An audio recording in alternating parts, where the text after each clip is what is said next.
Okay. Oh, that was that. Okay. Okay. Looks like we're back in it with no audio. Interesting. Okay. Just like old times. It's muted. That's great. Properties.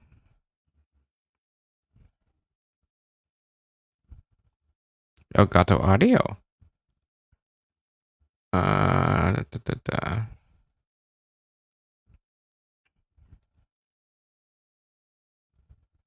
Hmm.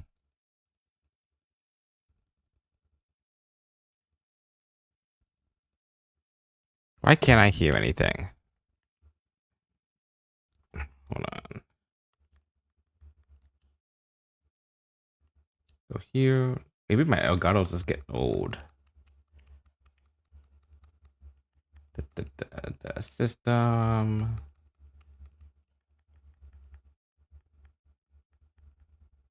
Bluetooth audio. Gosh damn.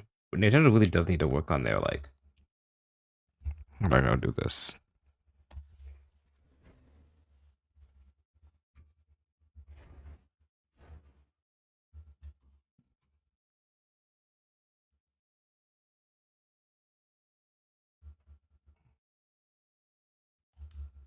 Hmm.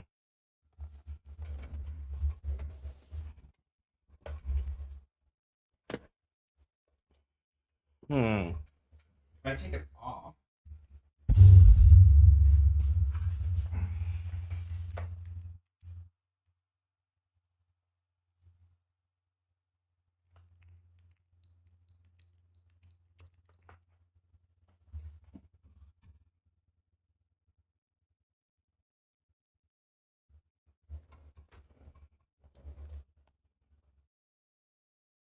Okay, waiting for it.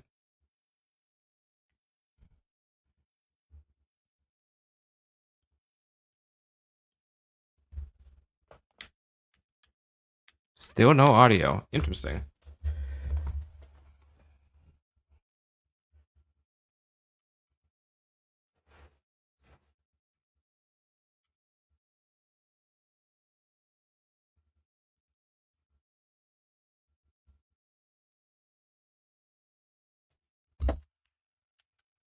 Hmm.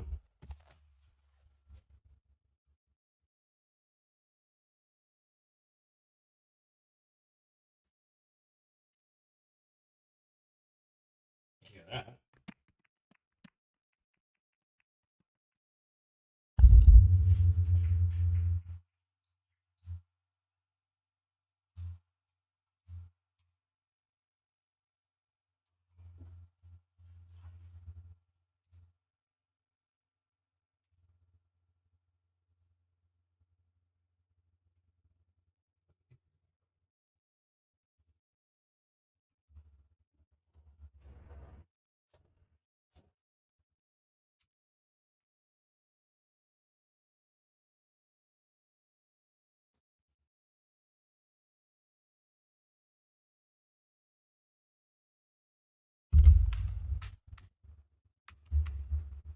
I can't hear.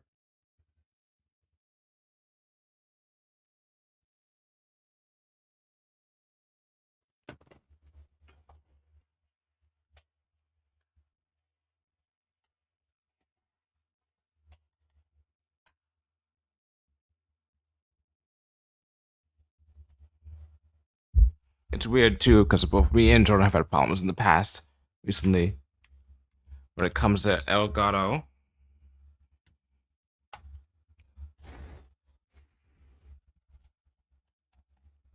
and the audio that goes through that and then OBS. I'm wondering if that is maybe an issue not necessarily with Elgato but with OBS itself.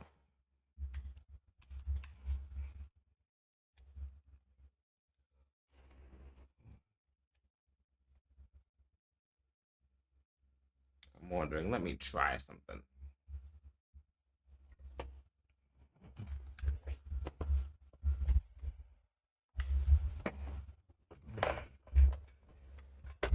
Uh oh. Uh oh. Oopsie daisy.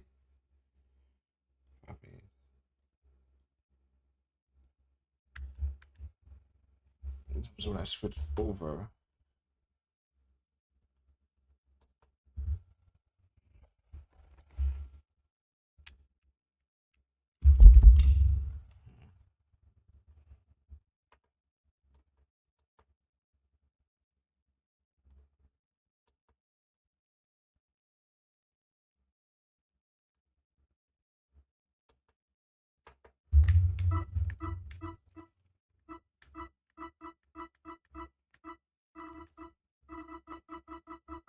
Alrighty then. Okay, so it plays through here.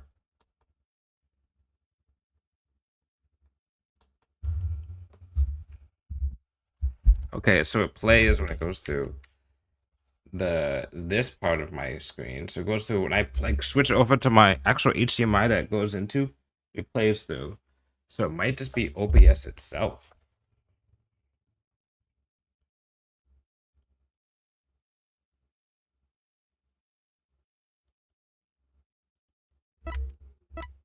Oh, that's what it is. Yeah. I have to switch over. I keep forgetting I have to switch Elgato audio over to a different source. I don't know why it keeps on defaulting. Oh, doesn't matter.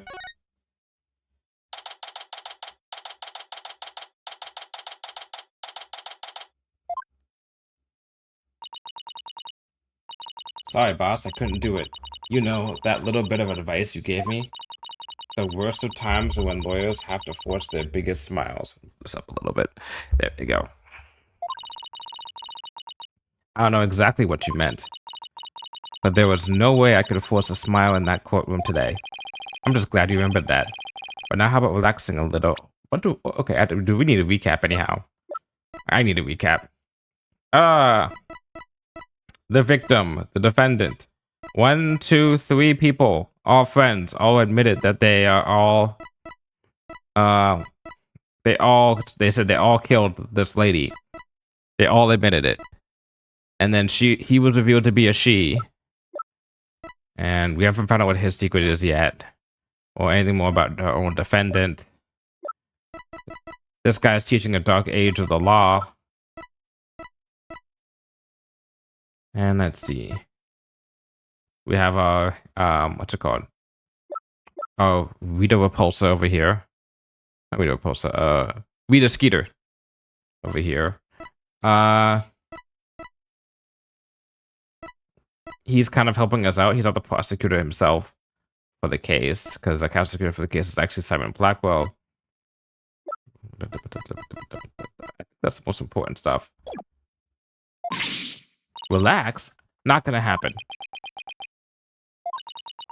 Junie, she asked me to defend her because she believes in me. But I felt completely helpless. If it weren't for their confessions, I'd... But if this trial proceeds in the same manner and ends in the same way as the mock trial, would you not lose everything you've worked so hard to gain? Well, I just have to make sure that doesn't happen then, won't I? Technically, it didn't, you know? There was no guilty verdict, so, I mean, that's kind of a win, right? You okay, Athena? You're turning kind of pale. I can't just stand around here. I'm going to finish the investigation. Can it wait? You just took a batch of freshly baked cookies out of my magic panties. Thanks, I better get going. Save me one for when I get back. Apollo, you wait here. I need to see Junie at the detention center right away. Right away. No, wait. I'm going with you. Sorry, Mr. Wright, but I'd better go too. Get out, Apollo. No problem. You two be careful.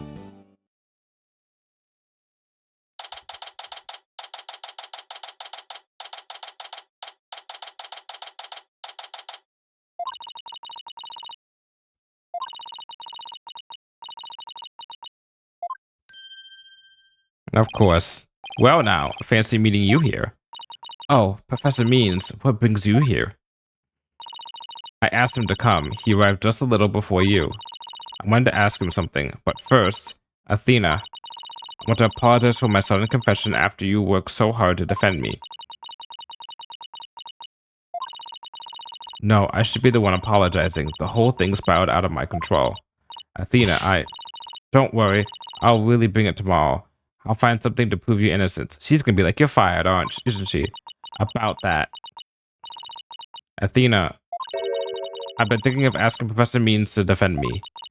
Huh? I myself only just heard of this a moment ago.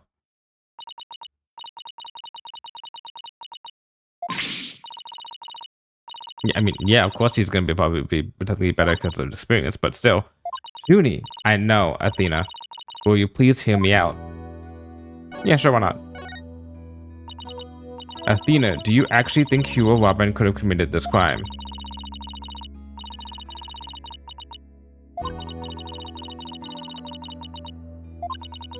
I'm sorry, Junie, but at this point, I can't rule them out. I was afraid you'd say that. Juniper is seeking a lawyer who can clear all three of their names. Only I am capable of such a feat. But how can you possibly prove that all three of them are innocent? I'm a result-oriented person. Technically speaking, also, wouldn't it be a... I mean, it's one thing if a friend is defending you, right? But if your professor is defending you, isn't that kind of a... What's the word I'm looking for? Conflict of interest? Tomorrow I won't fail to have the perfect piece of evidence ready. For the end really does justify the means, especially for me, Professor Aristotle means.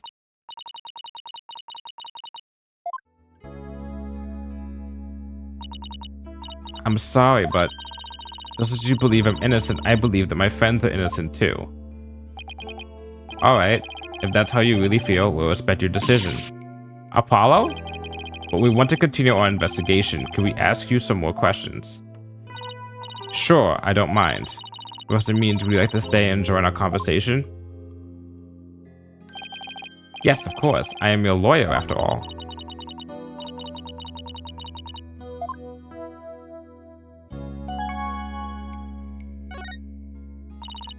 About your confession, Junie. It's not true, is it? You just said what you did because Robin had confessed on the stand, didn't you? Yes, I wasn't thinking straight.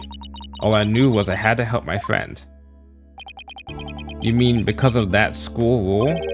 The one that says you can't graduate if you are convicted of a crime? No, I didn't do it because of some rule. I did it because she's my friend. Damn, girl, you sick.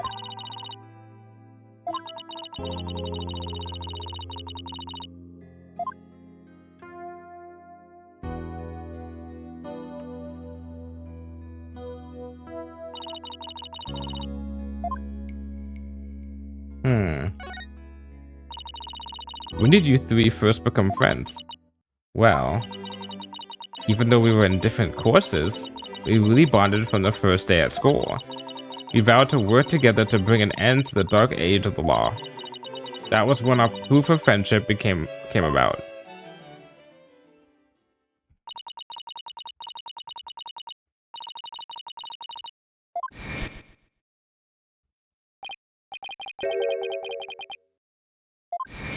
What is the proof of your friendship? But the situation kind of changed recently. When the school's policy shifted to training legal professionals who produce results. Why you say, okay, whatever. Allow me to explain. In the lawyer course I teach, producing results means winning trials. Professor Court, on the other hand, taught that finding the truth was the only valid result. AKA the right way to do it. Unfortunately, that class of ideals created a rift among our students. At some point, we stopped talking about it. While that meant fewer arguments, it also meant we couldn't be as frank and open with each other as we used to be. Oh, I understand that feeling a lot. Oh, I really understand that feeling.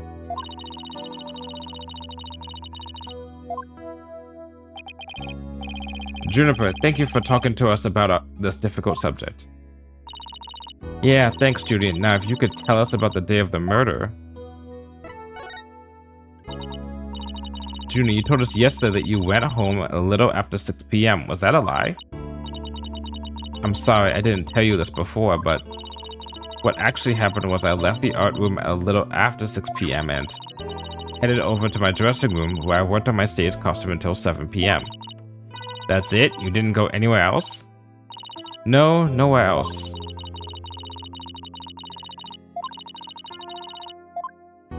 Did you witness something? Junie, do you remember this picture? Look at this photograph. Yes, but something's wrong here. Wrong? What's wrong? I took this picture around 6 p.m., which was before I left the art room. The clock here says it's just after 7. By 7, we'd already been working in my dressing room for some time. So there's definitely something wrong with the time in this picture. I guess we better check the art room. Okay, just one last question about the day of the murder. On the evening before the mock trial, the evening of the murder, you ran into Hugh. Yes, I did. 7:15 went to the main building. We didn't say much, we passed by. Nothing else happened, supposedly. Okay.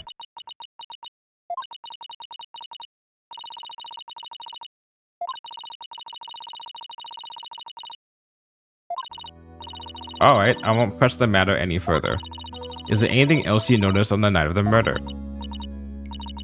Well, I don't know if this will help, but that evening, I went back to my dressing room to get something I had forgotten there. It was well after the last bell rang. I'd say maybe around 8:30? Damn, around 8:30, huh? That's over an hour after when the crime supposedly took place. Even for me, like, when I was in high school and I had fencing practice, I'd be home by like 7? Was it 7? Oh, the school ended at like 3. Yeah, probably around 7. Goddamn, but 8:30. That's when I noticed that both stage statues were finished. They were quite large and they were each covered with a white sheet, but I could tell. It made me happy to think that after all that hard work, they were finally finished. Oh right, the statues that Robin made, so they were covered in white sheets? Junie, are you okay? Sorry, I'm a little tired, that's all.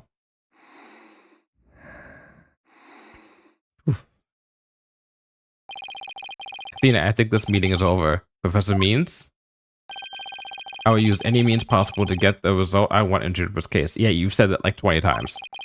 But it will require considerable preparation, so I must be off. Fabricating evidence. Okay. Hold it! Junie. And Professor Means, I have a proposal. A proposal? The movie with Ryan Reynolds? Wait. By sundown today. Yes. I, Athena Sykes, along with Apollo Justice. Okay, you're just bringing Apollo into this without his permission, but okay. Wait a second. Don't drag my name into... We're going to discover the truth behind this murder mystery. What? And we're going to bring you solid evidence showing just what that truth is. I see. So it has come to this, has it? If we succeed in doing that, I want you to promise that you'll accept it, Junie, no matter how hard it is to hear.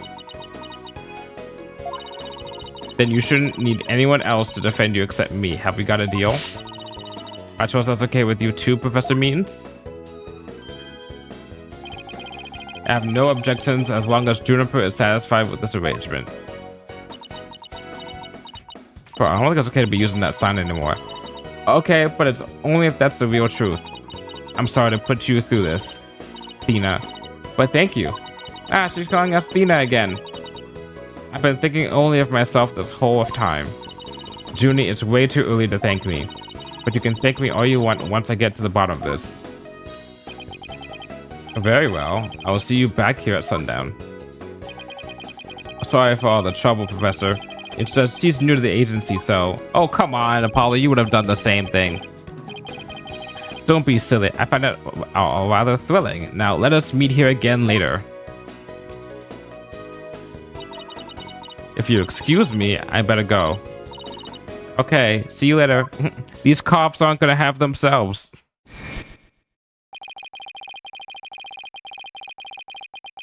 Yeah, we just... This is the second time we've had this flashback today.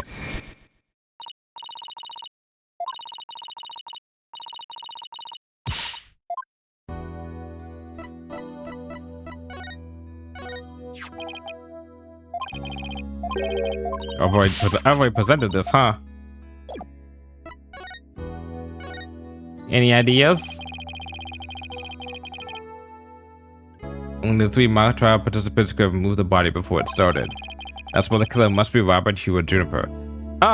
Okay, first off, we have... The one thing we've noticed through all of this... and I remember this from last time. Well, I don't remember this last time, but now knowing stuff, I know this now. The important thing from this day and the last trial that we had is that the key point is that they're talking about the fact that the 3 mock participants could have moved the body. It doesn't say that they killed the victim. It doesn't say that they murdered the victim. It doesn't move the body. Right, and that means at least one of them is lying. To make matters work, I have a feeling one of them is hiding some sort of secret.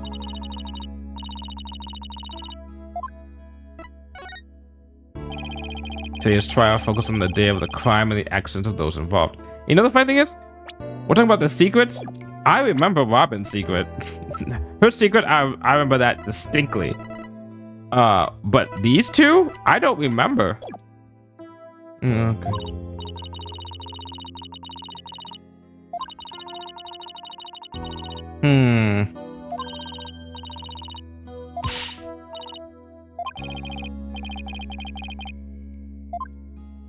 Why does Paul look so fucking angry?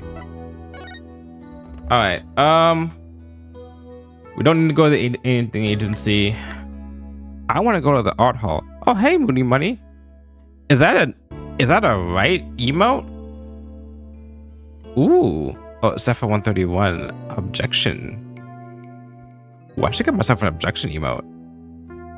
Not saying like I'll just copy off of somebody else's emote or anything, just because it would be kind of cool to have one, What's up? How's it going? I'll be having a good day. A good Tuesday, which kind of feels like a Monday anyway, but still. I don't know, these days kind of blur together. Let's go to the hallway.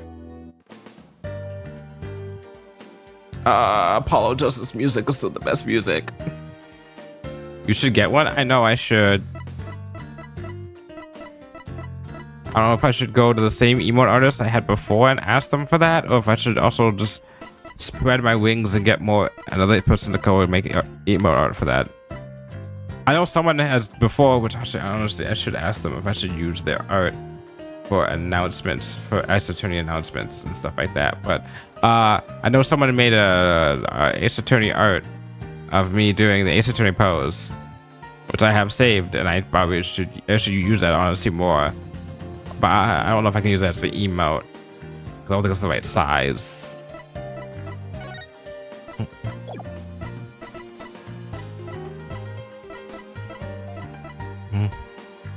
Yippee!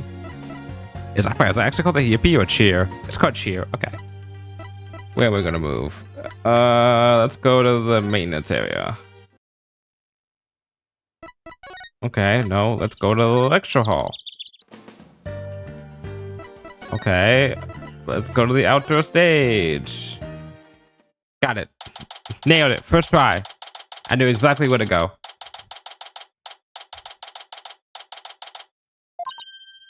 Ah. Oh, it's the flipping journalist.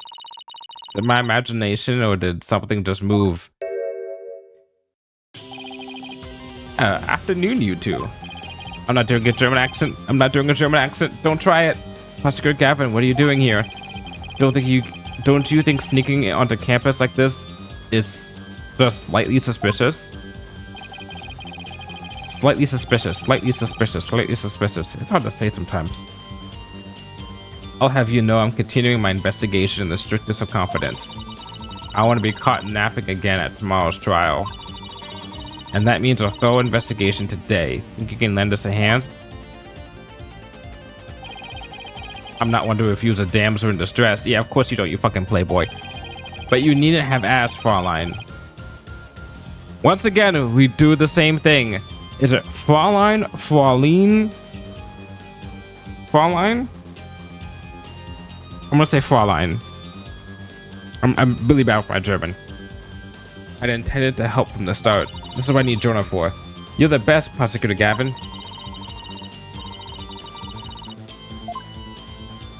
Okay, well, let's talk.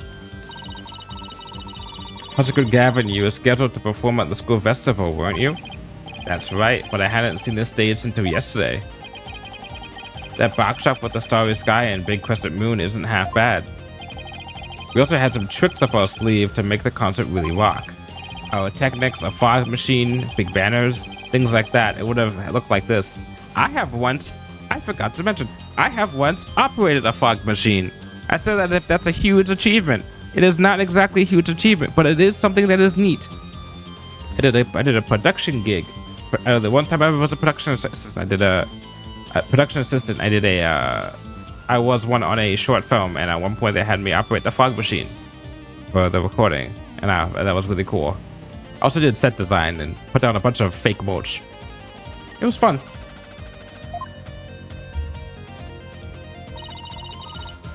For the plans from yesterday, what's that design on the banner there in the back? I know the scales of the school emblem, but what's that with the number 6? It's Gavinier's logo. It looks like it's the serious pain or something. Athena, Ixnay on the Ixay. That's a Gavinier's logo, Fraulein. Oh, and nice pig Latin hair forehead, real smooth. Oh, man, it looks like the number 6 rocking seriously hard. It does look like a 6. Come on now, Clavier. Come on. There's no other way to look at it. 9, Fraulein. It's the G for Gaviniers, not a 6. That's a shitty looking G. But whatever floats your pretty boat. So where's the banner? I don't see it anywhere on stage. It was an important part of the show, but the school managed to misplace it somehow. It's a pity. We had it specifically made from heavyweight, high-grade cloth. A missing banner and 2 broken statues. There are mysteries of plenty to be solved, yeah? Okay. We just talked about the statues with a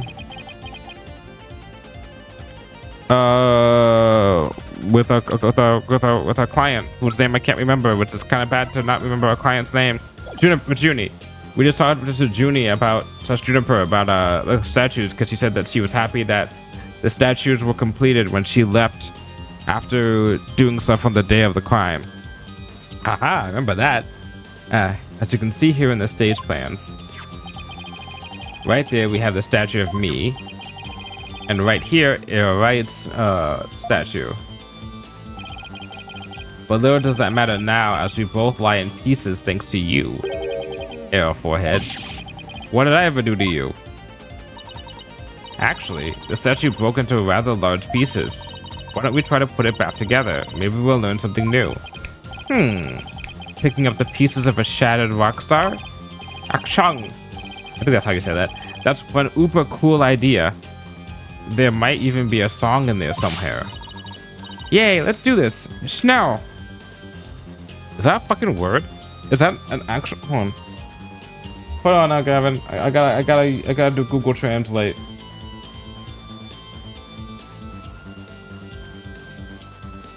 I don't want to see Google AI overview for translation instead of just Google Translation right below that. Give me Google Translation right below that as opposed to giving me the AI answer. God fucking damn, I hate this here. I hate this stuff. Fast. Okay. God. Whenever you go on sidebar, whenever you're on Google, pause it for a second. Whenever you're on Google, it shouldn't give you the AI overview first off. And if it does, it shouldn't be giving you that first. It should be giving you the first natural thing, especially if you have already an app interface that's already being used. Like Google Translate. If I look up a foreign word, Google Translate should show first, automatically, no matter what. Come on now, Google. Anyway, back to this. Is this an investigation, or am I interrupting a German language club social event? Alrighty now.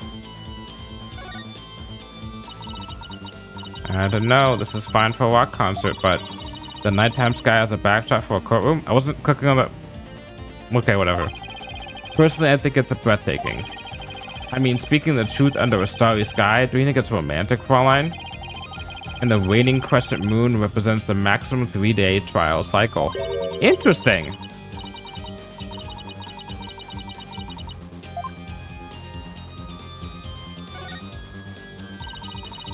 It's even Prosecutor's bench here. Oh, I need to move my camera angle. That's what it is. Let's skip this part. Badly, it's just gonna be yapping. Let's get rid of her though first. Wait, you don't think this weird box here is? Hands off. I knew it. I know that voice anywhere. Let's just ignore it. I mean, it made its wishes loud and clear. Alright, we're just gonna pop over to here.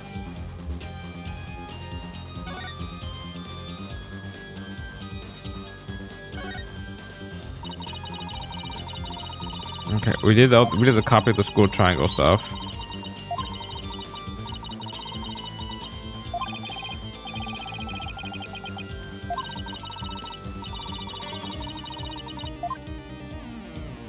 Okay, if I click on this, does it work?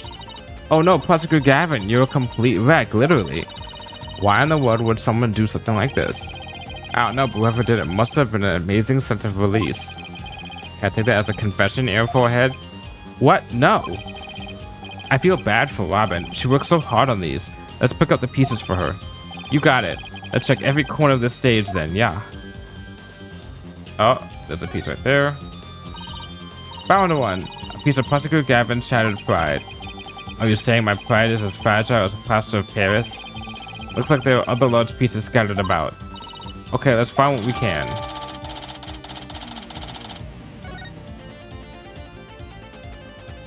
Okay.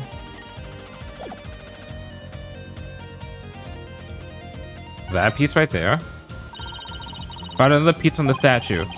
But there still should be more. Let's leave no stone unturned. For another piece.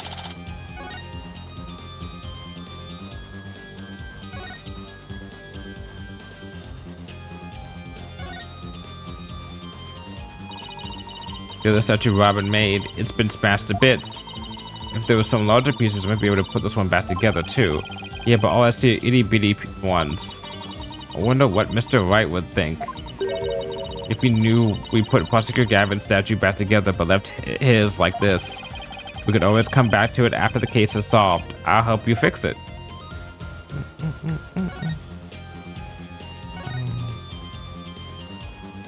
Am I missing a piece?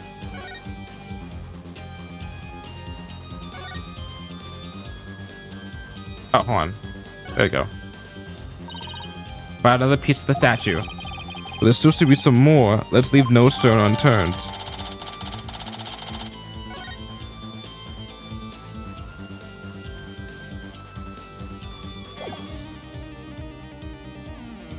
Where's the other one?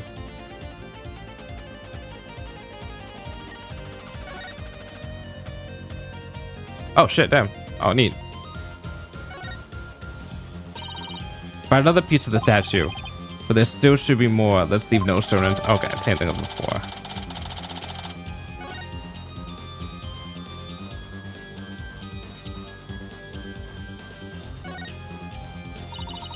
Oh, I like the view. The judge can look down on everything from up here. Yeah, not bad for a temporary stage. Is that so, Mr. Justice? Heh, your judge act from the mock trial? I don't know why, but kinda creeps me out. Wrong answer again, Mr. Justice. A penalty for your lawyer, for a mock lawyer. That is not funny. It's kind of funny, like a little bit.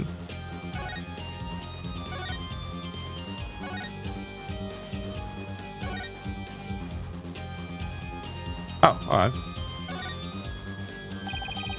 Looks like another piece of the statue. Thanks, Apollo. This makes 5 pieces in all. We have all we're gonna find. Okay, let's get back to where Prosecutor Gavin was shattered. I think you might want to reword that. Nah, I don't think I wanna.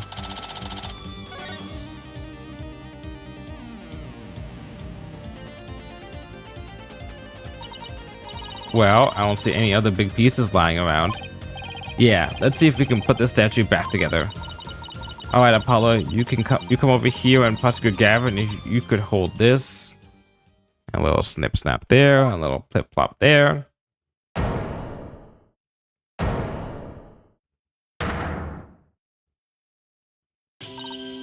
We did it! Not bad if I do say so myself. Yeah, but don't you think it's strange? We put the statue back together, but look! What's with all these leftover white pieces? Those look like they go together. And this one too. Athena, what do you think you're doing? Don't stop me now. The artist inside me wants to get out and have a good time.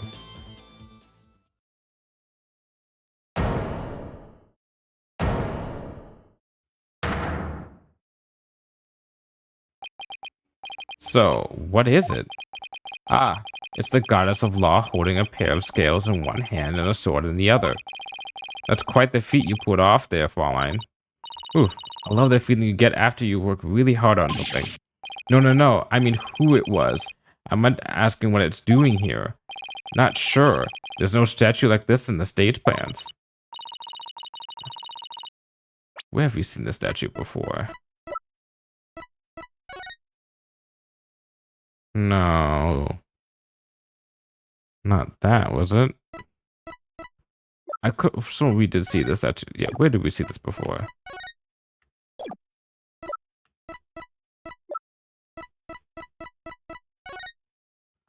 No, where was it?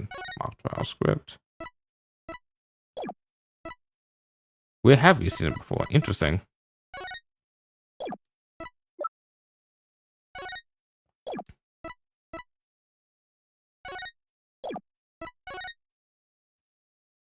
Is it this?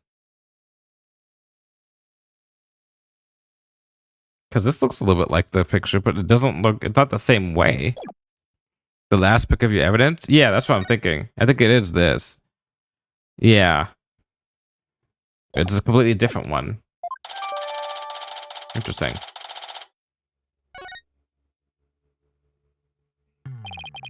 The more we learn, the deeper the rabbit hole goes. At least we're moving in the right direction. Let's keep searching this stage for clues.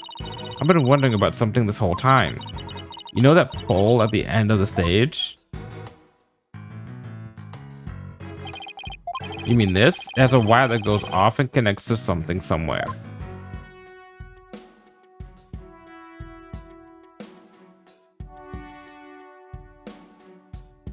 Ding! Oh, okay, I get it now. Alright. Pulley system. Same thing that they used in the which case was it? The last case of Trial and Tribulations, they use a pulley system. And I feel like they also use a pulley system in another case, or maybe I'm just thinking of Detective Conan. This wire is for hanging banners over the stage. Oh wait, no, they use like somewhat of a pulley system to a degree with the circus case in the second game. One of the policemen who was here earlier was checking out how it worked. Oh, so that's why the band looks like it's out of place. The banners are hung and removed from the art room over there. That's the art room over there? As in the scene of the crime? Bingo, Fraulein. It's still crawling with cops, though. Hey, anyone in the art room? Oh, it's you people. In justice we trust. It's Detective Wright. In justice we trust. Is that some kind of greeting between you two? Detective Wright, can you lower that banner from there? Of course. Just leave it to me. Just accidentally falls over and dies.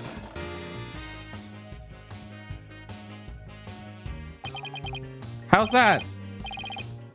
Whew. Thanks, Detective. In justice we trust. Ha ha ha. Always glad to help. In justice we trust. I think that guy likes justice. So is that some kind of greeting between the two, you two, or not?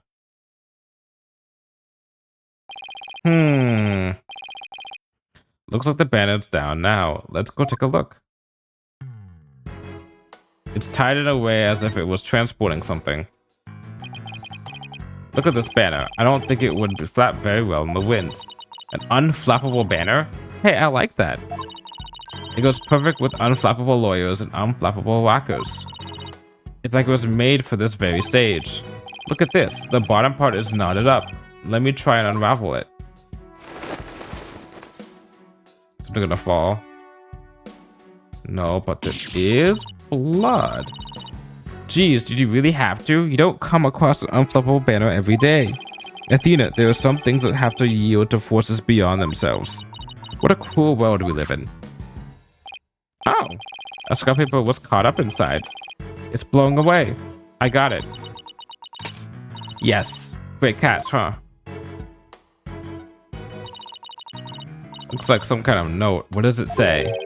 October, Hue 120. What's that supposed to mean? A test score, maybe? Pretty impressive when you consider that 100 is a perfect score. I don't see how even Hue can get beyond perfect. Fraulein, shall we inspect the banner again now that it has been unraveled?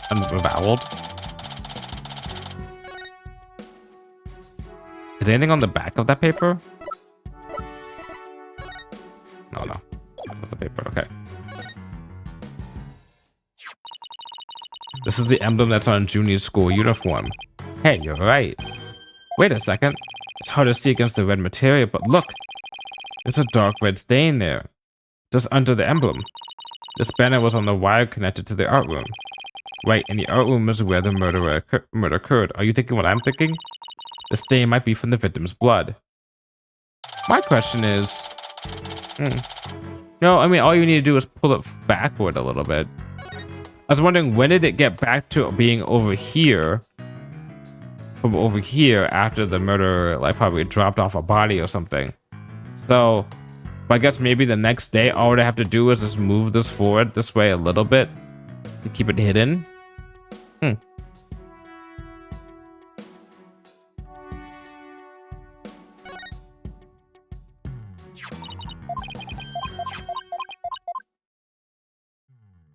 Okay, we did that. We did this. This doesn't look like anything you look like. The statue doesn't look anything like you or Mr. Wright. The goddess bearing scales and a sword, she's a symbol of fairness and strength. But she and her symbols were standard along with the statues of you and Mr. Wright. This is a direct challenge to the rule of law. Well, if they want to fight, they've got one. Well, take it down a notch, Tiger. Let's save the fighting for when we find our culprit. Ooh, that was a whole lot of poking around in such a short time. Does that mean you're satisfied? Actually, there was one more thing I wanted to check out. See that metal fence back there? This is that one segment, so it seems out of place. Looks like they were in the process of removing them when the stage was set up, but they never were able to finish on account of the murder. We should take a look if you think it could be important. This track looks man-made. Hey, you're right. And it looks like it starts from behind the backdrop. Looks like a big, muddy pro wrestler was hiding back here. What? Well, that was totally random, but we'll never know until we take a look. Looks like something was being dragged through here. And this is where it started. Yeah, but wherever it was, it's long gone. Must have been pretty heavy. Perhaps it was used to setting up the school festival? Ah, then I guess it wasn't a pro wrestler. So this could be something important. Well, that's about it for the stage. Right, I think we'd better search the art room next. I think I'll hang around here for a while. But make sure to tell me once you find it, yeah? Find what? What else? The Gavineer's banner that disappeared from the stage. You never know, it just might be connected to the case at hand. He probably just wants his banner back. Don't tell me. So in short, that's... Hey.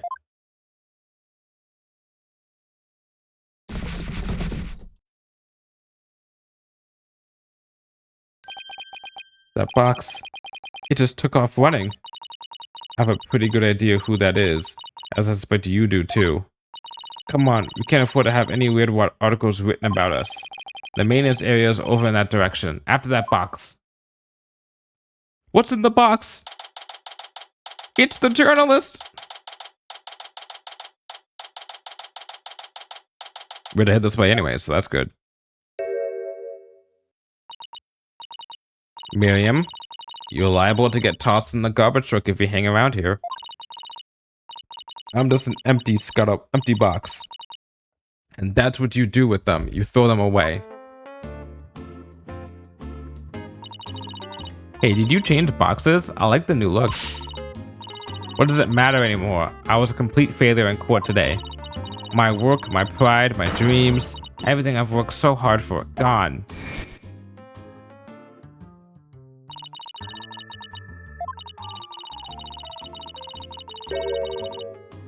Oof. Oof.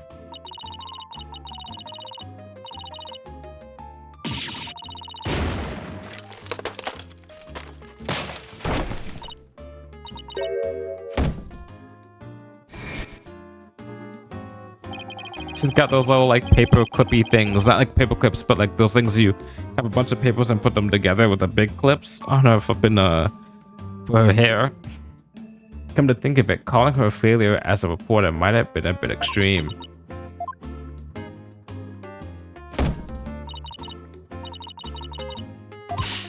Scold me, despise me, pack me away where I'll never see the light of day.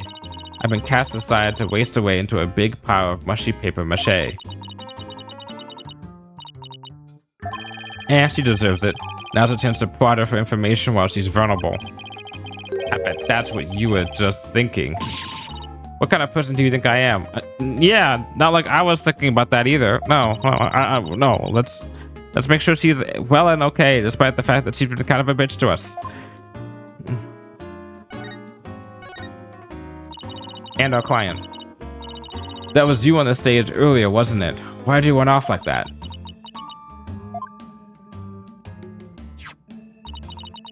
Take a look at this. Why are you showing me a burnt up old rag? Wait, it's really hard to see, but I think that's the Gavineers logo there. So this is the banner that disappeared? It's all burned up. But don't look at me, I just happened to find it in the incinerator.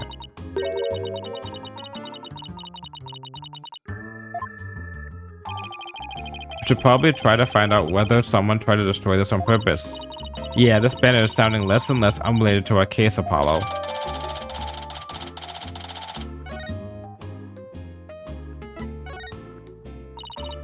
Oh, Miriam, I owe you an apology. I shouldn't have said you were a failure as a reporter. I should have said you were a super failure as a reporter. Too late, I already decided journalism isn't for me. The last step is to erase all of the photos on my PC. I'm really going to do it. Here goes.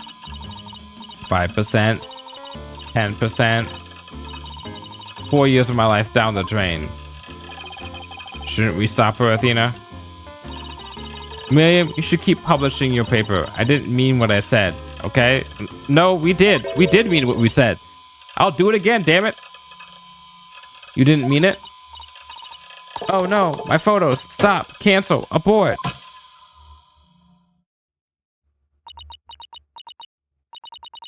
Did you stop it in time? Deletion progress. 99% complete. There are only 2 pictures left. Oh boy. Oh, we just ruined her fucking journalist life. Eh. What are you going to do now, Athena? You owe it to her to make it this right. I know. What were the 2 photos? Don't worry, Miriam. Your photos may be gone, but you still got you got heart. You're a good kid. You're really nice and you're driven. You're driven. You're very driven. But the memory of your photographic genius will live on forever in all of our hearts. Oh, Athena, that was cringeworthy. Hey, Miriam, check this out. We took some amazing photos of the 3 of them. I'm sure they really appreciated it. Oh, and actually, no, to be fair. Oh, hi, Mary. Welcome on in. Hi. Hope you're having a good day. And what's that, Bongo Cat? Ooh, you have a Bongo emote. That's cute. Did. 2 bongos, too. How old is Bongo Cat? Was Bongo Cat from like what, like 2? No, it can't be more than like 10 years ago, right? Alright, hold on, give me a second. I'm gonna look up how old Bongo Cat is. I do, it's of my cat, Oopsie. Oh, that's so cute. That's gonna bother me. Bongo Cat. There's a Wikipedia article for Bongo Cat. That's 7 years old. Woo! May 7th, 2018. Let's go, Bongo Cat. Which, to be fair, Bongo Cat is really just a precursor to Cat on the Keyboard. Oh, sorry, precursor. It's a sequel to Cat on the Keyboard. Keyboard Cat. Oh, yeah, but I do admit, for Miriam, she at least did help us, because this piece of evidence was really important in determining that Robin was the one who was interacting with the stuff. I just wanted to check out on you. If I remember correctly, you were moving. Yes, we are moving soon-ish, we'll say. The thing about us is that since we have not given our landlord exactly 30 days notice yet, we have to still pay for our current apartment, as in the one that we're living in right now, for at least another month. So we will probably be moving things back and forth between our two separate apartments that we now have for the next, because we're splitting up, we'll probably be doing that for at least a couple of weeks. Because we at least have the luxury of doing that if we're going to have to give up the fact that we're going to have to pay for double rent. Which I've already started to do, and it's... Don't be surprised if I have to do a... I wanted to get like a 3D model, but don't be surprised if that's going to be something I'm going to have to do like a stream code to... I will pay out of pocket for it, but I will do a donathon or something like that, probably to recoup the cost of paying for it.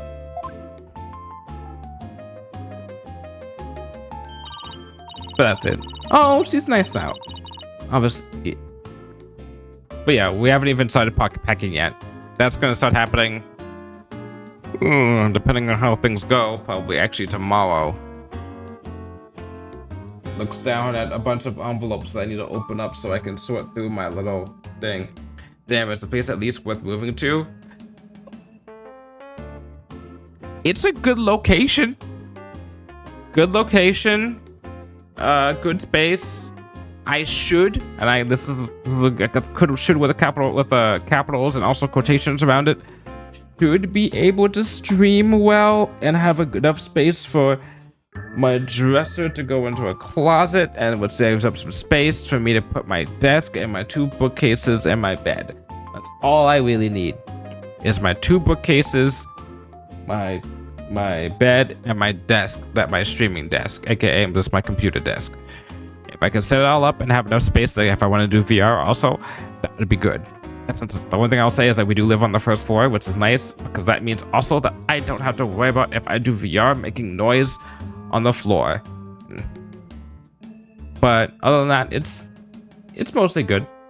The only downside is it's not exactly... We're going back to not having in-unit washer and dryer, which is a loss. But it's a loss that I will deal with, because at least we don't have to pay for the washer and dryer that we're going to. That's per apartment. And it's in a good location. It's closer to where I work, so I don't have to worry about... I can possibly even walk to work if I wanted to. But yeah. And it's also pretty cheap.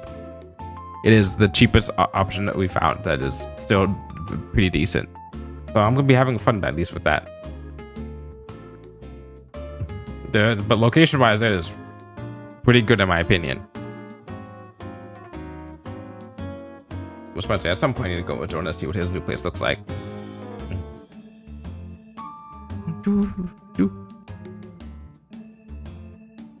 And let's see, I may take only, let's see. Today's Tuesday. We get our keys at the end of this weekend. I may take off. I still want to stream. I have to stream. Ace Attorney is every Tuesday, but other than that, I'm not dedicated to any particular stream, any particular day. The next 2 weeks after Thursday, which whether we're gonna be here for playing Dragon's Lair, and I'm gonna get fucking frustrated probably because it's Dragon's Lair, but I'm gonna play it for my first time on Thursday. But next week and the week after probably gonna be my move-in weeks, where we're just gonna like slowly but surely move things over at a time. And then hopefully by the second or third week by March, we'll already be moved in. But you still have Connor. That is true. I still have Connor. That's a positive, because I cannot afford to live by myself in the great, wonderful city of opportunities that is Los Angeles. And by city of opportunities, they mean city of opportunity to nickel and dime you for every single penny in terms of rent.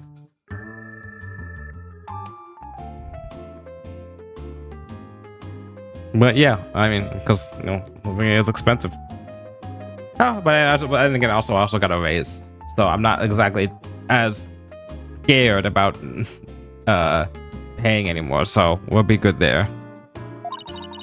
I am afraid though of the fact that I've had to pay a security deposit and first month's, and then soon after that also last month's rent, and also rent for March. So I am going to be. I made a decent amount of money around COVID time. Thank you, government. That's the only time I'll say that. Also, thank you for my job for giving COVID pay. Thank you for that. But that is going to go bye-bye. Just reminds me. What does that? Let's do this math for a second. Let's do this math here. 6 times. I'm not going to say that number out loud. Say this. What? That was a little too high. Okay. Raises. I moved last year, so I feel your pain. Yeah, everyone's moving. Like every single person I think in our friend group has moved at least once in the last like 3 years. It's insane. Either because it's more expensive, or I mean it's too expensive in one location, or like they want to have more opportunities in another location. It's been a lot of moving, a lot of life changes. I've lived in this place for the longest period of time at this point of 5. No, it would have been 5 if we finished up to like July. So we'll say 4.5 years. But we'll see how that goes in this new place. We're not sure if we're gonna be there for that long. What? We gave her back the evidence? Oh god damn. There's no rest for the wicked. I live alone in one of the most expensive cities in the United States, so I know the pain. Oh, yeah. Oh, that's not good. I mean, it's good if you can afford it, but yeah. Ain't New York, is it? Guess we'll come back from that. Or San Fran. There's no rest for the wicked. I plan on pursuing those 3 for as long as I live. Miriam, why are you so obsessed with Juniper, Hugh, and Robin? The big 3. Obsessed? I'm not obsessed with them. It's just they were so close ever since their freshman year. So, well, Athena, are you thinking what I'm thinking? Were you jealous? Wait a second. You're not thinking what I think you're thinking. Yeah, I'm thinking what you're thinking. That's exactly what he's thinking, Miriam. You went on their little trio. Oh. How sad. How could you possibly know that?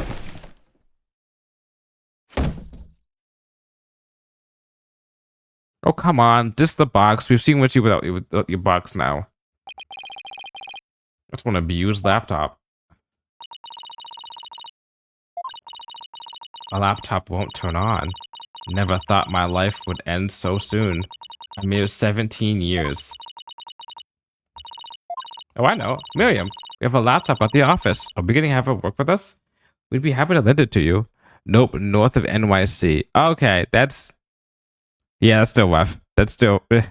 I know how much NYC is. It's like worse than Los Angeles. By a smidgen, in my opinion. In terms of pay, and not in terms of like living condition. I can't speak for that. In terms of pay, in terms of rent and stuff. I think San Fran's supposed to be the worst. Yeah, I think we're moving to a place with roommates. That's good. That's good.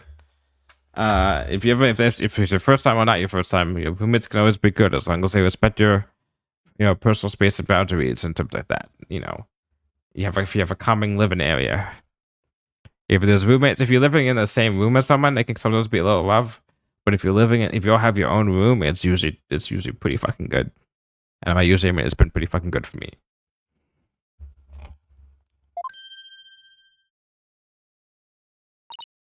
Huh?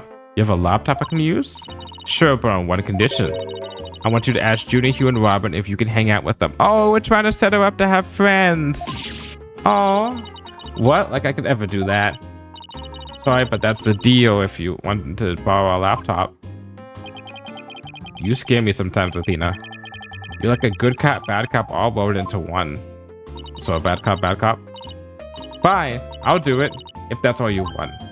Yay, I'll be by later to bring you the laptop. Wait. It's not like I owe you anything, but here. But thanks. Oh, it's a set of pictures. Fair. Anyway, have fun moving. I need to make food at 9 p.m. Oh gosh, yes. Make sure you eat and make sure you have a good enough time to eat, sleep, drink, rest, relax, and unshrimp, as they say. Thank you for dropping by, though, Mary.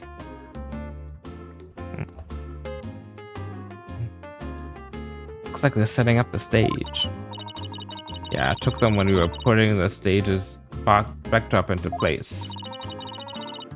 Wow, you sure have an eye for photography.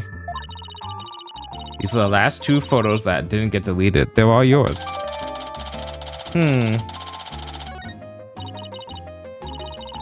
Well, see you around, scary lawyer lady. That was really impressive, Athena.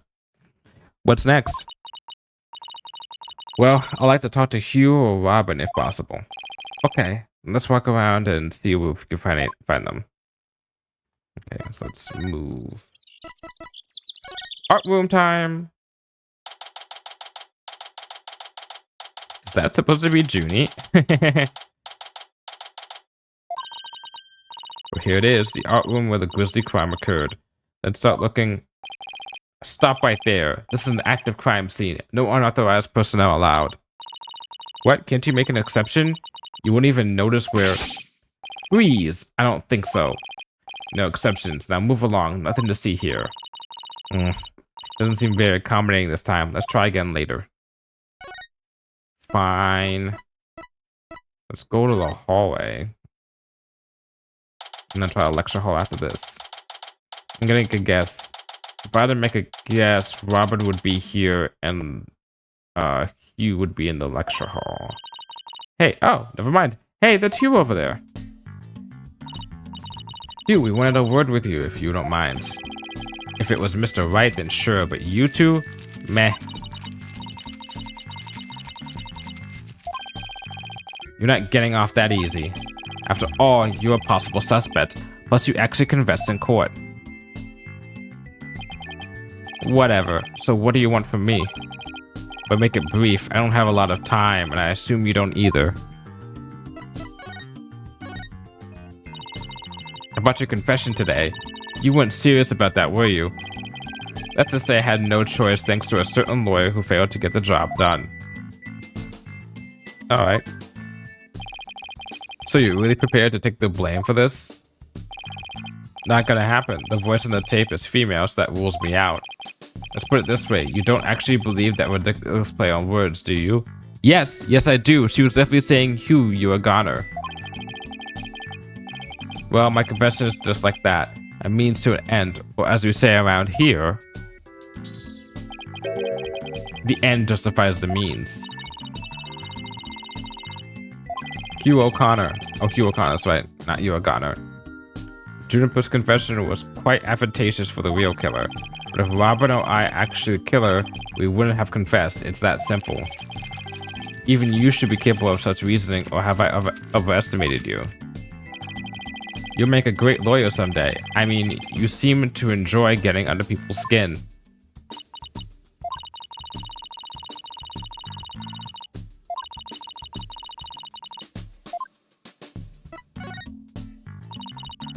It should look like Prosecutor Blackwell was twisting your arm to testify earlier today.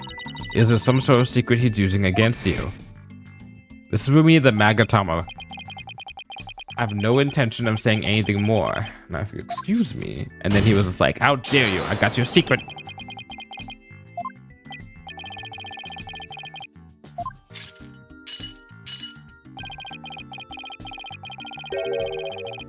You know what?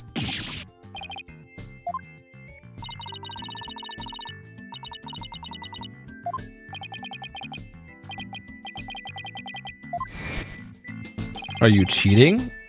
You really are a rank amateur. Even if that were true, you think I'd open up to you? Maybe?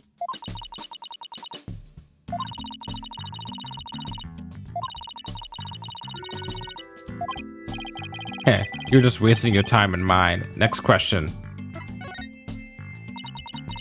How about that meeting with Professor Court on the 23rd? Why'd she want to see you? I have no intention of telling you. You'll have to force it out of me any way you can. Professor Mean strikes again. But didn't Professor Court used to say that the only good result is the truth? So why don't you drop this whole charade and tell me the truth? The truth? How can you be so sure it will help you solve the case? The truth isn't necessarily your friend, nor Juniper's for that matter. No, you're wrong. I don't care what anyone says. I'm going to defend Junior the right way, using the truth. Well, I mean, he's not wrong. The truth is neutral. It doesn't actually benefit anyone, only the actual circumstance. I see. Very well, Miss Sykes. I'll testify tomorrow about that truth you're so interested in. You. But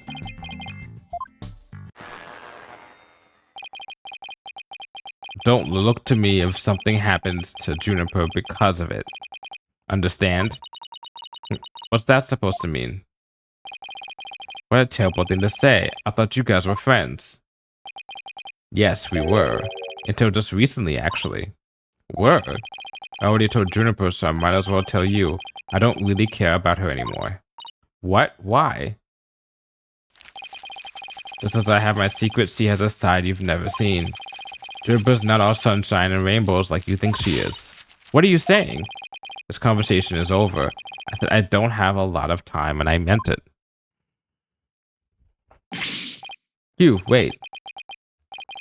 He's gone. He doesn't care about her anymore. Why would he say that? That didn't go so well. I guess we'll just have to pin our hopes on his testimony tomorrow. Athena, what do you say we head over to the art room? Might be a change of pace. A nice change of pace. Hopefully, the police have completed their investigation. Alright, we don't really have much time left anyway.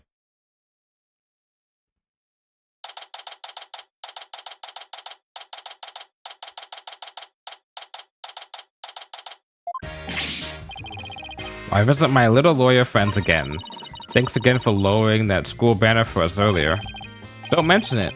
Helping those in need is what my brand of justice is all about. Right. So this art room was where the murder actually occurred? That's right. You can't see it with the naked eye, but there's blood on the floor. That area roped off in the middle of the room marks the spot. The police investigation is done, so if you want to look around, knock yourselves out.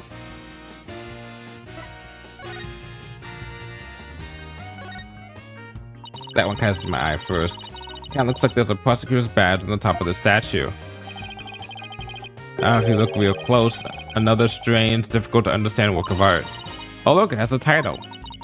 Guilty, guilty, guilty. Heh, really creative. Art. Either it's too abstract to understand or as subtle as a sledgehammer. I want to interact with this. Oh gosh damn. A mock trial script on the floor, and nearby an envelope marked use. I wonder if Miriam's script was ever really inside that envelope. Let's see here. By Miriam Scuttlebutt.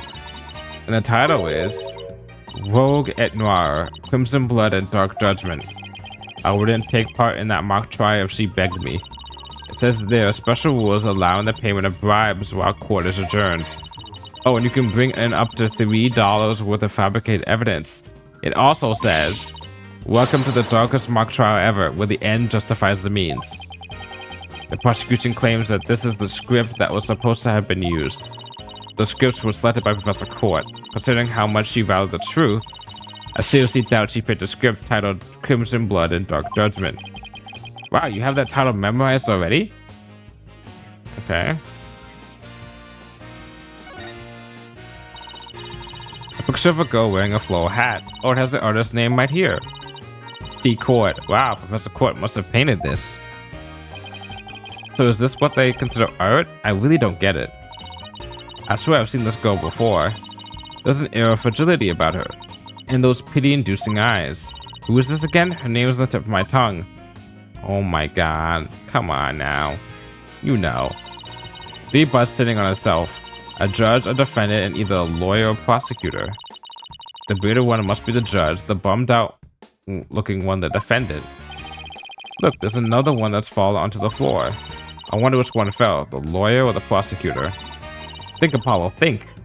This could tell us how tomorrow's trial will go. I'll just wait for tomorrow's horoscopes, thanks. Horoscopes? Hey, this area within the rope around it. That's where they detected a large blood stain. In short, the victim was stabbed here or somewhere close by. The fact that there's no visible blood means it was wiped up or something, right? Right, but we were able to detect trace amounts of blood. Let me guess, luminol testing? Merely wiping it does not remove all evidence of wrongdoing. And that, in a nutshell, is justice, right? I'd appreciate it if you let me have the cool lines. Now we know who that girl is, definitely. Picture of a girl wearing a floral hat. Oh, has the artist's name right here. R. Newman. Wow, Robin must have painted this. Is this Juniper? The clothes are different, but... Oh, look! There's a piece of paper stuck to the back. Let's see what it says. Completely lacks Professor Court's artistry. Must keep practicing. Robin. Huh, I think this is plenty good myself. I wonder what it would have looked like if Professor Court had painted Juniper. I bet it would have been really artistic looking. I wonder what it could have been. Interesting. Hey, it's gone. Remember that strange statue in the school camera photo? You're right. Wonder where it is. Okay. Guilty, guilty, guilty. Hey, look. That's you on this mobile, Apollo. A red demon. Thanks. A red demon looks more like a snake coiled around a brush to me. No, see the antenna and the yellow spots on its back? Anyone can see it's a ladybug. It looks more like an elephant to... No, not with the horns. I guess we'll have to agree to disagree. Fine, we can investigate this further at a later date. Agreed? Okay, let's do that. You okay with that, Athena? There's no... Where are the ladders and step ladders in this case? Some wire and a winch. So this is how they wheeled the banners in and out. There's a nice view of the stage from here. Husker Gavin is standing in front of that vacuum statue. So it really wasn't you, Apollo? Don't worry, you can tell me. I won't tell anyone. I'll never clear my name unless we catch the real culprit. I can see the other half of the building from there, and the quad and the stage down below. Yeah, this must be the window Detective Fulbright stuck his head out of earlier. Oh yeah, thanks for the help, Detective. A true champion of justice always comes running to those in need. Great, then how about telling us Professor Blackwell's strategy for tomorrow? Alright, let me think. Well? Oh. Hey, I'm not falling for that. Damn it. Almost got him.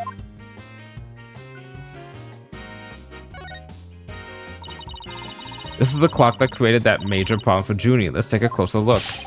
Don't waste your time. I've checked it, and it's 100% accurate. You sure? How do you check it? Of course I'm sure. I compared it to my own watch. See? Detective Fulbright. Didn't you notice that your watch had stopped? It has? This is unacceptable. We obviously can't rely on him. Let's take a look for ourselves. Let's see. Wait a second. It's ahead by 1 whole hour. Well, Detective? But this clock must have also been an hour ahead when the photo was taken. If so, that would fit perfectly with Junie's testimony. Particular Blackwell won't like this. I almost feel sorry for the detective. Almost. You can at least pretend to feel sorry by wiping that big grin off your face. Wait just 1 minute. The clock is an hour ahead right now, sure. But what proof do you have that it was running ahead on the day of the crime? He's got a point.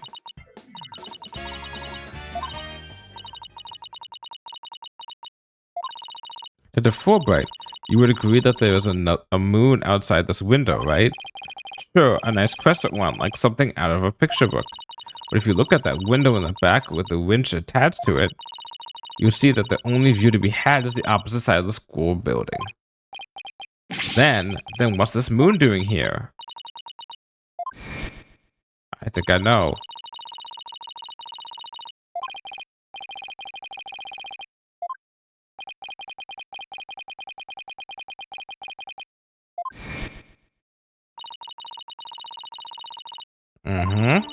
The proof's right here, detective. This shows it was 6 p.m. when this photo was taken. Take that! I know what this moon really is. If you look at this photo, you'll know too. This shows where the moon in the photo came from and the truth of Junie's testimony. What? Where? Where does it show that? If you look right here, it will also become crystal clear. Take that! They were still prepping the stage, so its backdrop wasn't in place yet. This photo shows them in the process of moving the backdrop into position. I can see that. That's the big board hanging there. The size matches too. But there's no picture. That's a crucial detail. It is, but I believe what we're seeing in this photo is the back of the board. The back of the... That's right. And around 6 p.m. when this was taken, a photo of that same board was being taken from the front. What do you mean the front? The front is against the wall. That's where you're wrong. What about the window? Remember how we said the moon shouldn't have existed in this photo? Take a good look. Are you suggesting the moon is the one in the backdrop? Yes, we are. Exactly. In short, the photo was taken while the backdrop was being moved. As you can see here, it was around 6 o'clock when the backdrop was being set in place. So the art room was running fast, at least as far as back in the day of the murder. How could I ever face Prosecutor Blackwell now? Okay, well, we got that. We got this. We don't have this, but it doesn't really matter, I think.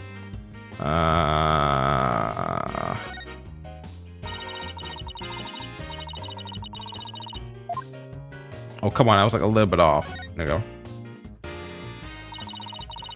go. Ooh, my stomach just moved. My just growled. Look, a piece of pottery. Looks like it's already been fired. I bet Robin made it. I bet it won't last long, not with the way this she deals her own work anyway.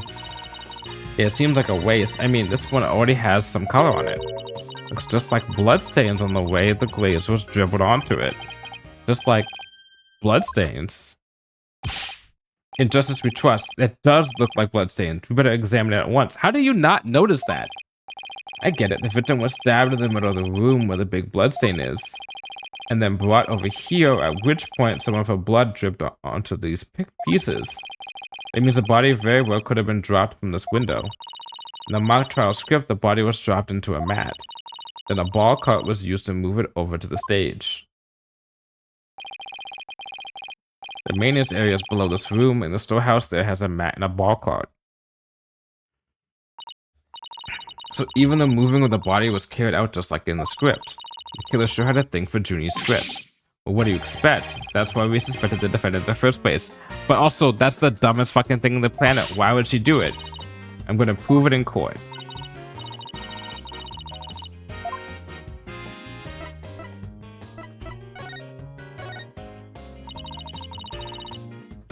Oh god.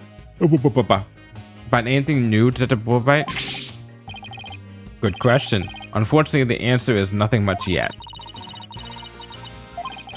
But if we're talking outside the art room, there has been a major breakthrough.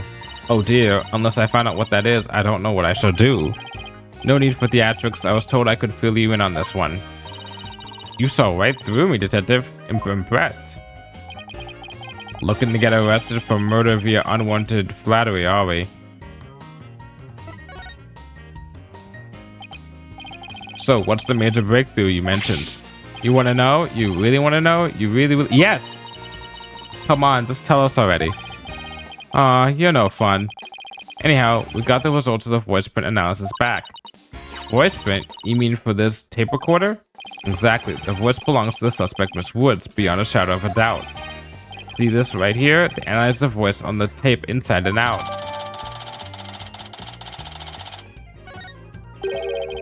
And you thought the voice on the tape was saying Hugh O'Connor. Thanks for the good laugh, Miss Sykes. So now there's evidence of Junpei sounding Yoragana around at the time of the death. If we were to take this as truth, how are we supposed to make a sense of it? Couldn't she also just be shouting Hugh O'Connor? Well, I think we've examined pretty much everything we can. By the way, did Prosecutor Blackwell happen to tell you anything about tomorrow's trial? In justice we trust. It's no use trying to pry more information out of me. Having just learned that the clock had been 1 hour fast means we're back to square one concerning the suspect's actions that day. I wonder what the main argument will be about now. How the body was moved would be my guess, but Prosecutor Blackwell's got his own plans. Oh, does he now? Dr. Forbright. Try as you might, I won't say another word about the investigation. No, I wasn't going to ask about that. I was wondering if you'd seen Robin. Oh, you mean Miss Robin Newman? She was just here a moment ago. And she mumbled something about watching videos in the lecture hall. Thanks, Detective. Athena, I think we should stop by the lecture hall. Right, let's go.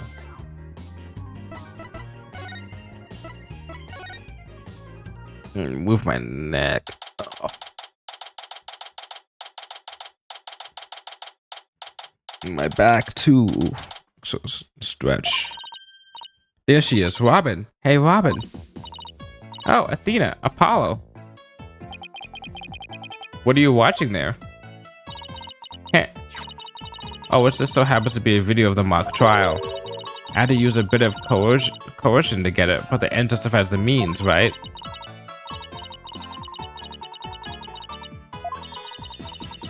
Care to look into the true connection between the murder and the mock trial with me? Why her eye is so like soulless? It looks so like devoid of life here. Sure, I'll tell you anything, you W-A-N-T. About your confession today. Why'd you do it? Because Juniper hasn't done anything wrong. I had to stop the trial by any means possible. Right. The end justifies the means. So you're a follower of Professor Means too? Professor Means is a wonderful teacher, as was Professor Court. I like them B-O-T-H. But with that style of justice, you run the risk of breaking the law. Well, I'm prepared to quit school because of this case. What? Why? I want to be an artist. That's what I really want, man. But no, my parents forced me to study to become a prosecutor. If the trial went south, you'd have to drop out and give up on being a prosecutor. That's what you're really after, isn't it? Mm-hmm.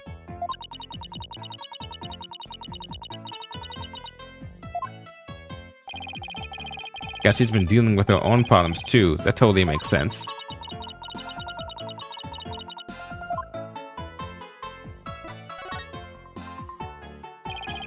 Could you tell us about what you were doing on the night of the murder? Finishing a statue. I was on the stage until the last bell. That's right, you made the statues of Mr. Wright and Professor Gavin, didn't you?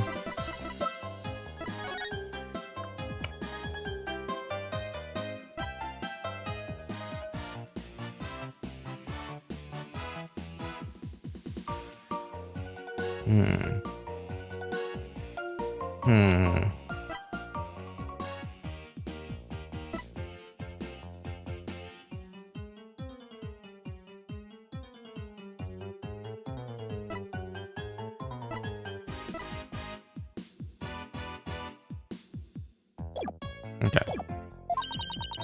Alright, yes. Yes, I did. Both of them. This is just a formality, but can you prove you were making the statues at the time? Can I prove it? You think I'm the killer now? No, that's not what I meant.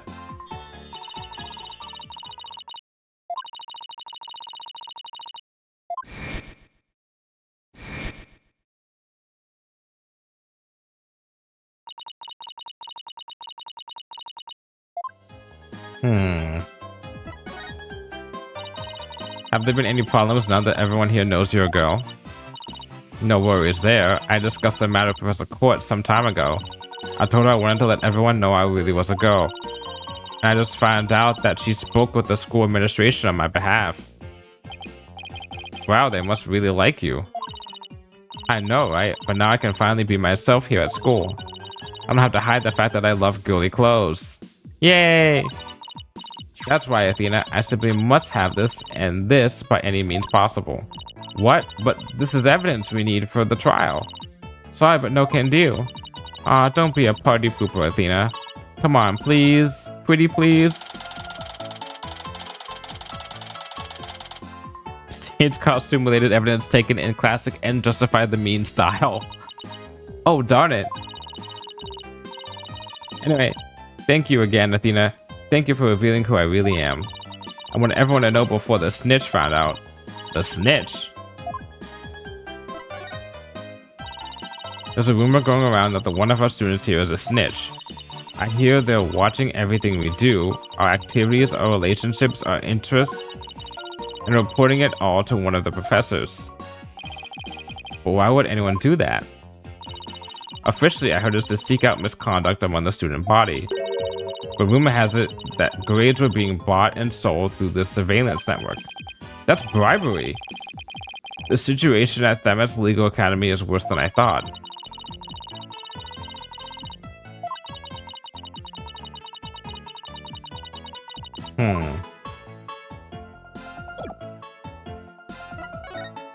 Let's talk about... Oh, Lady Justice. That's so key. Okay, so Q-U-T-E. I can't even spell cute. Ah, damn it. You think this is cute? Yeah, totally. The balance of the scales, the keenness of the sword, the cracks running all the way up. That last one's only because I put it back together. Oh, I totally know what you mean. It's that feeling you get when something is so cute you want to smash it to bits. R-I-G-H-T.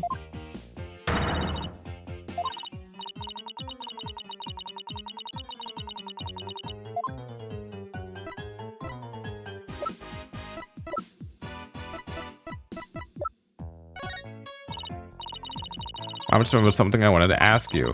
This photo shows a piece of art on the table. Do you know what that is? What? Whoa! Look at that unique artistic sense. That has to be one of Professor Quartz's creations, man. Professor Quartz? Artistic sense? Professor Quartz artistic sense? That's a tough one.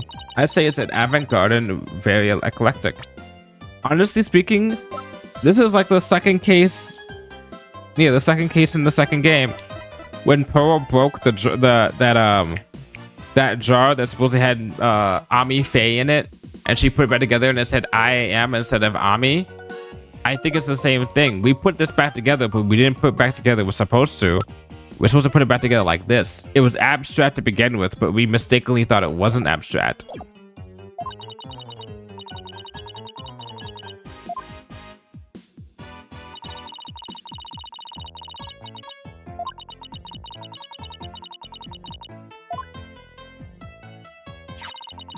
The statue in that photo was originally a statue of Lady Justice. Lady Justice? But the court had planned on placing it on the judge's bench in the lecture hall. But the day before the mock trial, it broke while she was polishing it. She said she'd take it back to the art room and try to fix it somehow.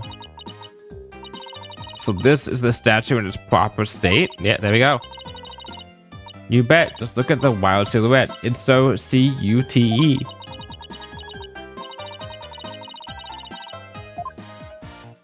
You just don't understand high art there, Athena.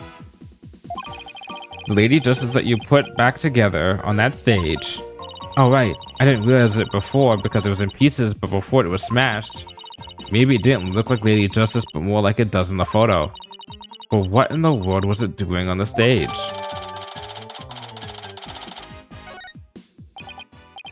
Well, I think that about covers it. Okay, then how about we watching the mock trial video with me? What do you say? Sure, sounds good to me. So how do you want to watch it? All classroom desks at the school have their own built-in computer, you know. Wow, this place definitely is a lot cushier than I thought. I know you guys are in a hurry, so I'll just fast forward to the important parts. And start with the professor's pre-trial speech.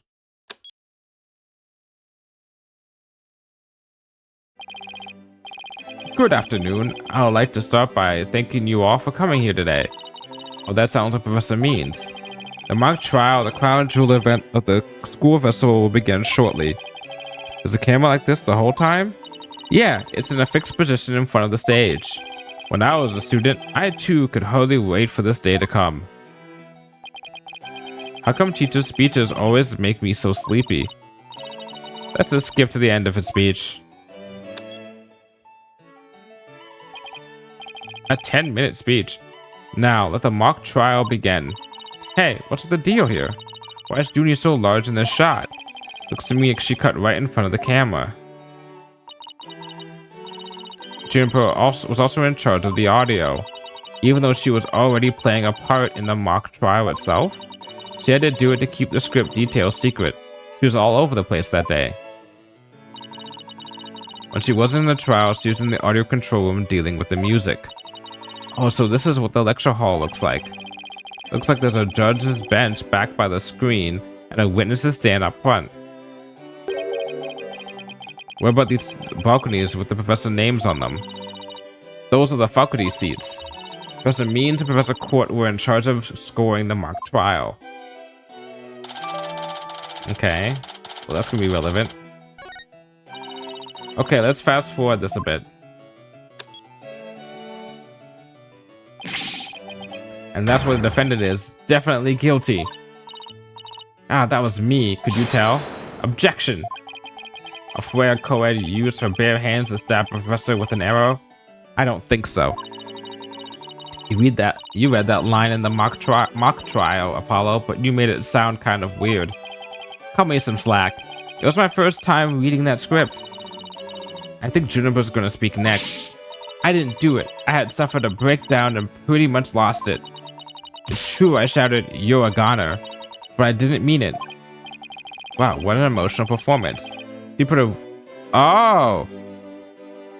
Oh! Oh! If she at any particular chance was practicing her lines, and they admit that she was practicing her lines, then that videotape that we have of her saying it is probably someone recorded her saying it without her knowledge.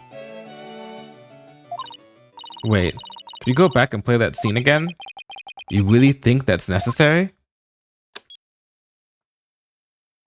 I didn't do it. I had suffered a breakdown and pretty much lost it. It's true I shouted, "You're a goner," but I didn't mean it.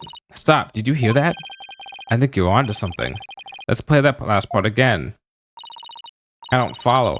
What are you guys so excited about? I think this piece of evidence should explain it. Take that! That's it? I don't see the connection.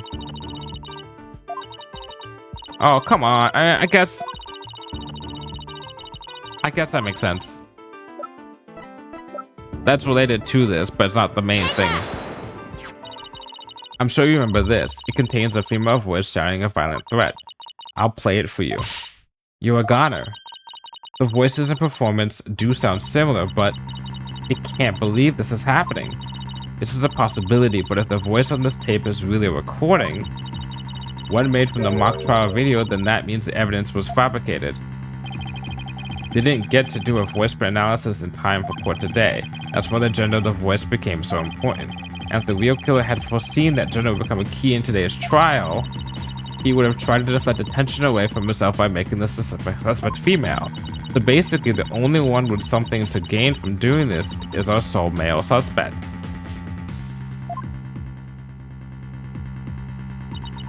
Wait a second. No way! Yes, right. Professor Means' credo is the end justifies the means. So it makes perfect sense that a student who took those words to heart would fabricate evidence. We need to get that tape analyzed as soon as possible. So maybe they're saying that she didn't practice it and they recorded it. They're saying that they took the tape recorder was taken strictly from the actual mock trial itself, but it doesn't sound like it would make sense to me. When did we get this tape recorder? Allow me to assist you with that.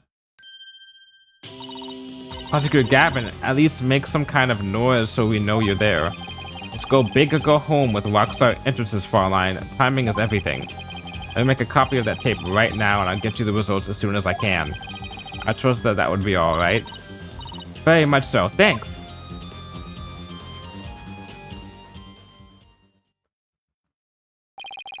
Well, Athena, it's almost sundown.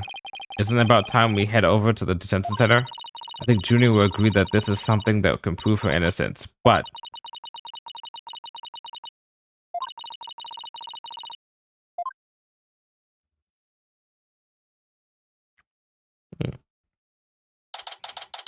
Let's go.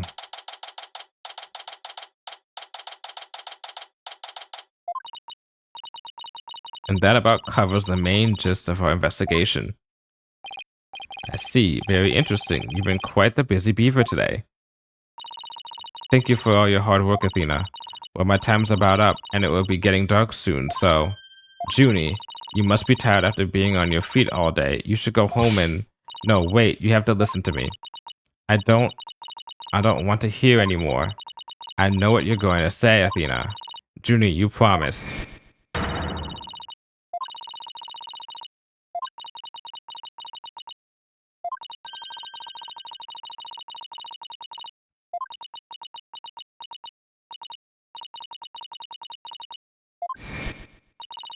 So please just listen to what I have to say. Once you've heard me out, I'll let you decide what to do.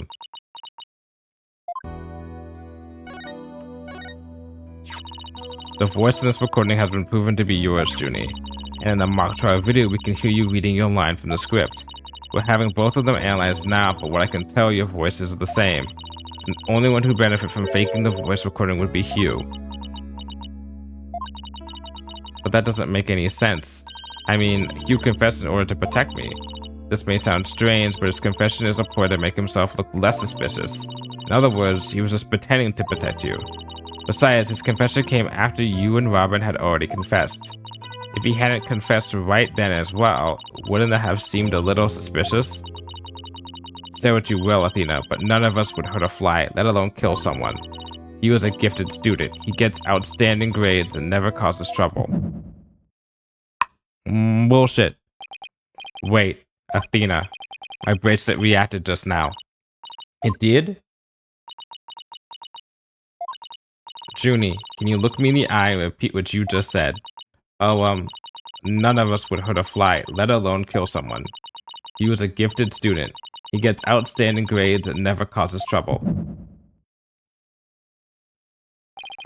Now I'm sure of it. She's lying. It's perceiving time. Dun dun dun dun dun dun dun dun.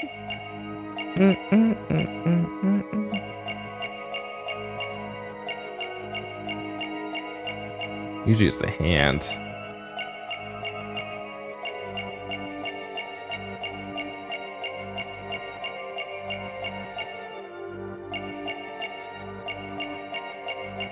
Let's check. Can you see another hand? Nope, you can't. Okay.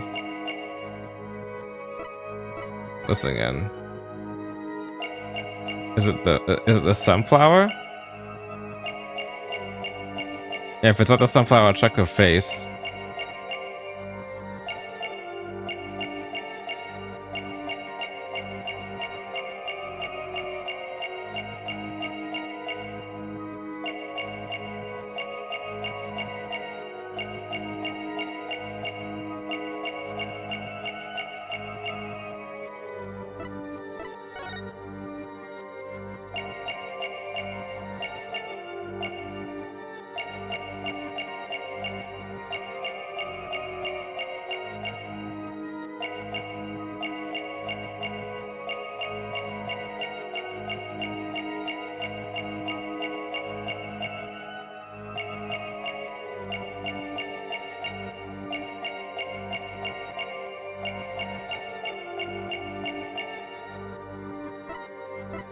Her ears? I don't think it would be her ears, would it be?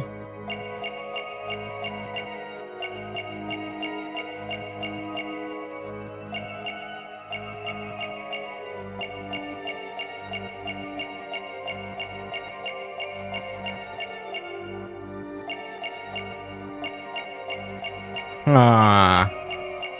Ah.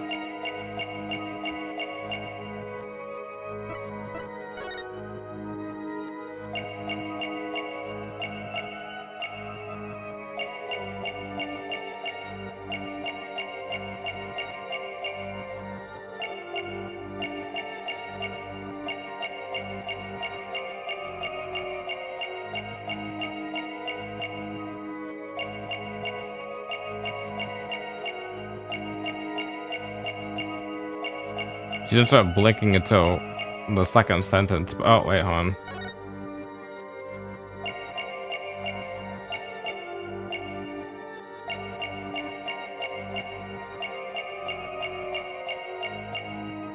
What is it?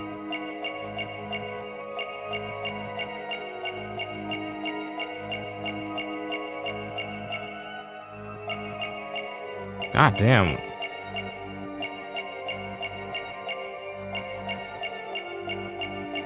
Wait, is it? Wait, hold on. Go back. I saw that little shit.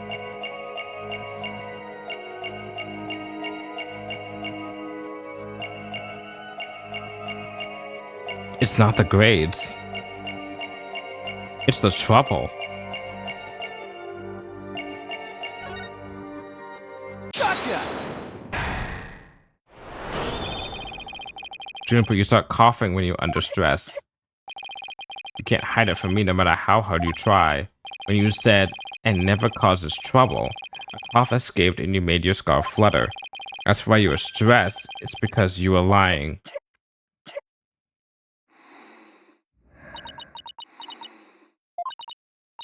Junie, you're trying to hide Hugh's connection to this case, aren't you? I believe that also ties into a secret about yourself. A secret about me? I don't understand.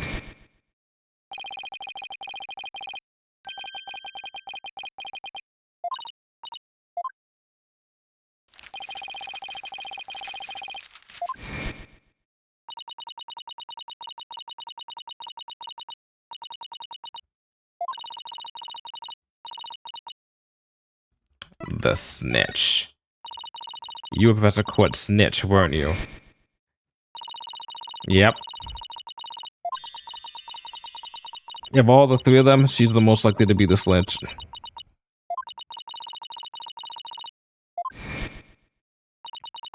And while fulfilling that role, you learned something about Hugh you'd rather forget. I don't know what you're talking about. Junie, please, stop hiding things from me. I hate having to force things out of you like this.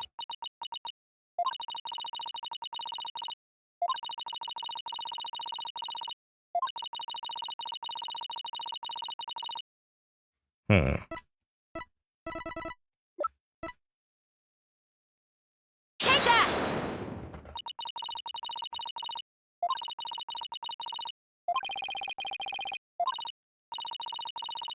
Oh, wait, okay.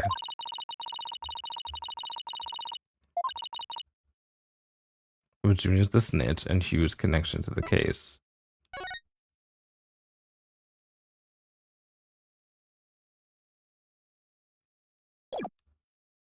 Take that! Right here in Professor Quart's planner, it says routine report. I believe that's meant to when the snitch will report it into Professor O'Connor.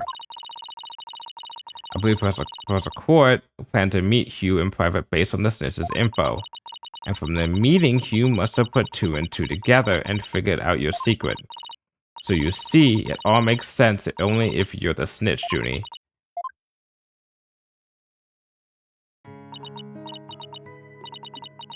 Forgive me, Thena.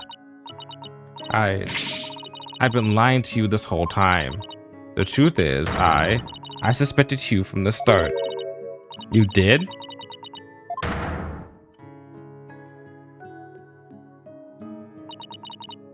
I'm so sorry. I've talked about friendship so much, but I've been a terrible friend. Juniper, I don't have that special kind of hearing that Athena does. But I don't need it to sense the pain you're feeling inside. And intensity is directly proportional to how you feel about your friend. Dude, his eyes are also a little dead looking right there. Am I right?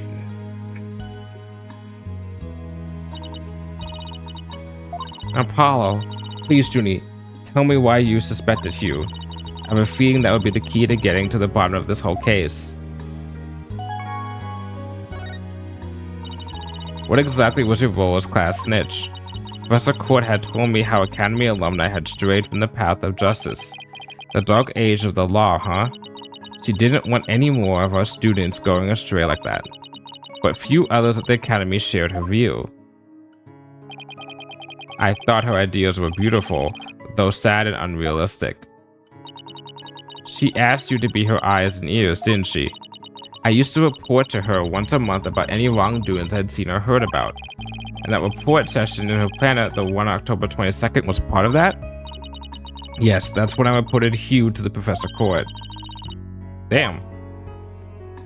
Stitches get stitches! How dare you betray your friend? Nah, that's cool. I had accidentally overheard Hugh talking. What did you hear? He was talking to someone on the phone. I think it was one of his parents. What were they talking about? Something about having paid money for good test scores. I only overheard him talking, so I never did find out who the money was going to. What?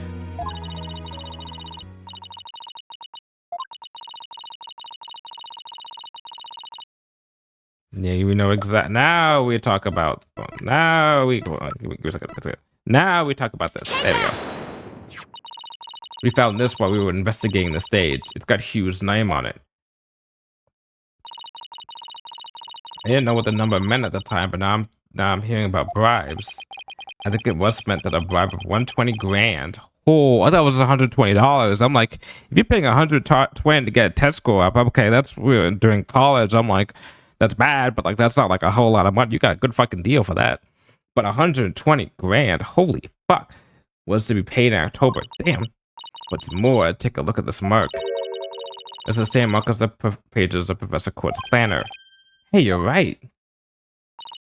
Wait. But why would Professor Court have that kind of information in her planner? You don't really think the person who was taking bribe money was the possibility at this point, but it may indeed have been Professor Court.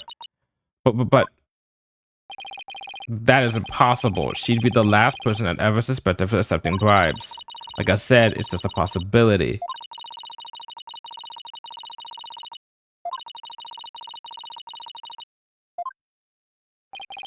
It's not your fault, Junie. Anybody would have suspected you if they knew what you knew. No, I don't believe that alone would have driven him to murder. There's another reason why I suspected Hugh. Holy shit. I saw Hugh around 7 p.m. the day before the mock trial. When I saw him, his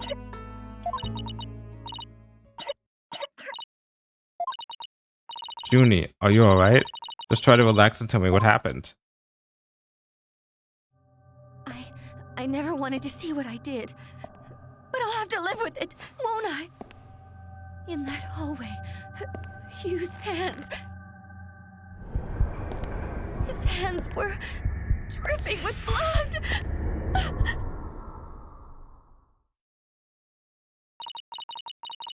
His hands were dripping with blood.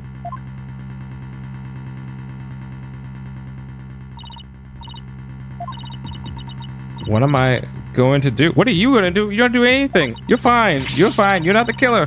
Deep down, I know Hugh can't be the killer, but my mind keeps telling me he is. No matter how hard I try to convince myself he isn't. Oh, what am I going to do? Hugh, he's... I can't take this anymore, Lena.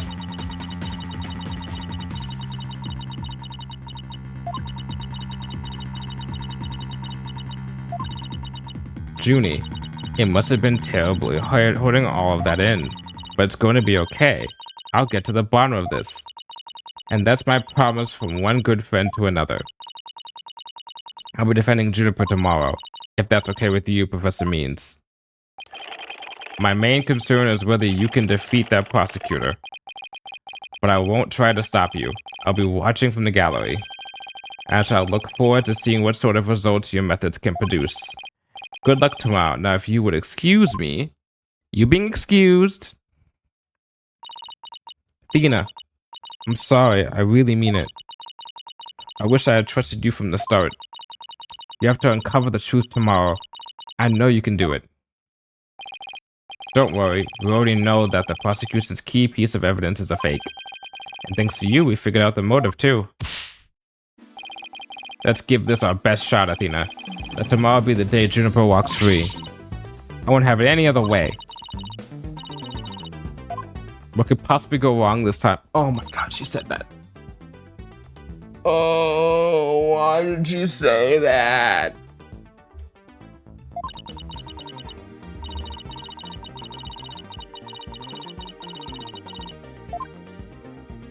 Strange, imaginable feeling? I wonder what it could be.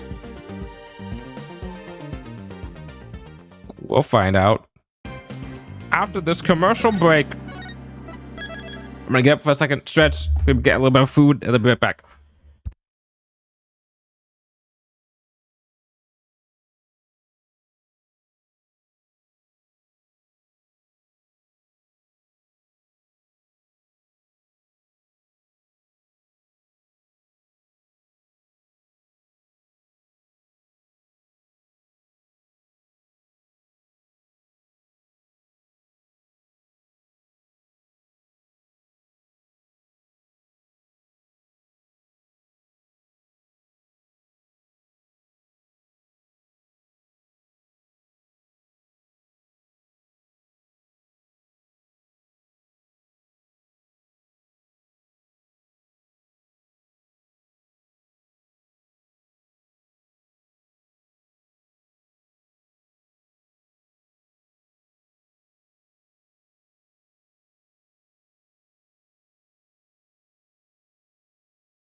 Okay, back. I got some goldfish.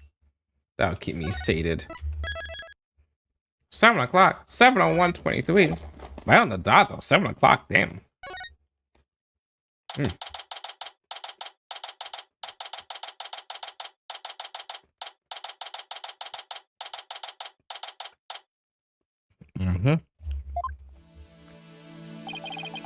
Were you able to sleep last night? I'm guessing no.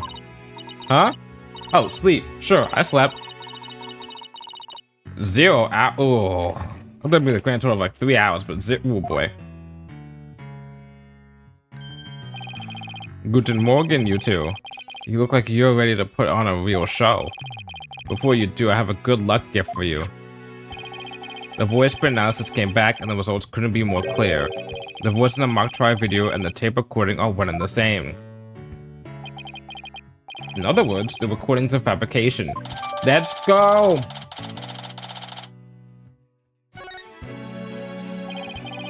The lab is continuing the study of the tape. So far they find signs of overdubbing. It's going to take a bit longer to recover the audio that was erased. Who's there? Wait. Did you see who it was? No, I got a quick look, but they got away. I think it might have been Hugh. I bet he was eavesdropping. I wonder if he saw our hand. Oh, I'm sure he wasn't the only one just now. I bet Robin and Boxgirl were listening in too. Make sure they don't make a run for it. That is my final gift to you. Thank you, Clavier. Okay, all that's left now is to reach out to the truth. Time for a mini Chords of Steel workout.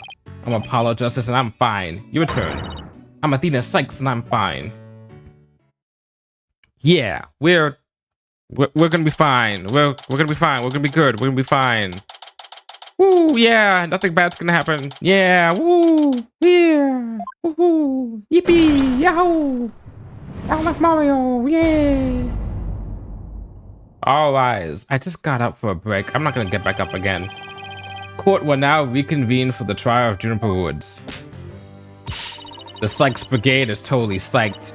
I mean, the defense is ready, Your Honor. The prosecution is ready as well. I mean, isn't that right, Prosecutor Blackwell? Come on, Prosecutor Blackwell. Let's go. Let's go. We got evidence now. Come on. Show us your evidence. It's fake. Come on now. Well, moving right along, yesterday's adjournment was unexpected yet necessary. But now I'll be running a tight ship here today, so no funny business from anybody, understood? Your baldness, Robert Newman and Hugh O'Connor have recanted their confessions. But later, I shall grill them to leisure to find whether I could charge them with perjury. Well, this sure complicates matters. Still, one must not overlook the facts about the school camera photo that was submitted yesterday. I pity, but that evidence is no longer relevant to this case. The art room clock runs fast. It cannot function as an accurate measure of time. As for the bungling detective who overlooked that, he is paying for his failure as we speak. Oh god, he's like Gumshoe. He's gonna get a pay cut. Or get his body cut. If that's the case, then what will we... The accused is the sole person who could have moved the body from the art room to the stage. I mean to prove it here this day. He's gonna have a witness that's gonna be Hugh, isn't it? My understanding of this heinous crime is thus. The murder took place near the center of the art room, as evidenced by the black bun stain. Blood was also found on the pottery next to the window over the max maintenance area. Yeah, we helped you find that evidence, Blackwell. Thank you very much. Which is to say, the body was carried over to that very window. Okay, from there it was dropped down to the maintenance area below. And though there were nary a scratch to the body aside from the fatal wound, that too was per the script. A high jump mat was employed to the kitchen to fall. Have you tested the mat for blood to test if that's true? Then a ball cart was used to haul the body over to the stage. Have you tested the ball cart to determine if there was blood on there? That's not very clever. I mean, it's the same exact body moving scheme as the script. Anyone could have moved the body that way. Tisk. Your propensity to spew forth words. What does that even mean? Propensity. Propensity.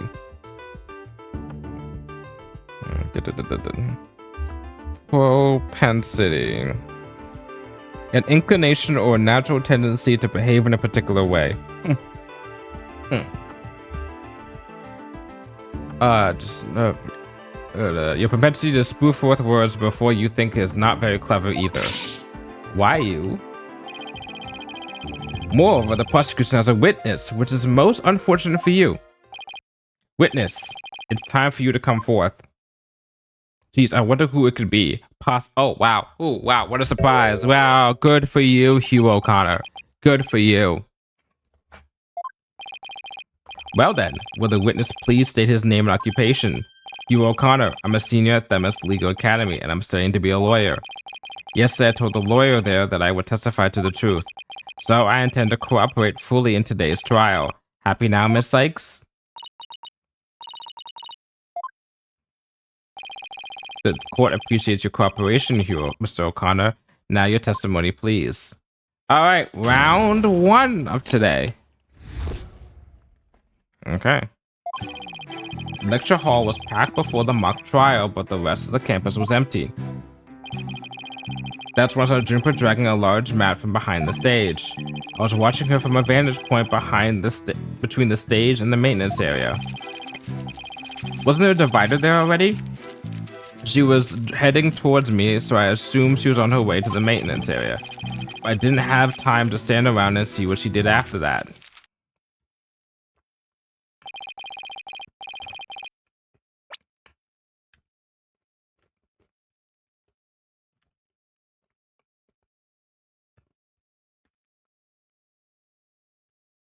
So I was packed before the mock trial, but the rest of the campus was empty. So it was before the mock trial, but after the night of the murder. Or maybe you thought I was going to bring up something else entirely against your client. No, that's not what we were talking about. You can talk about her being a snitch. That helps her out in her favor. She's coming straight at us today using any means possible. But the students who had to climb up high when setting up the stage, Matt was brought over to the stage from the storehouse. Our client is the student council president. What's wrong with her taking it upon herself to put the mat away after they'd use it? Oh, there's plenty wrong. There was but one mat in the entire school that could cushion a fall from such a lofty heights.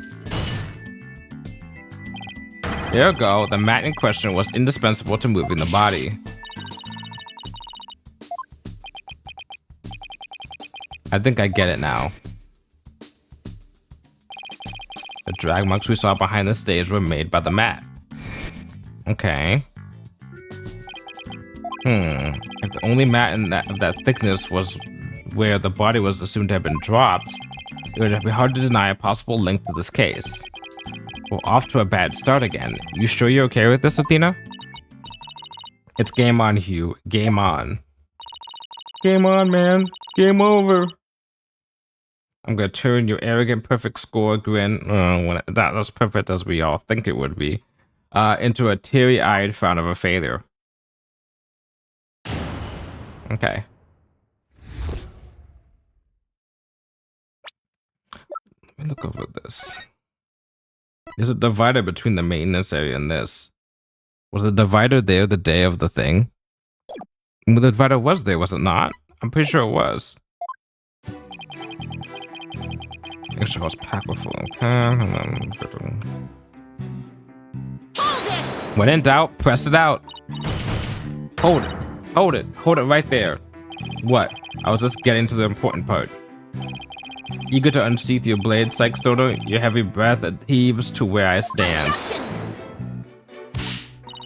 How rude. A human's breath doesn't travel anywhere near that bar. So the only issue is distance. You're not denying you're a heavy breather. Jesus. Calling her a mouth breather? I'm just saying that scientific studies have proven that it's not. Hang in there, Athena. No matter how many insults they hurl, it won't affect the judge's opinion of you. Who cares about self-esteem? We were lawyers. Let's get back to what happened before the mock trial.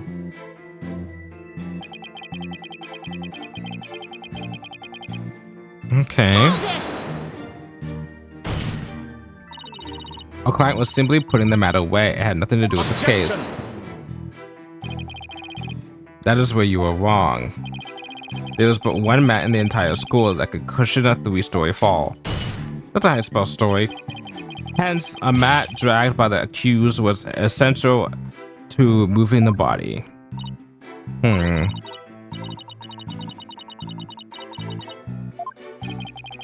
Now show me how to study it. Let me show you how to show the truth. You'll have my full cooperation.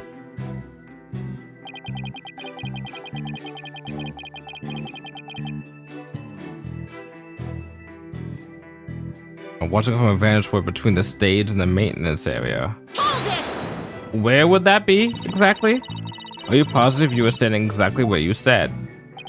It was between the stage and the maintenance area, and she was back behind the backdrop.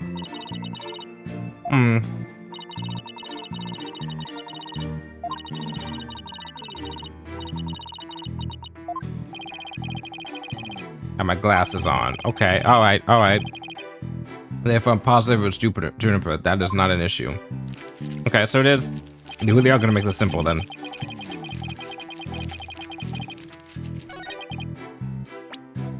Okay.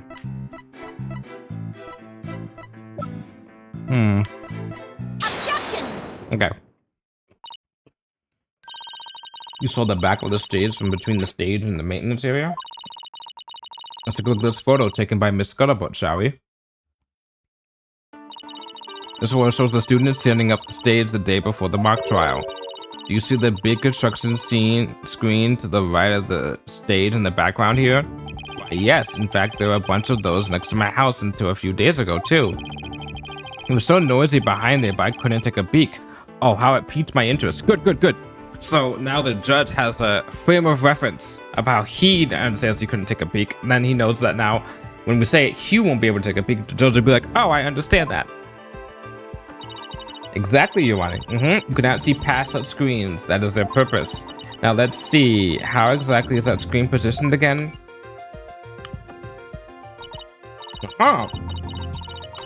To the right of the stage. Should be right there. From this vantage point, The witness claims to have seen a client behind the stage backdrop. The scene would have been completely in the way. That's right. Therefore, witness couldn't have possibly seen a client from this point. Were you seeing her from the art room? Order. Mr. O'Connor, have you been lying to this court? The screen. Right. Must have slipped my mind. What? Are you telling me you, Mr. Genius, forgot something as literally big as that? There are two kinds of memory lapses. The normal kind you mouth breathers have. Oh my god, he is calling us a mouth breather. And the genius level lapses of memory that people like me have. Alright, Elon. Will the witness now please restate what he remembers minus the lapses of memory? That's easy. I was on the other side of the screen. In other words, I witnessed Juniper from the... Oops. Uh-oh. Oh boy, my Elgato just shat the bed for a split second there. Oh no, it just shat the bed. This means the audio's gonna be off. Witness Juniper from the sides. Oh no. You were testifying that a client was behind the stage. It doesn't matter, we're continuing. Oh wait, I have an idea.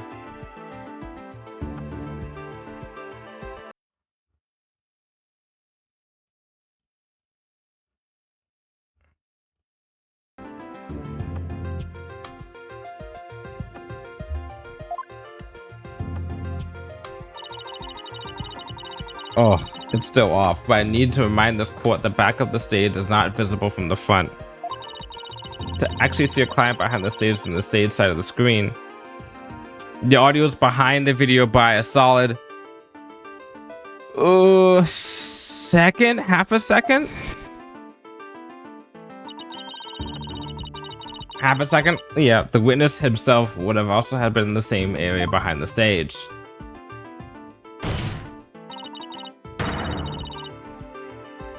But in that case, a client would have definitely seen Mr. O'Connor. All right, hold on.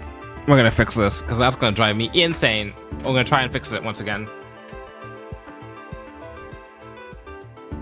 I'm sorry. This is for your own good.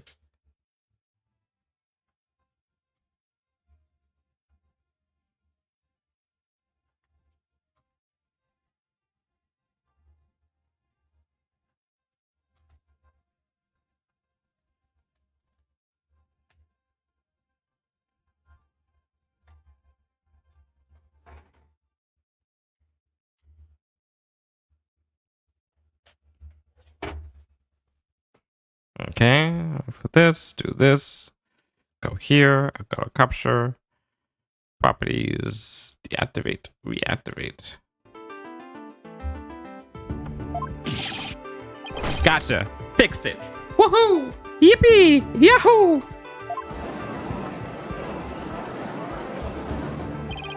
Nice one, Athena. Keep it up. Objection! Ah, doesn't time to get a synced objection against us. All right, golden boy. Is this not your chance? Telling the truth would be like a weight lifted from your chest. Someone say it. Say it. The truth. What truth? But the golden boy here was where he initially stated. That is to say, he was between the maintenance area and the stage. Objection! But then the screen would have blocked his view of... On the ground, yes, his view, yep, would have been blocked indeed. But consider how smoke always wants to rise up high. Athena, look at this photo again. Do you think...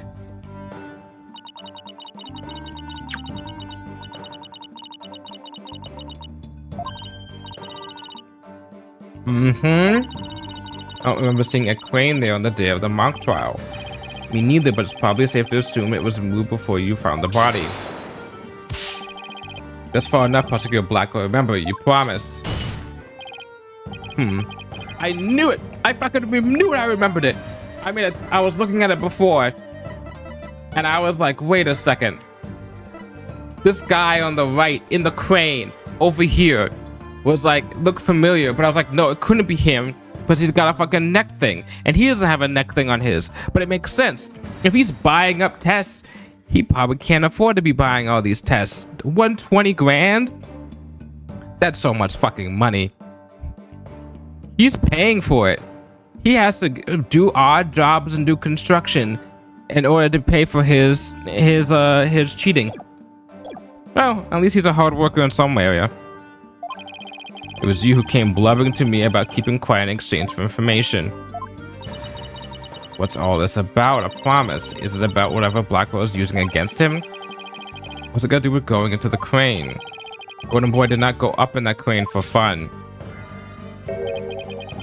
He was working part-time as a crane operator within school grounds.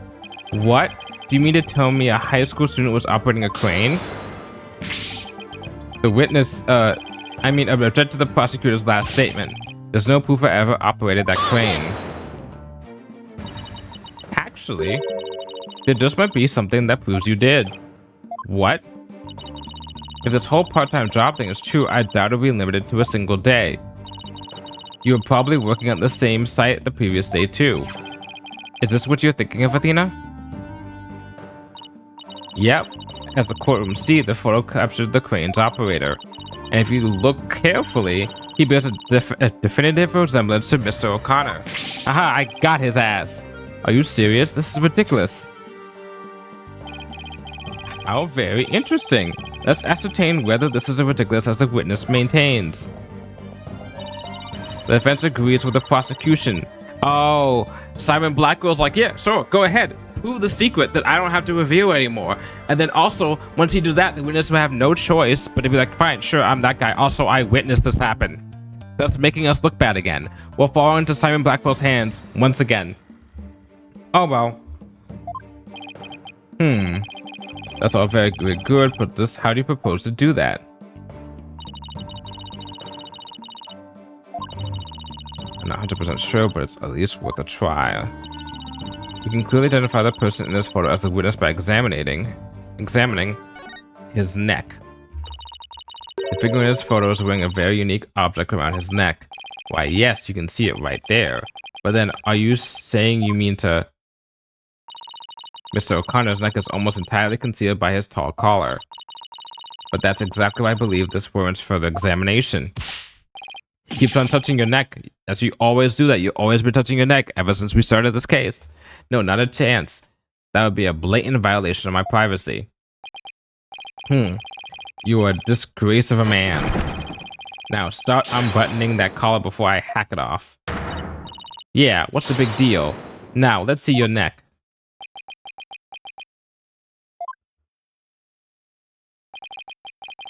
Guess I have no choice.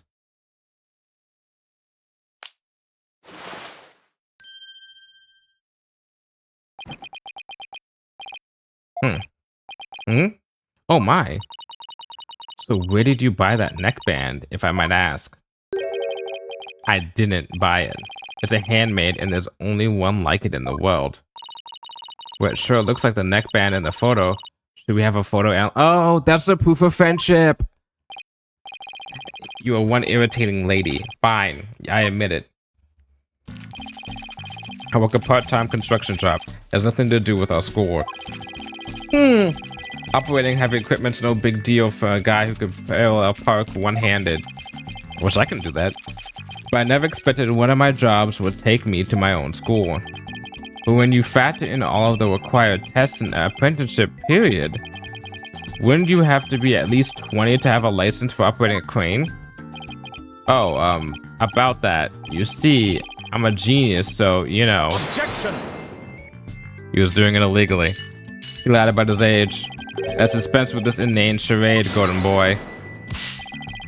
No, particular Blackwell, please don't. High school seniors are 19 at most, thus they fail to complete the requirements. Well, that does not apply to you. Does it, Mr. O'Connor? How old are you? Why does it imply he's a senior, so he's around that age, right? No, don't, please. Oh god, he actually is older than... Actually, Golden Boy here is 25. Oh! He took a 7-year break from school. Wait, come again?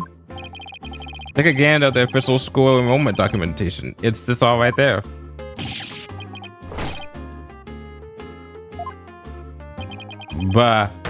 Brosif. Brodissimo. Holy shit. Man is cooked. That man is cooked. A 7-year break. 7 years. I've just one thing to say. There are 2 kinds of 7-year breaks. The ordinary kind you mouth breathers take. Oh, come on. And the genius kind people like me take. Objection! Yeah, no. But a genius would quickly become a chore for a 7-year break. Yep. You have that backwards, Athena. Even geniuses make mistakes. I just happened to make mine only 7 years in a row.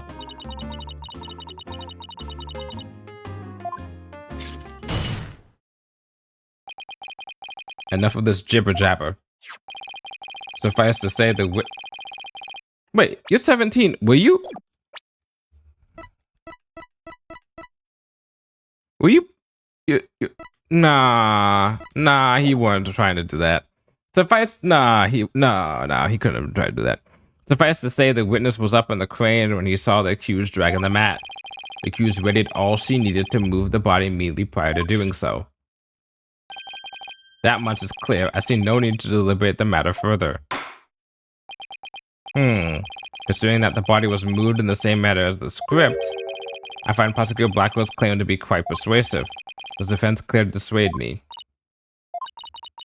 As long as a mat was used to move the body, Junior's going to be under suspicion. Athena, I just thought of something. What was Hugh doing in the crane right before the mock trial? He couldn't have been on the job at the time. I mean, he was waiting for the trial to start. Yeah, but why was he in the crane? Wait, you don't think... Your Honor. Yes, Miss Sykes? I've got it. I've got an amazing deal that would turn the prosecution's claim on its head. Although conjectures never stopped us before, it's literally the log line of this goddamn game. Interesting. Were you using the crane to... The body was just like it was in the script, so it must have been moved like in the script, too. At least that's what the prosecution believes. How simplistic, even foolish. Those are pretty strong words, Athena. You sure about this? The witness is a licensed crane operator, so he could have used it to move the body. True. Objection!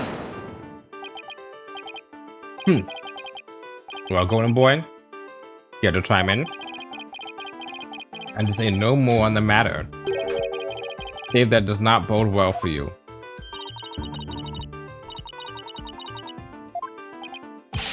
Watch this. I can use a bow and arrow one-handed. I can even drive a crane with one hand. That's easy. But operating the crane itself is so complex it requires both hands. Now, I would have the court look at this.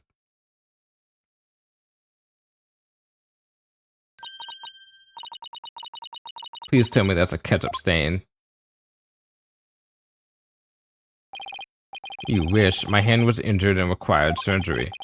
That's the reason I kept my hand in my pocket all this time. I've already verified with the hospital treatment. Quite a nasty wound, they say. How did you hurt it? I see no need to discuss that. It has no relevance to this case. Bullshit! 2 hands are required to operate complex machinery such as a crane.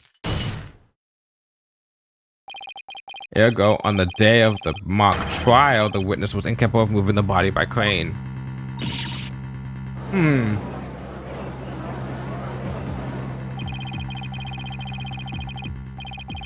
I planned on moving the crane the night before the mock trial, but then I got injured. I wanted to keep my part-time job a secret. I just had to do it before the mock trial instead. But you were in the crane at 6 p.m. Hold on. I planned on moving the crane the night before the mock trial, aka the night the murder happened, but then I got injured. So you saying that in this picture right here, You were injured? Or are you saying that you were about to get injured? The body was dropped out of a third floor window to a mat near the maintenance area. Okay, did this before. I'm eating my food, so I'm not talking.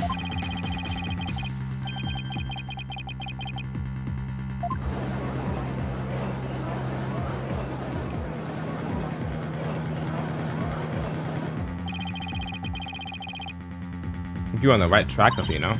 You do? Yeah, Juniper remains a prime suspect if we assume the body was moved per her script. So as the defense, you had to figure out how else the body could have been moved. But Ms. Sykes, if you have a counter argument, this court would love to hear it. And if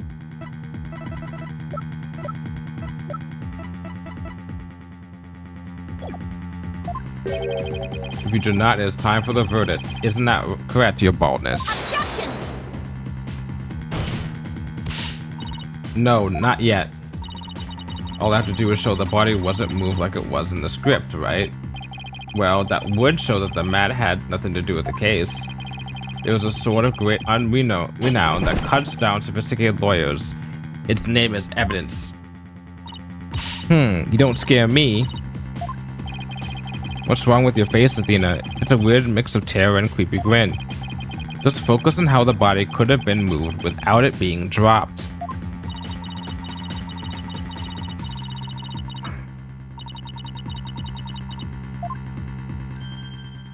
Wait a sec. Is it clipping? There we go.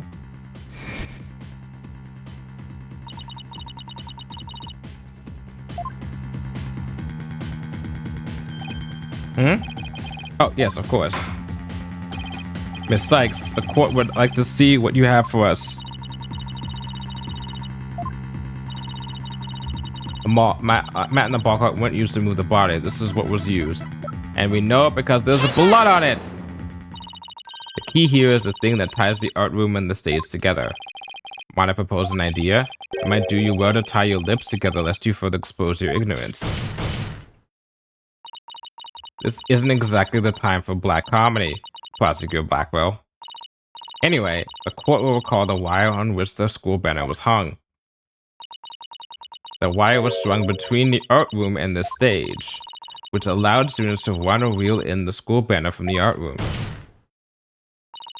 The body could have easily been lowered down to the stage via this wire. The audio is cut there a little bit.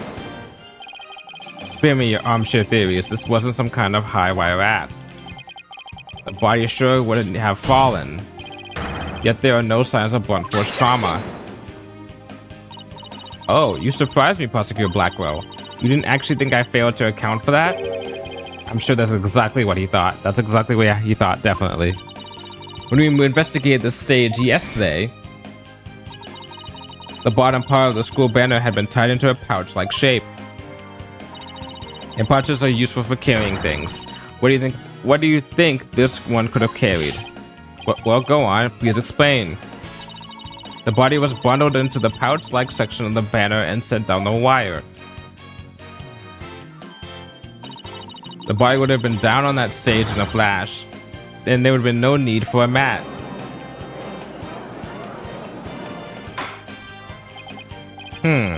I've heard the phrase carrying the banner, but the banner doing the carrying? Objection!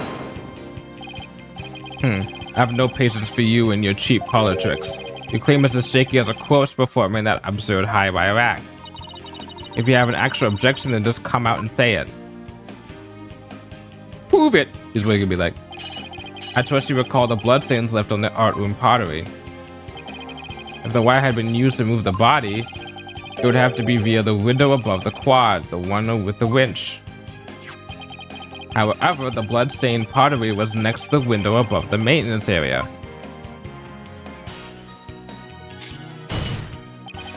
Ergo, the wire on the banner had not all to do with the case. I wonder. Okay, no. Oh? Haha. The bloodstained pottery. I remember that. This doesn't look good. We'll be back to the mat theory if you don't do something. Well, Miss Sykes, I hope you have something better this time than a circus act.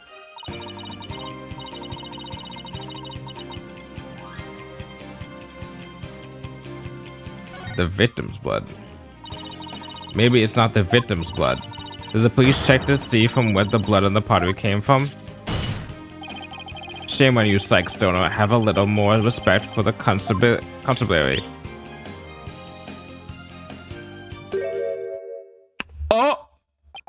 Oh! Wright. Looks like they didn't check it. Don't let it get you down, Prosecutor Blackwell. Everyone makes mistakes. Spare me your cheek. We will know not either way till the tests are run. Your baldness. I demand that the blood on the pottery be analyzed this instant. Of course, it shouldn't take long to get the results back. I bet you it's gonna be huge. Oh my, that was quick. We're history if it turns out to be the victim's blood.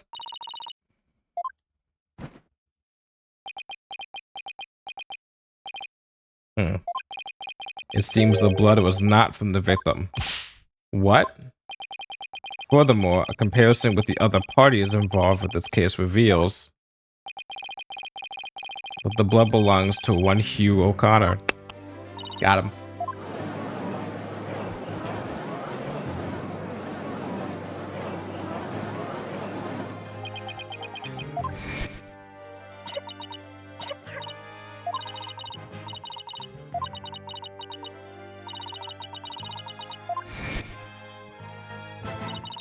Your Honor, as we saw earlier, the witness's left hand had suffered a serious injury. He sustained a wound in a struggle with the victim and his blood got on the pottery.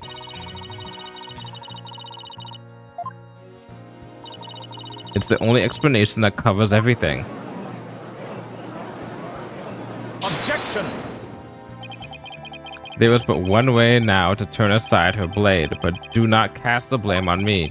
You grudge it with Sykes Stoner, for it is she who forces me to expose your secret. Fine, whatever. The court will observe this odd-looking envelope. It was inside that Miriam Scuttlebutt's script was found. Miss Scuttlebutts, but didn't the prosecution already claim that this envelope is the one that contained her script? Circumstances have changed. You see, Golden Boy had hidden this from us all. Let's see here. My word, talk about the world's most painful paper cut. Indeed, you can clearly see that if this envelope is not opened correctly, a powerful spring-loaded blade would shoot forth, leaving a horrible gash upon the hand. God damn, Miriam! The only one who would have been able to told her the secret way to open it was Constance Court.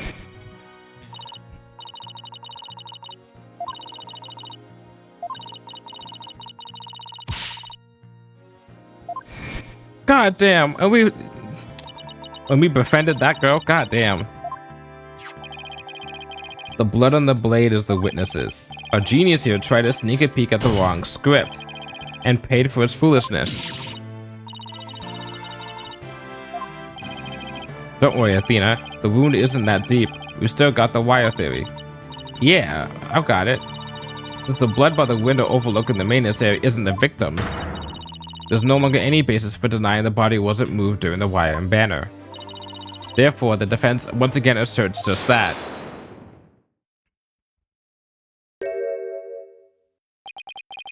You call yourself a lawyer? Huh. Don't you see the glaring contradiction in your thinking?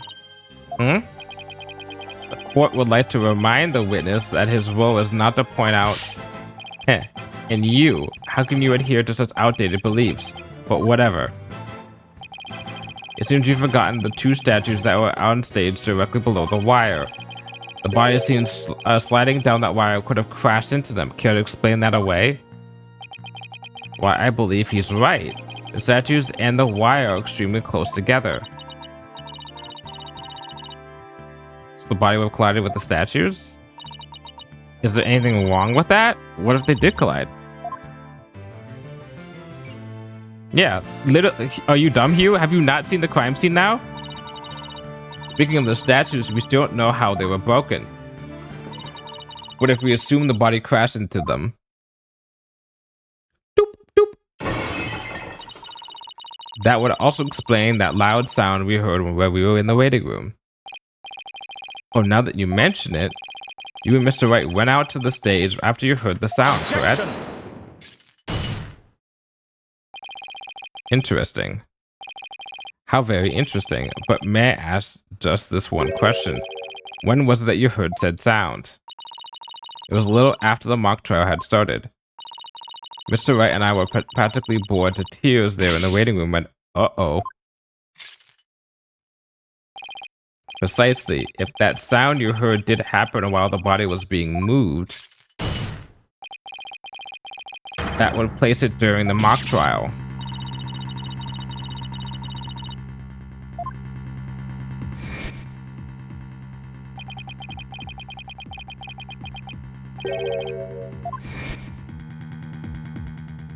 Well, if he's lying about that, he said he told the body before the mock trial, but if he's lying and he's the culprit, then all his testimony just goes out the window.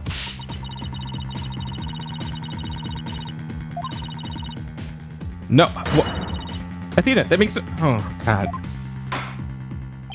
We had to prove that he's lying about him seeing the body before the mock trial. The focus was on just 3 suspects before the body was moved before the mock trial. That has been the major premise thus far. Your assertion therefore contradicts the very foundation of this case. Both sides still lack incontrovertible evidence. So should we not also treat Golden Boy's testimony with some level of suspicion? Thank you! Thank you! Good point. But Prosecutor Blackwell is on our side. I bet he's figured out the truth behind this case. Well, great, as long as he's not up to something else. He's gonna be up to something else, probably.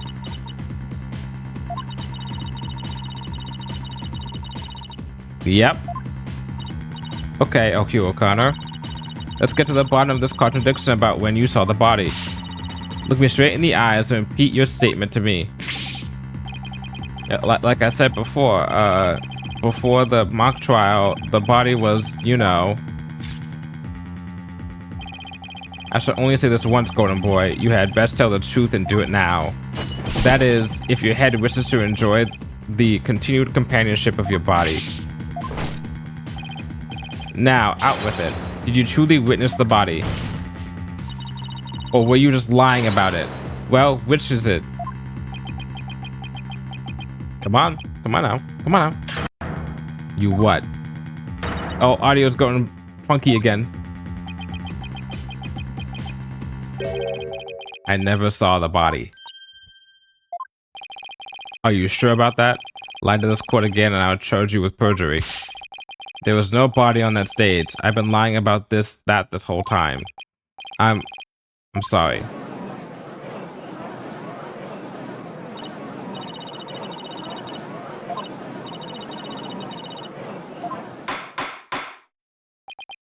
Order.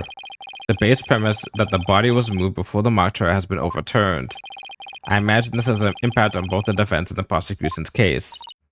Well, first I'd like to thank the prosecutor. This brings us one step closer to the truth. Now at least we know the body was moved during the wire and school banner. Using the wire and school banner.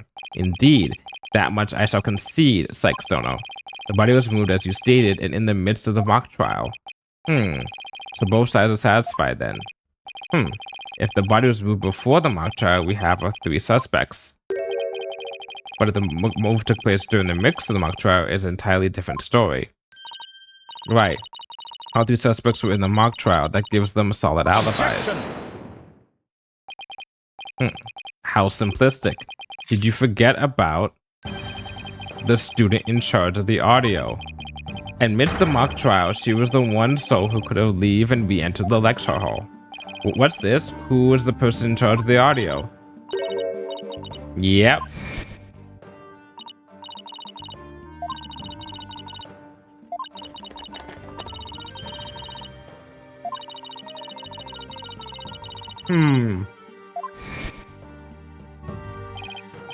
Indeed.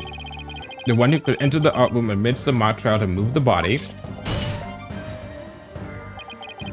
was none other than the accused Juniper Woods, but she was in charge of the audio.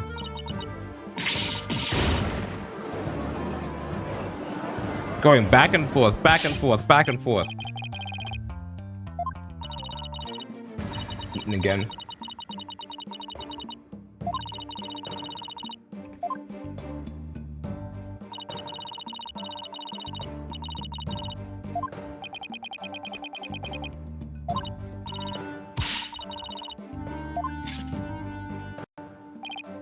Don't worry, it's like Stono. Your bonus. It's time to put an end to this farce. Prosecutors has presented a quite convincing case by help of the defense. But the defense has one last chance to voice any remaining objections. Well, Miss Sykes? Apollo, what are we going to do? Got nothing left. Nothing, nada, niente. I've been trying to think of something, but I'm drawing a big blank too.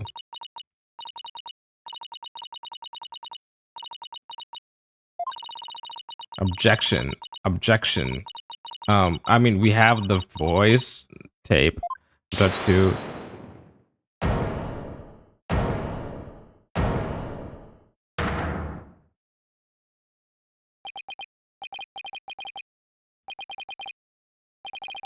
Stop right there. All ears to me.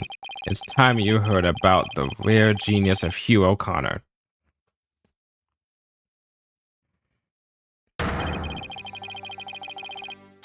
Listen, you will hear the secret behind my perfect crime. Perfect crime?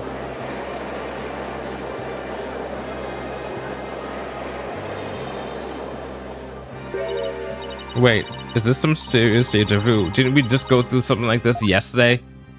Yes, we did. It better not be another one of his enraging traps. The murder than moving the body to cover up, it was all sprung from my brilliant mind. Well, go ahead, arrest me. The real killer is right before you. Order, I say. Mr. O'Connor, you already confessed yesterday, then earlier today recanted your confession. As if you mouthbreathers could comprehend my genius, the end testifies the means. Now bow down and kneel. Kneel before my great and maddening intellect. Objection! Oh, he is not happy. Enough. The only thing maddening is the ignominy you bear before all to see. It was impossible for you to have been the perpetrator behind this crime. There was no perfect crime, only a perfect alibi for were you at the mock trail. And it's silly that I must remind you of this, but you were participating the entire time. There shall be no mercy if you persist in hindering this trial with your silly little ads.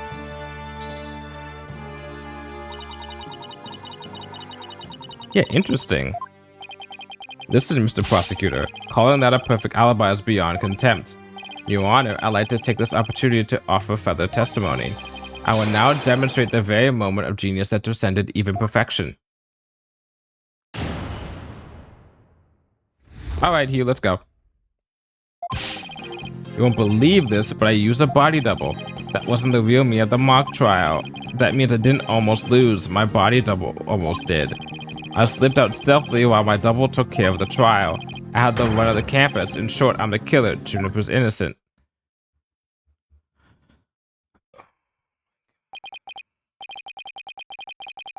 Oh my god. I have a question I was hoping the defense and prosecution might help answer. Is it just me, or does the witness's testimony make no sense at all? Nope, it is not just you. Nope, it's not just you, Your Honor. I said the same thing she did.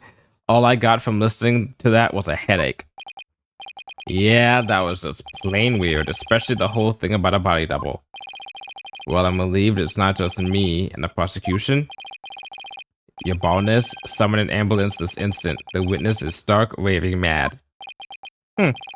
Yes, I think that would be for the best. Now then, let's pretend that never happened and move on to my verdict. You people don't believe me? It's not a matter of not believing you, it's more along the lines of questioning your sanity. Yeah, the funny farm just called. They want their genius back. Shut your pie holes. The intellect of a genius transcends even logic. Besides, don't you guys have that weird device for testimony like this? Objection! Widget's not a weird device, and don't waste him on ridiculous testimonies. Easily a tiger. Think of it this way. We don't want a verdict to be passed just yet. So how about we give Widget a try?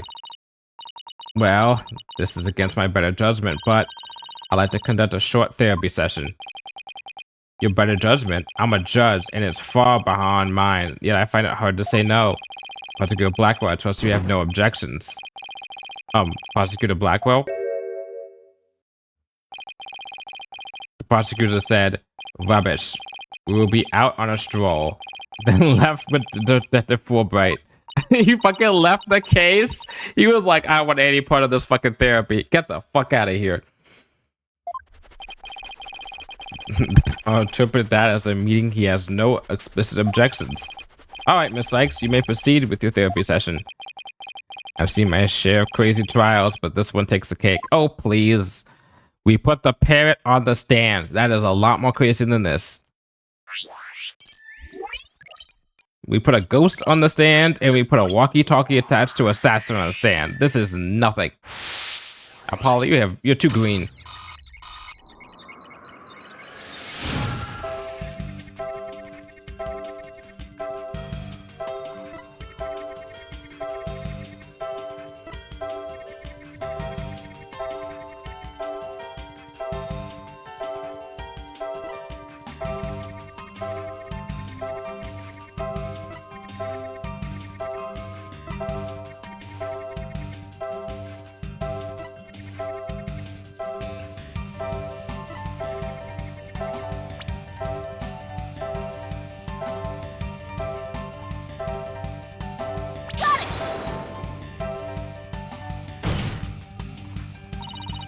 Okay.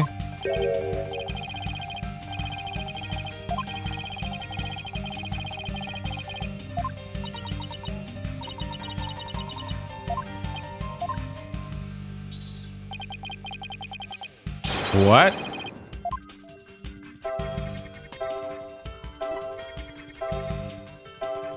Juniper's innocent probe. Woods. There you go. Yeah, it's not him killing us. Mr. O'Connor, yesterday you said that you didn't really care about Miss Woods anymore.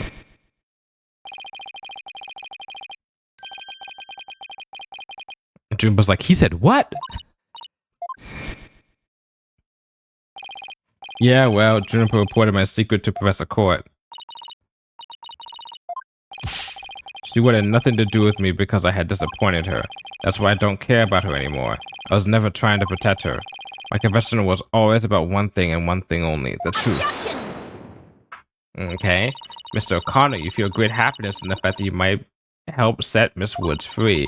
So much so it overshadowed all of your other emotions. What are you... I can hear it clearly now, Mr. O'Connor. The discord you've been trying to suppress. People don't normally feel like you do when you confess. So Hugh really was trying to protect Juniper? Yes, I'm sure of it. Hugh's feelings for her are the real deal.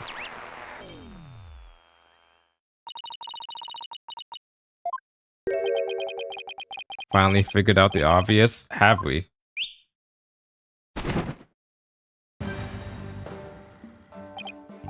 Why, Prosecutor Blackwell, you're back. The confession was naught but lies, save for the part about being in the mock trial. Can we all agree now that the killer was one of in charge of the audio, i.e. the accused? No, you haven't unraveled the genius of my body double trick yet. You can't be serious. Do you really expect us to believe you had a body double? Yes, I do, but if you think I didn't, then prove it. Either we quit here and Juniper is found guilty, or we play along with Hugh's delusion. Let's go with the least worst choice. But first, let me update his testimony. Okay.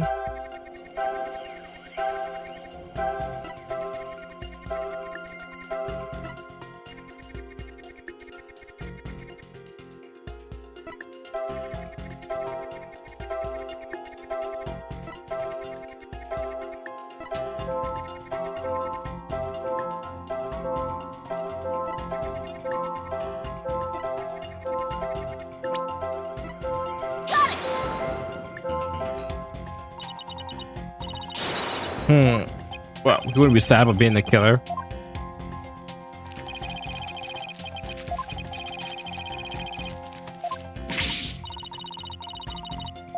No, it can't be alright.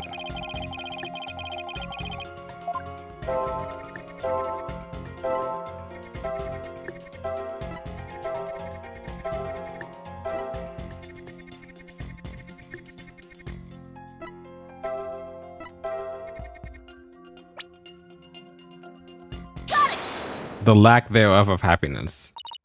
I didn't almost lose, you say. Very odd. You exhibited happiness the entire time except during this statement. You don't know when to give up. Wait, now that I think about it. Stop thinking. I left the lecture hall. It was during Professor Means' pre-trial speech. That's when I moved the body. Then I slipped back in just before the verdict. So you're saying you were there then the moment your body double was about to lose? Yes, I was. Naturally, I wasn't happy when I saw that. In any case, I was at the far end of the lecture hall behind the screen. I figured no one would see me if I came and went through the doors there. Psych Stoner, how much longer will you indulge him in this charade? While it's true that none in the audience might see him through either of those doors, the faculty seats on the balconies are a different story and have a splendid view. I thought you could do better than that. The lawyer's bench is on the right side when facing the front of the hall. I used the door on the right side near the lawyer's bench. That means my movements were only visible to someone on the left balcony seat. So Professor Means. But that seat was empty at the time, which is only natural. After all, it belonged to Professor Court, and we know she was already dead by then. Wait.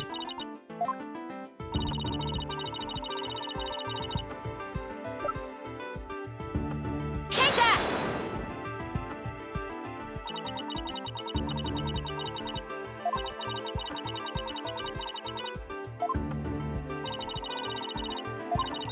You said the left balcony seat was empty, but was it really? I saw it with my own eyes. It was definitely empty. But what about this diagram? According to this, Professor Means was supposed to be seated in the left balcony seat. But if you left the lecture hall during his pre-trial speech, he would have been standing there at his seat addressing the students and faculty.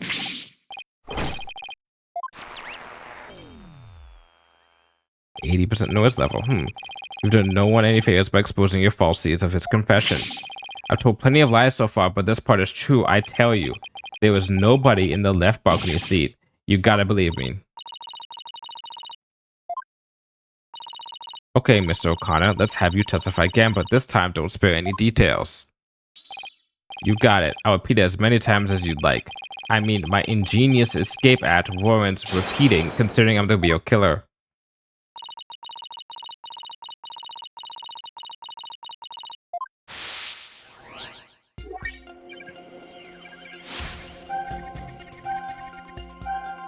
The second floor was deserted.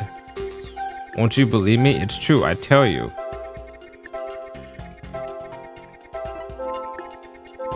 Then all I had to do was go through the empty audio room. Got it! But what now?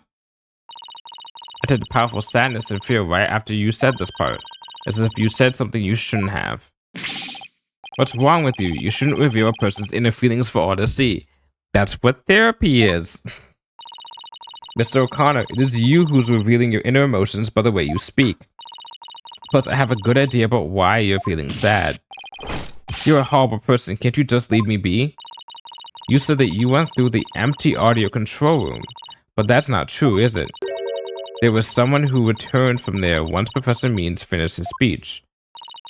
And that someone who was in the audio control room was... Take that! I know you realized there was a problem with your statement as you were saying it. That's why you felt so uneasy. If the audio control room really was empty, that would mean Miss Woods was roaming around the campus. Mr. O'Connor, if you really want to protect Miss Woods, just tell the truth. If you believe in her, revealing the truth is the same as protecting her. Juniper's innocent. That's the truth. But in this dark age of the law, the truth can be easily twisted to serve anyone's needs. When the end justifies the means, your only choice is to fight back with lies.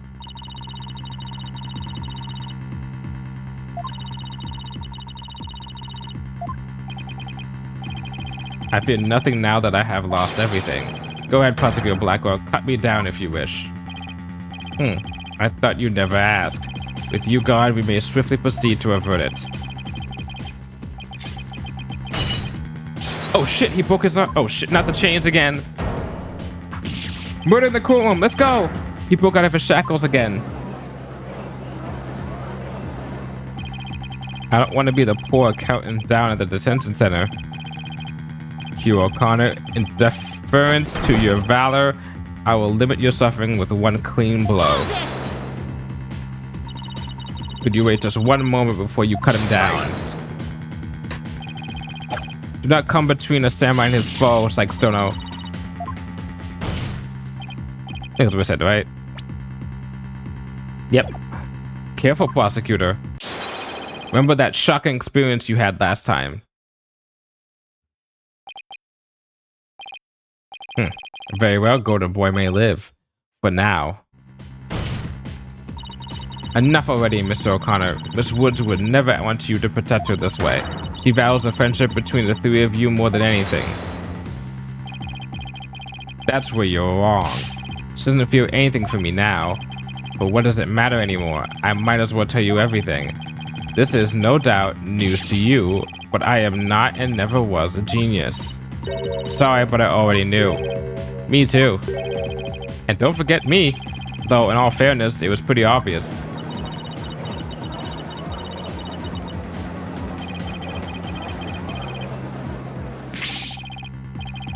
No need to rub it in, just shut up and listen.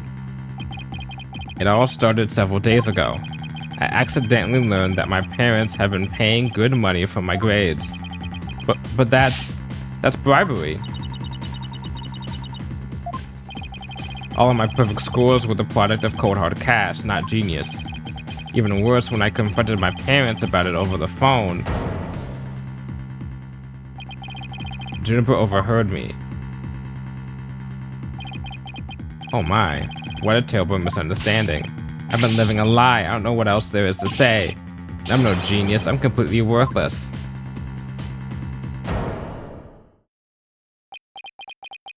A perfect 0. Hey, he's like me.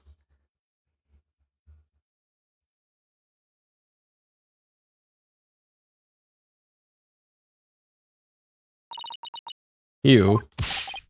Even so, I still wanted to make it up to Juniper for disappointing her like that. That's why I wanted to clear her name by pinning the blame on me. I mean, she probably hates me now, so it'd be a relief for her to see me locked away. If you were trying to help her, then why did you testify against her? You were the ones who told me to tell the truth yesterday, so I thought if I did, it would help her. It looks like we seriously misunderstood him in more ways than one.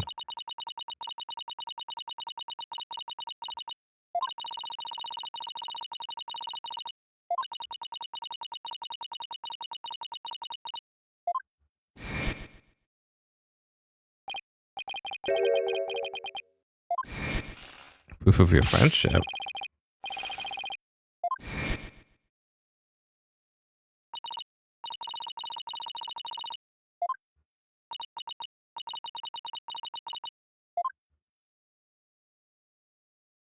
I didn't buy it.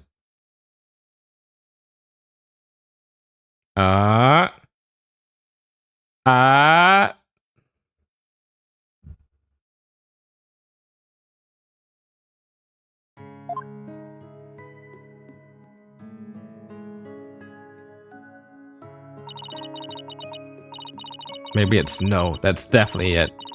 That band around his neck. Mr. O'Connor, that band around your neck. That's your proof of friendship, isn't it? Proof of friendship? Is that anything like a proof of purchase barcode? In court, evidence is everything. That's why the three friends created friendship bands. It's the evidence that proves their friendship. Oh, how very interesting. And chic. If they have doubts about their friendship, they can look to the proof they have on hand. That's why Mr. O'Connor's hand always goes to his neck when he is pressured. It proves he still has feelings of friendship towards the other two. Oh my god, I was right. He's always putting his hand up there, and I called that. It doesn't matter if I wear it if those two. But they feel the same way too. I know they wear their friendship band somewhere.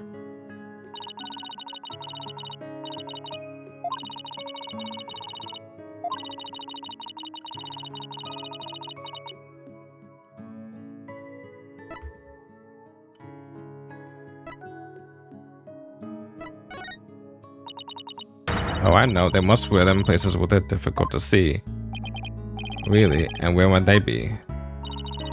How about around their belly button or on the soles of their feet? That would be hard to see. How could they wear their friendship bands there? It's possible. That's right, you're wrong.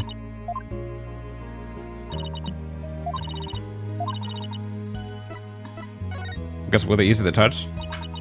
All we have to do is think back to their testimonies. Ready? Miss Newman holds her arm when pressured. And Miss Woods holds her wrist. I know Miss Woods very well. She would never abandon her friendship with you over something like this. And taking the blame for her will only succeed in making her terribly sad.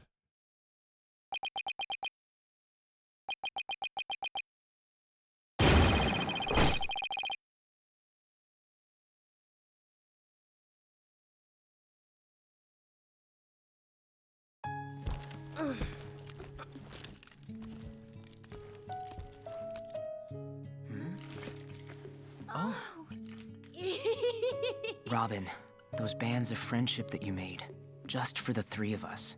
25-year-old man, by the way. You may have forgotten about them, but not me. Yeah, okay. Yeah, definitely a 25-year-old man talking right now.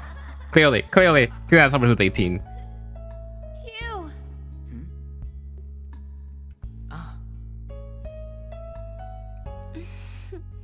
Hey, Hugh!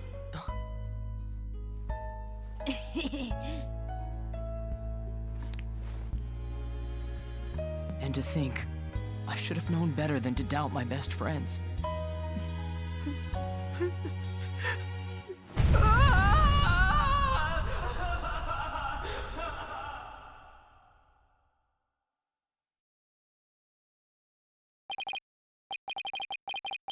I didn't kill anyone. And I didn't have a body double. I didn't move the body. I didn't even see it. And it may look like I'm speed reading Zen in the art of mastering the bar exam, but I haven't read a single word. Well, you could have fooled me. In fact, you did. Hugh. So, Miss Sykes, can I place my trust in you? I'm going to save Junie. So yes, you can place your trust in me. Then I am to understand that the witness is recanting his confession? Yes.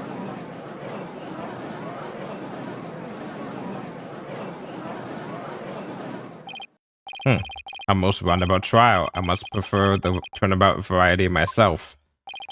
Now we are back to the fact that there was no one suspect who lacked an alibi, which is, in the end, the truth you've been seeking this entire time. So we're back to square one. Now I'm exhausted and depressed. It probably doesn't matter at this point, but I might as well update the mood matrix.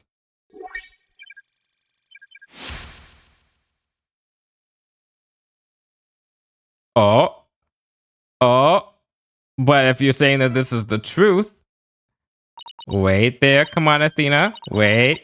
Does this mean further resistance is futile? The time for a verdict is nigh. Please wait. What sort of devilry are you up to now? What if a client wasn't the only one without an alibi? The trial would continue, right? Well, yes, I suppose it would. But after such a thorough investigation, does such a person really exist? Yes, we found someone. It may have seemed like a major roundabout, but Mr. O'Connor's testimony has cracked this case. Yep.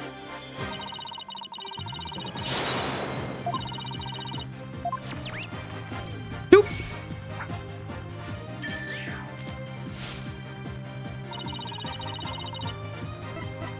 Take that! The balcony seat was empty. That much is true, isn't it, Mr. O'Connor? That's right. How many more times do I have to say it? So basically, Professor Means wasn't where he was supposed to be during the mock trial. Need I remind you, every last soul in the lecture hall heard him deliver his speech. About that, I know, and that's not in dispute here. Now let me explain how a speech could be given from an empty seat. It was... What if the speech was pre-recorded? That's the only way the speech could have been delivered from an empty balcony seat.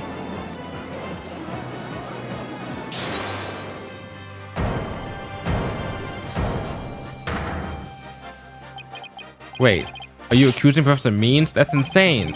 I mean, he's the one who gave me the tape recorder.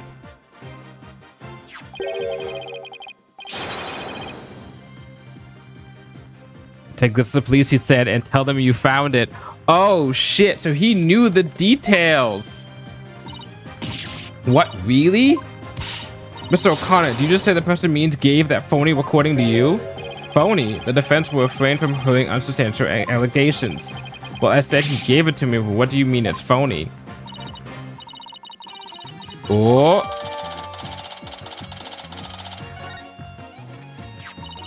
The voice shouting "You're a goner" as recorded on this tape was dubbed on it using a line our client said in the mock trial video. Why, this is an extremely crucial piece of evidence. We should have presented this earlier to Blackwell.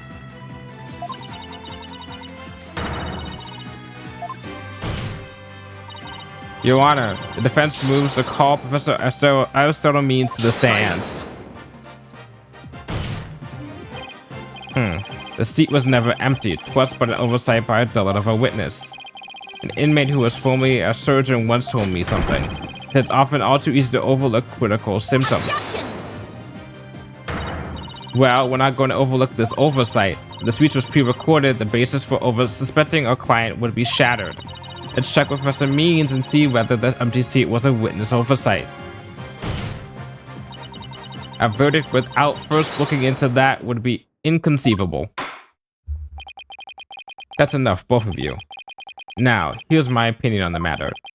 While a surgeon overlooking critical symptoms is a problem, a witness's oversight too must not be overlooked. Thus, as to the matter of whether Professor Means was or not in his faculty seat, I believe we must ask the professor himself. I agree. Professor Means should be here in the gallery today. Do as you please. Come on, Simon Blackwell. It's completely obvious. He just said that he was given the tape recorder.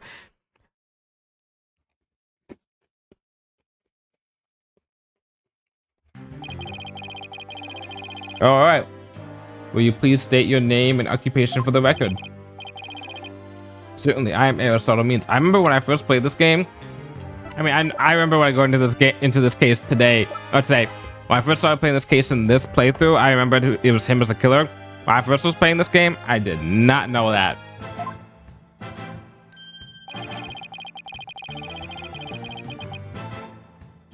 Some good goldfish. I teach the lawyer course at Themis Legal Academy. And let me add that while I welcome any opportunity to assist with a trial, I don't care for this undue suspicion. Don't worry, Professor. We're just interested in the mock trial video. Oh, jeez. Ooh. That goldfish almost killed me. We're just interested in the mock trial video just now. We just need to take another look at that speech you gave. Can we count on your cooperation in this? Very well, if that's all you're interested in. Please proceed, Miss Sykes. We need to find some sort of evidence that shows this speech was pre-recorded. Alright, I believe we're ready. Let's roll the video. Probably something he shouldn't have knowledge of. Nothing. Not this. Not this.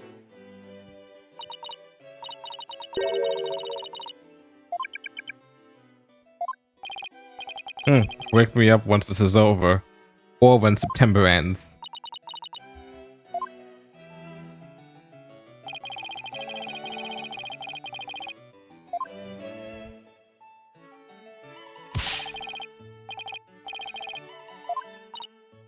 Huh? I'm awake. Isn't that right, Your Honor? What? I'm awake too. Wide awake, see? Fucking black girl's asleep.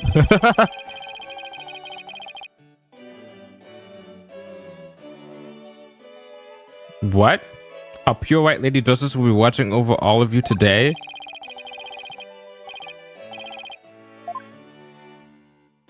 Wait a sec.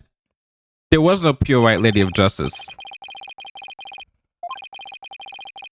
I even saw some of our students with tears in their eyes. He's obviously not familiar with the phrase bored to tears. Listen, Sykes Dono. If you have subjected me to this epic study in tedium without purpose, Tucker will feast on your tongue after I've cut it out.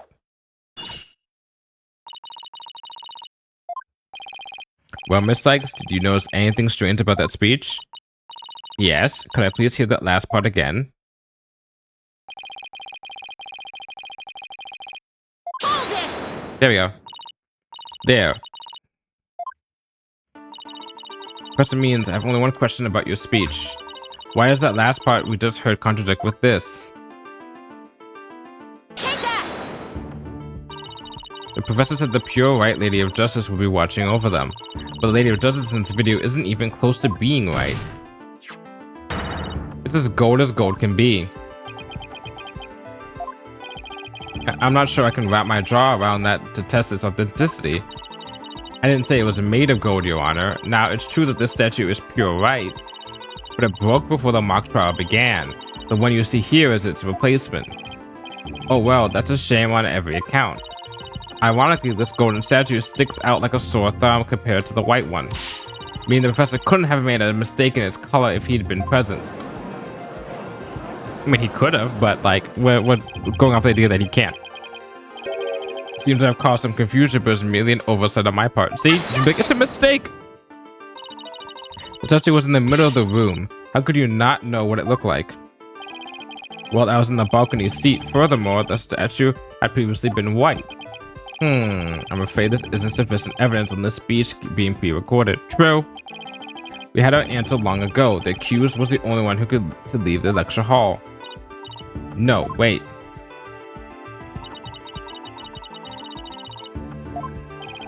According to the mock trial video,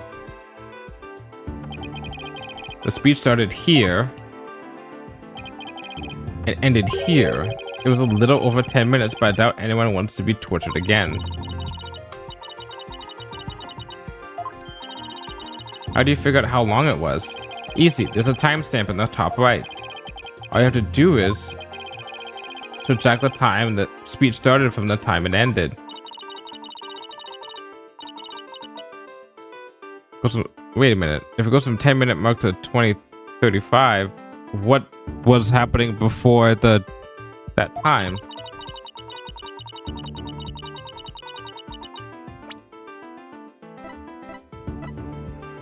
Interval time listed along the evidence.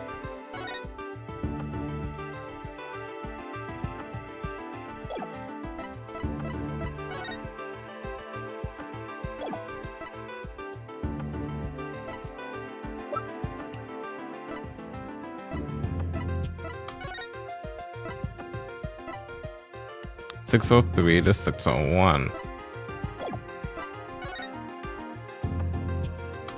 They passed about 10 minutes and 35 seconds of noise requiring further testing. Oh.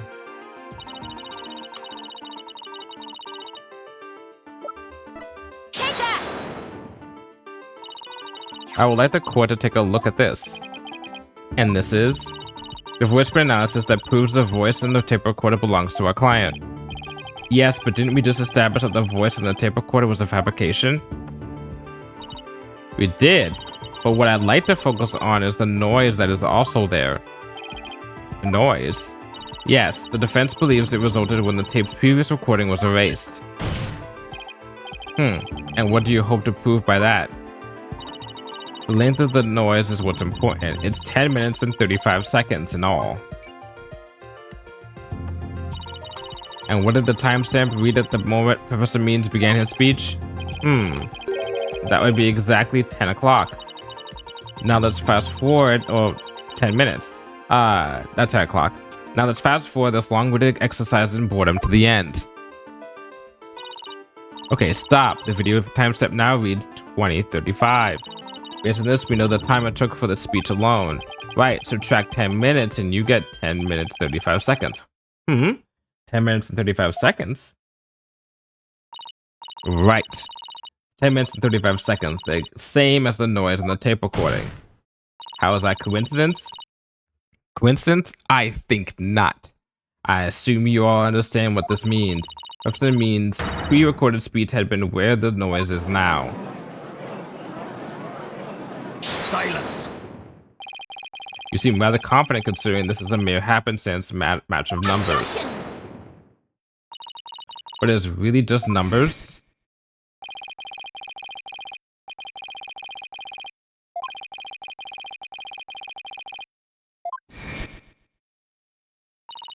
The police are analyzing the noise as we speak.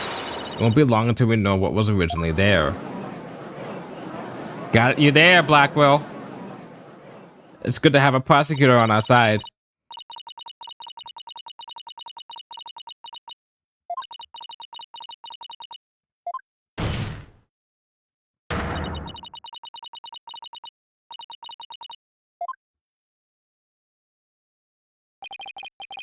Miss Sykes. I believe you are well aware of my methodology. Even if Juniper were the perpetrator, I would vigorously defend her as per my word.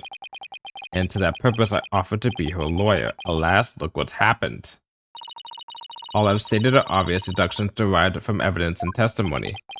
Truth be told, I had no intention of testifying. I had been keeping quiet for Juniper's sake. But now that you cast this blame upon me, I have no choice but to reveal the truth. Oh, mask off, baby, let's go! I will now reveal the truth behind why I had to pre-record my speech before the mock trial. I, Professor Means, always say what I mean and mean what I say by all means.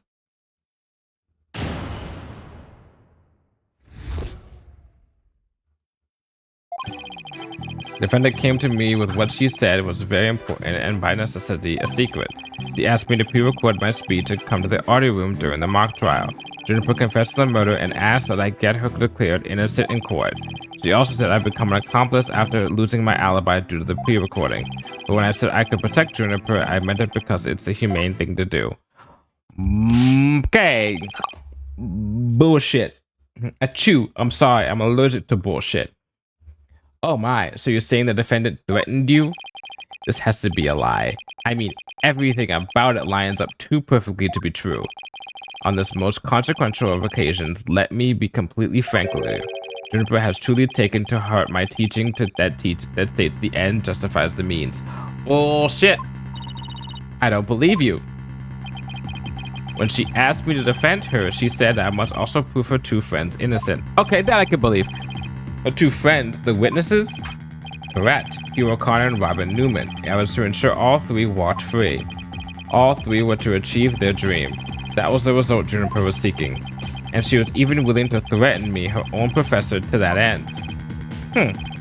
You, no doubt, had high praise for her ruthless tactics. Yes, well, that is why I vowed to vigorously defend her despite her threatening me. There was a time when lawyers merely sought the truth if they wished for victory in court. But alas, those days are over. Oh, look at that ominous fucking background music. What the hell? Ominous sound effects. Now, in the defense of justice, order, and all that is good, the end justifies the means. I'm sick of hearing that phrase too, Athena. Now it truly grieves me so I must tell you this. Forsake the truth if it's victory you speak. Steel yourself for this new courtroom reality.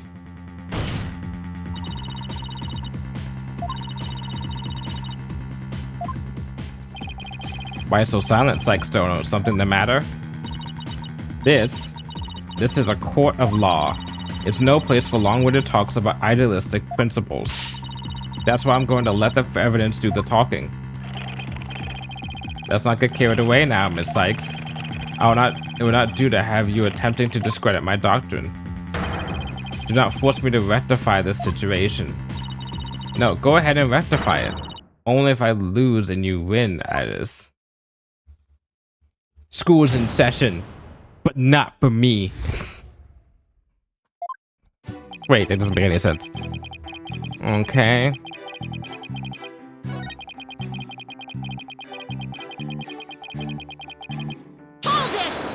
That sounds a little suspicious. Okay. Are you suggesting it was our client who told you to fake an alibi? You have every reason to be surprised. I too was shocked when she told me that. Simply put, Juniper has a secret that she wished to protect that badly.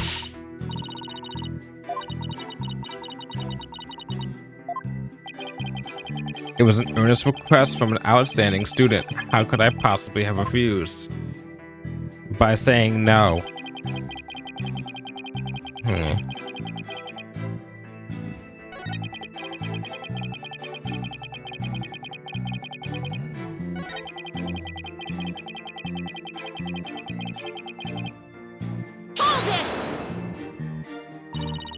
Did you consider that a threat? Yes, but it's not. Now to whom she has passed her demands on to. Miss Sykes, you must realize that you two are being used by Juniper. What? Your Honor asks that you two do not let her feigned weakness and innocence fool you. Juniper Woods is quite clever and extremely tough. And perhaps most important of all, she is a fervent follower of my teachings. Objection! Your Honor, the witness's testimony is nothing but an attack on the client's character. Very well. Objection sustained. So be it. Nevertheless, the fact that she threatened me is immutable. How would she threaten you? Hold it! How could you overlook such a threat? As a teacher, it's your duty to discipline students. Yes, well, perhaps I do have some serious reflection to do on this matter. I suppose it was just wishful thinking on my part. I wanted to believe that Juniper hadn't actually committed murder and that she hadn't meant to threaten me. Really, please do explain. Long had I waited for a student who would embody my teachings. Does the witness realize what he's saying? Surely you must see the true meaning in my words. I am merely stating true to what I teach, and my methods are but a reflection of the times. Oh wow, his way of thinking has really worked, but I haven't heard any inconsistencies yet. I wouldn't be so sure. Really?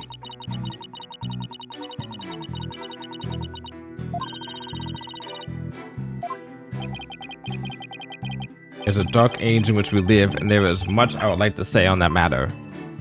Alright, okay, alright. We live in a society, asshole. Hold it! You were trying to protect a client? What a frightful look. I would ask that you not glare at me so. I have nothing but admiration for how Juniper was willing to go as far as to threaten me. That is why I'm protecting her by any means possible. She has been a model student.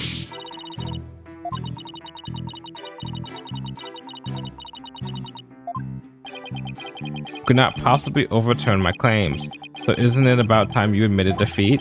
After all, if my unstable logic is not truth, then what is?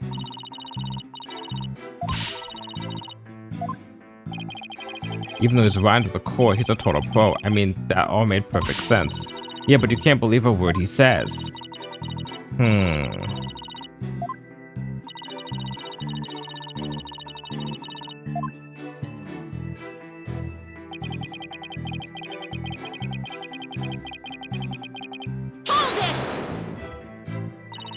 I doubt a client would have come to you with something like that.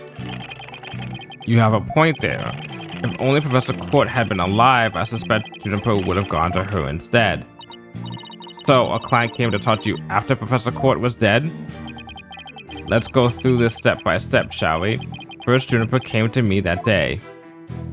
Okay.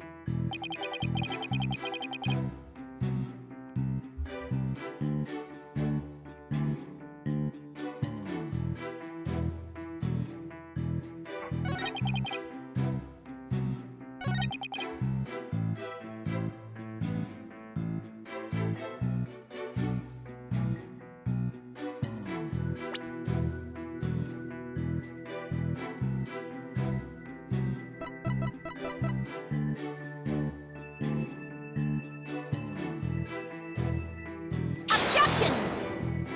Okay.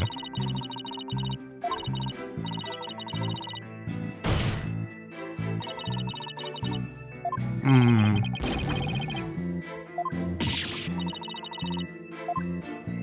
Hmm.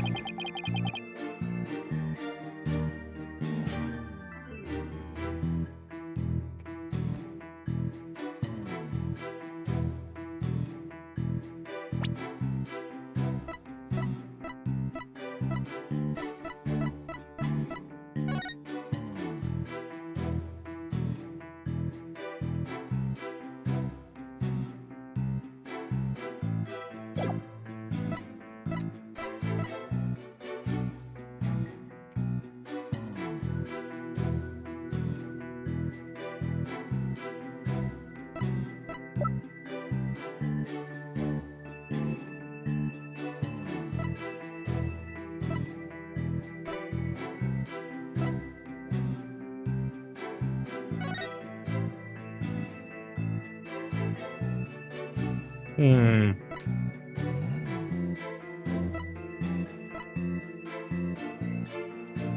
Hmm.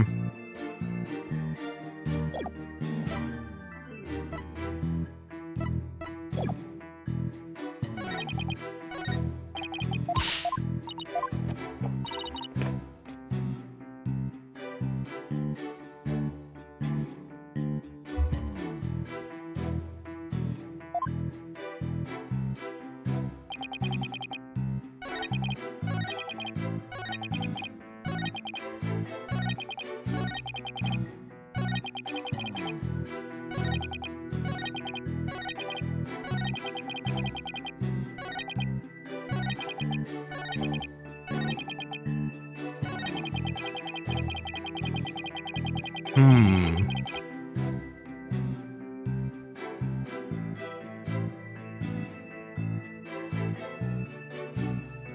Oh.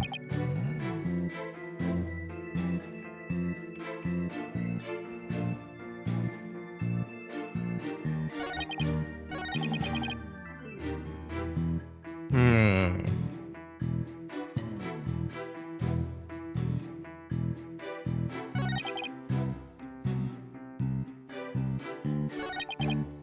She asked me to pre-record my speech and come to the audio room during the mock trial.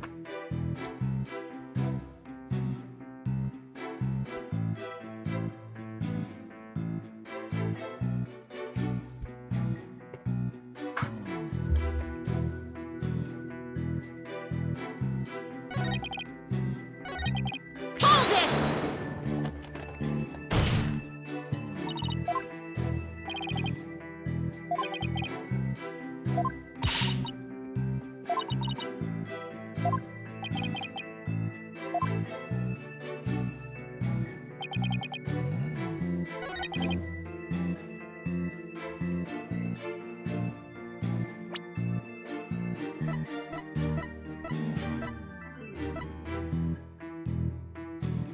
Objection!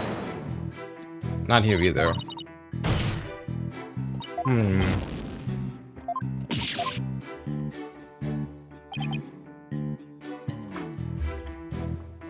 Fuck you, I'm not consulting.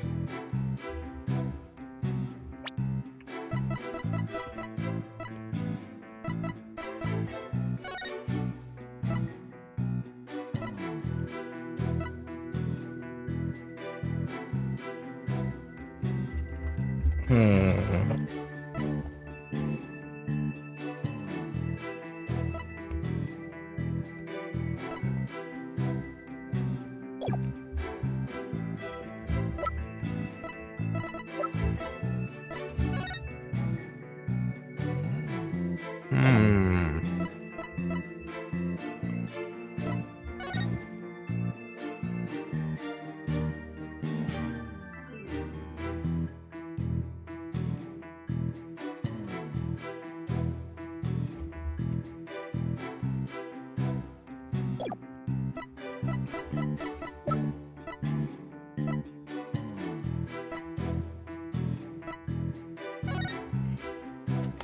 Hmm.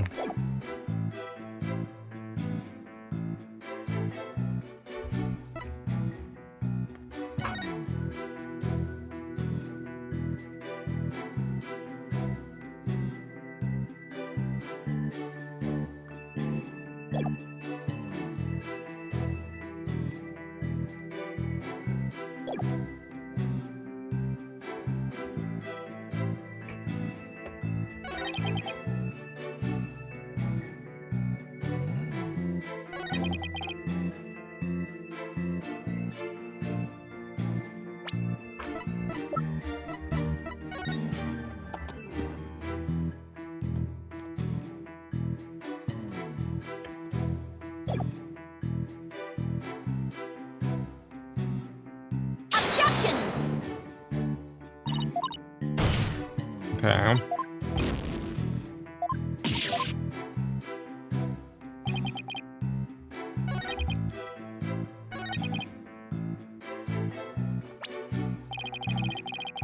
Fuck. I mean, oh. God.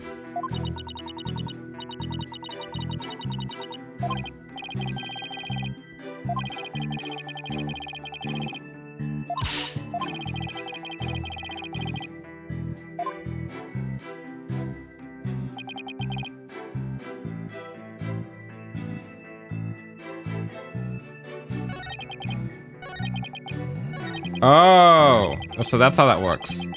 So it doesn't tell you what to present. At least.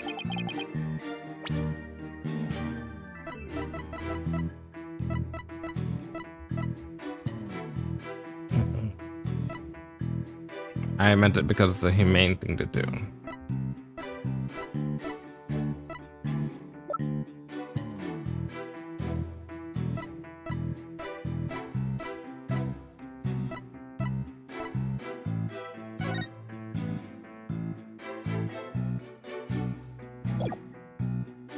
Objection!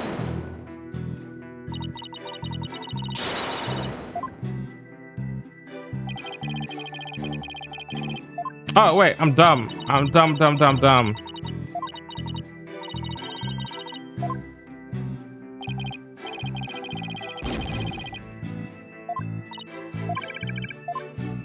Duh, I got this.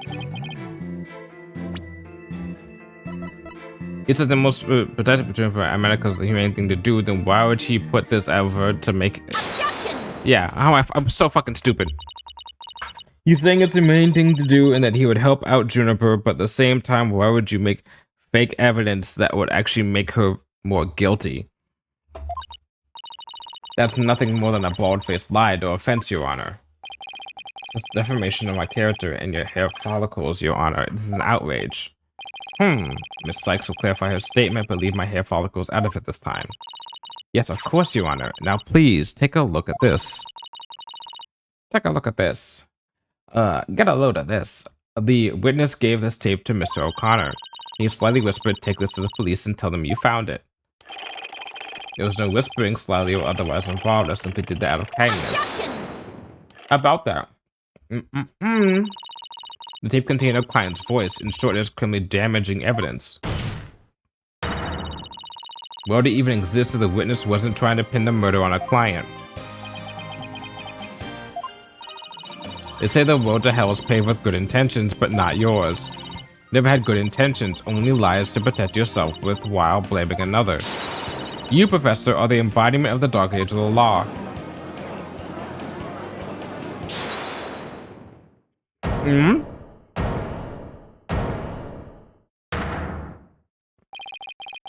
Why, you little...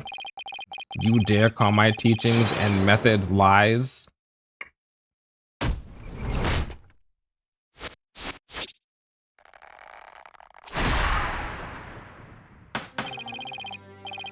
Themis Lehman Academy is a proud institution. It's the most powerful in the world. Ah, there's the real mask off.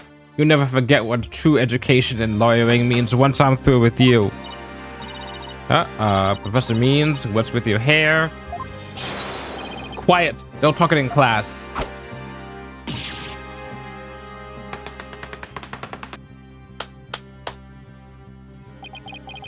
Eyes and ears up here, everyone. Homeroom is now in session. We'll begin with roll call. Athena Sykes. Huh? Oh, here. Apollo Justice. I'm fine. Here. Cool. The proper response is here without any extraneous information. Ouch. I mean, here. Next, Your Honor. Here. Glass? That's the proper way to answer. Simon Blackwell. I said Simon Blackwell. Are you here or not? There's always one, isn't there? Well then, I'll just mark you absent now. Get out of my class this instant. Get out? Very well, if that is your wish. Who am I to defy my homeroom teacher? Is Morgan about to leave? Is that such a good idea? Prosecutor Blackwell is free of his shackles. And we have the teacher's pet. Mr. Happens, I was a member of my high school's disciplinary committee. Yep.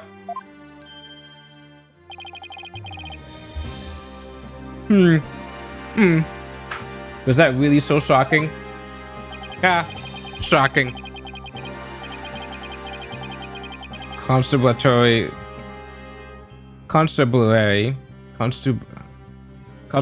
lapdog to teacher's pet. What a malleable mutt you are, for Wright. Very good, Bobby. You just earned a golden star and a promotion to head disciplinarian. All right, class is now in session. Why do I have the sudden urge to go to the nurse's office with a stomach ache?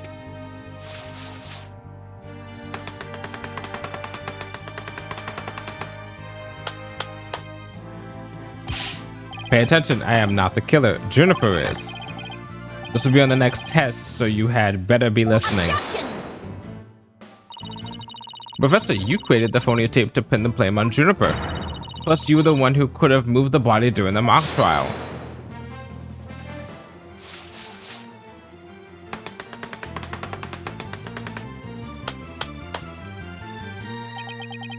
Athena, you disappoint me so.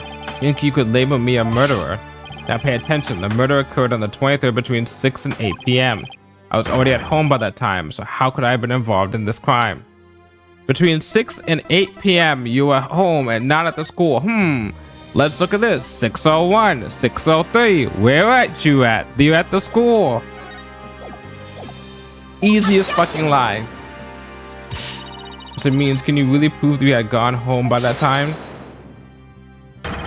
Can you prove that I was still at school? Yes. Yes, we can. So you admit it, well, you just earned extra credit for your honesty. God fucking damn it. We have also earned yourself lavatory cleaning duties until you graduate.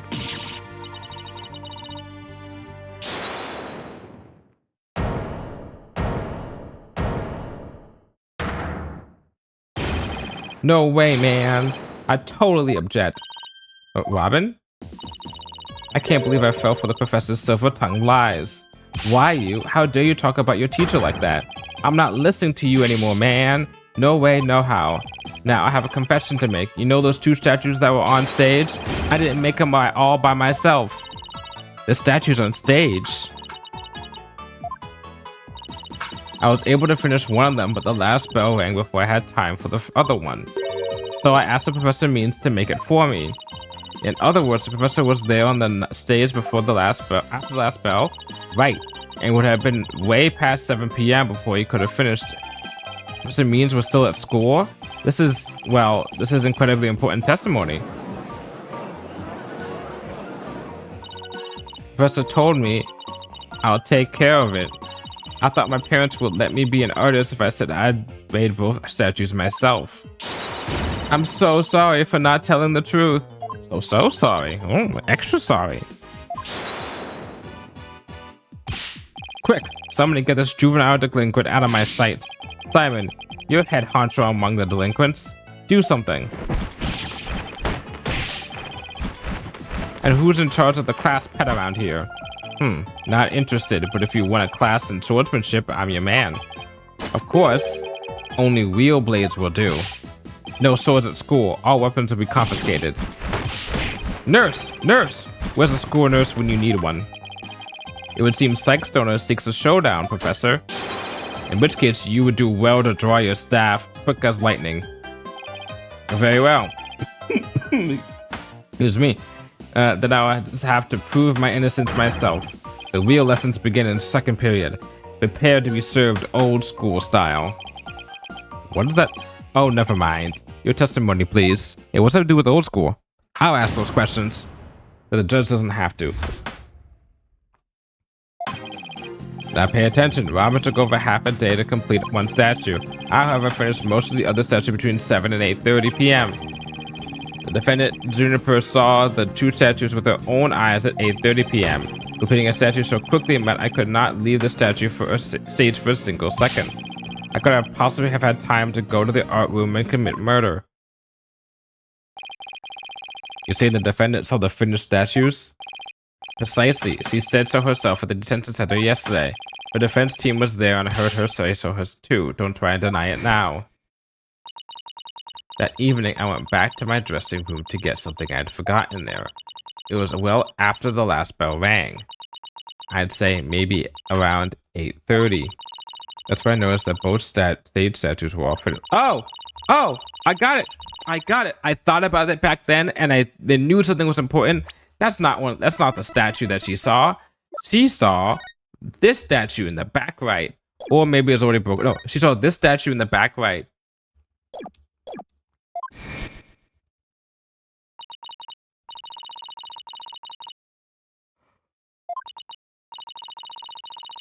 Wait. That would explain how it got destroyed.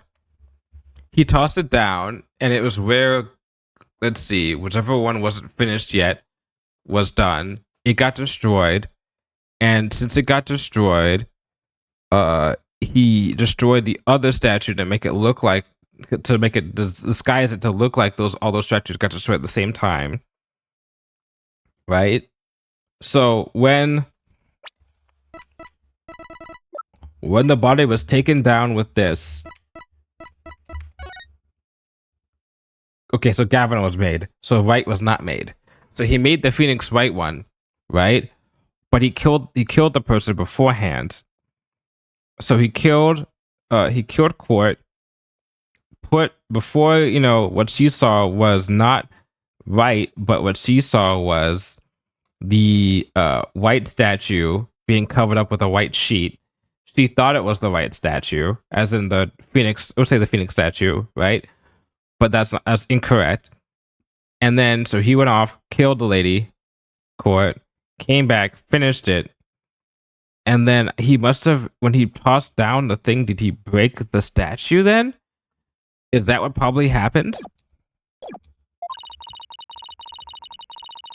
How did he break the Lady Justice statue? Did he break it by accident when he was bringing down the body?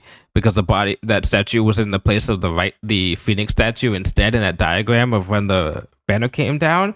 Or did it break it another time? We'll find out in a second. Well, maybe a little while. How hard would it be to complete a statue like that in 1.5 hours? It would probably take me at least twice as long. So personally, I think it would be incredibly difficult to finish it in that short time.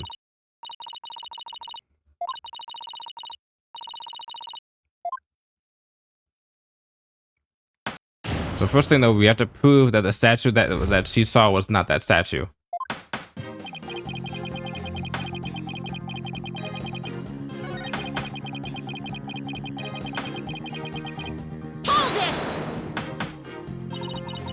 Most of the other statue? What exactly does that mean?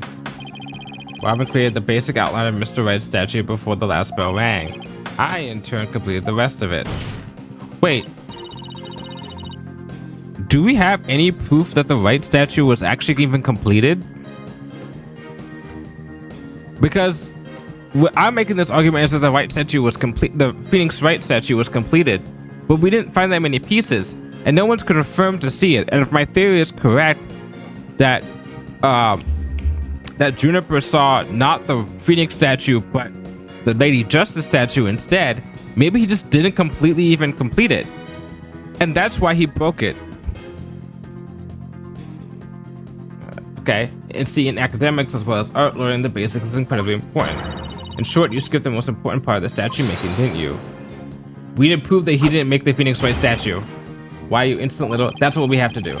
It's the practical applications built upon the basics that take so much time. Professors just such as I mastered the basics a long time ago. Unlike Miss Fancy Pants here, who lacks all loyalty fundamentals. Hey! Oh, quiet you. Now do you understand? I did not leave that stage until I was done. Well, Miss Sykes, do you accept the witness's claim? No, I know I do not. I know there's more to this. I won't stop until the truth comes out.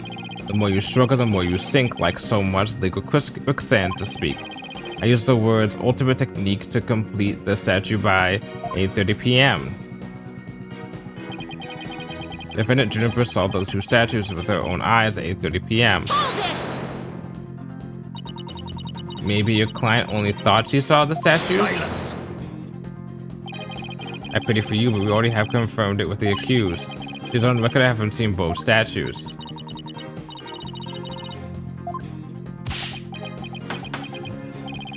I have ultimate courtroom techniques. It is absolutely airtight. I will bury you. This will be your final resting place, along with all who believed in you. You better pay attention. Pay very close attention. Being tattooed so quickly meant I could not leave the stage for a single second. Give us details about how you're making the statue. Why are you in such a hurry? They don't care about that. In the legal world, your body is your capital. The early bird gets the worm. That's why I go to bed at 9 p.m. each and every night. That's why I was working as fast as I could. I didn't want to miss my bedtime. I understand that. I understand that a lot. Well, ready to concede that I never left the stage? Miss Sykes, do you accept the witness's claim? No. I don't. I know there's more to this. I won't stop until the truth comes out. I'd be careful, Athena. If you don't have anything, it's probably best to just grin and bear it for now until you find something to nail him with. When we cease this nonsense, I am quite busy today, as I was the night of the crime. I could have possibly had the time to go to the art room and commit murder. Yeah, but you could have taken a short break or something. Preposterous. I didn't even have 10 minutes to spare, not even 5 for a visit to the lavatory. Let me ask you, Your Honor, do you find anything wrong with my claim? So far it appears that your statue making was quite a difficult chore. I see nothing that could overturn your claim that you never left the stage. What's the plan? All I can think of is pressing him like crazy. That's all I can think of too. We'll just have to seek out a hole to exploit.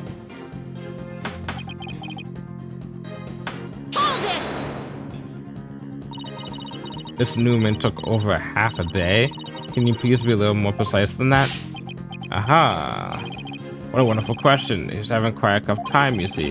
Dr. Gavin's statue alone took her from the morning hours into the evening. Well, it's a rather large statue after all. Don't be silly. It merely exposes the difference between student and teacher. I did this one already, right?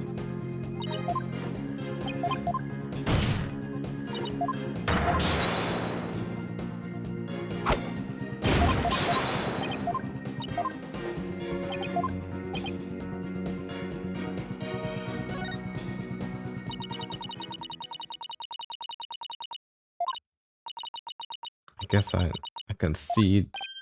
I couldn't hear you. Say it louder this time. I can see the professor means never left the stage. That's right, but what took you so long? I was there the stage the entire time. I couldn't possibly have committed that crime. But I have to side with the witness, Miss Sykes. Unless you have any further objections, I have to put this issue to rest. Not yet. The defense still has an objection. Athena, you've thought of something? Well, as I said, not yet. Oh, so it's time for legal smoke and mirrors. It's what we do best around here. I have to turn the case upside down.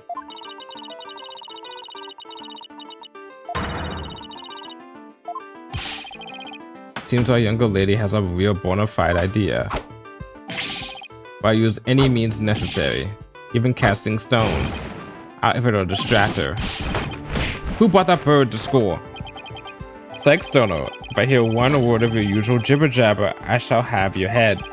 The murder occurred in the art room, yet the witness was on the stage. How do you propose to fill the vast gap between those two key facts?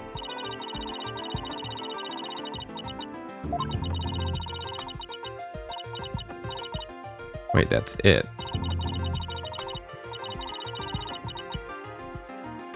We were so wrong about the crime scene. Professor Means was on the stage the entire time. Then he must be the killer. Ridiculous, the defense has become early incoherent. No, it's just the murder wasn't committed where we thought it was. Continue, Psych Stoner. I think the first time I did this, I got it wrong.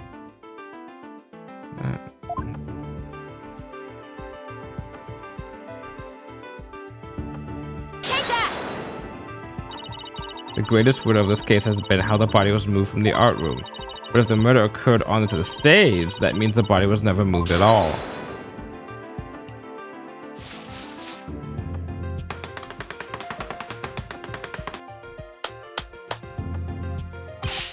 Silly girl, when the body was found, there wasn't a drop of blood on the stage floor. Surely there would have been some blood if that's where the murder was committed. Wasn't blood on the stage, really? But there was something on stage at the time of the murder, now that's now bloodstained.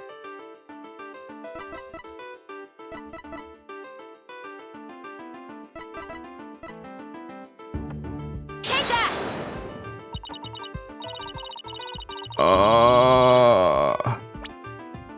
Oh boy. I'm just gonna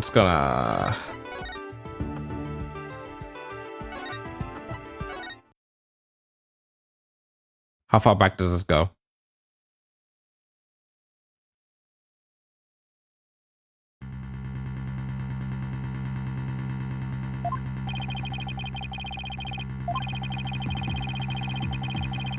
Objection!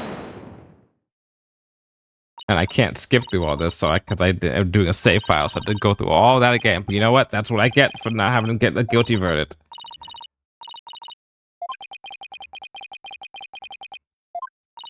To be fair though, if I got a guilty verdict, I would get back my. I think I get my health back.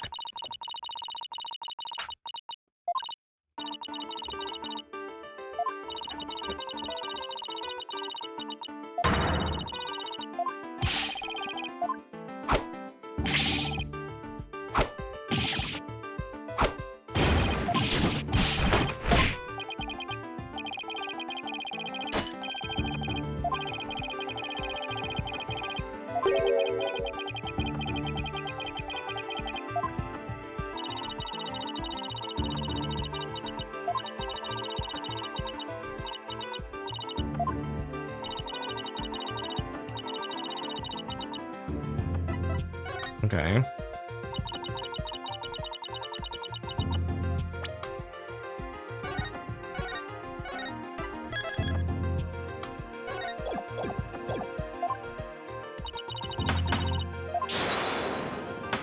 We're saving that there. Objection!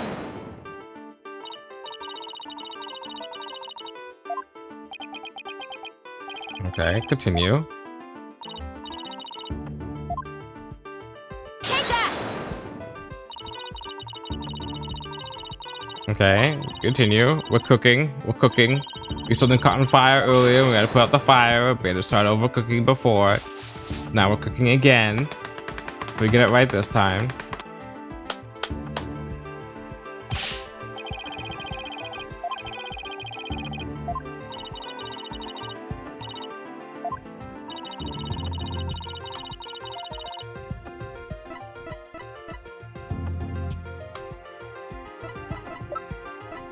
Take that! It's true there were no bloodstains on the stage floor, but there was something on the stage that did have a bloodstain, and that would have been this, the school banner. No blood would have gone on the floor if this were under the victim when she was killed. That's quite a compelling theory. Silence.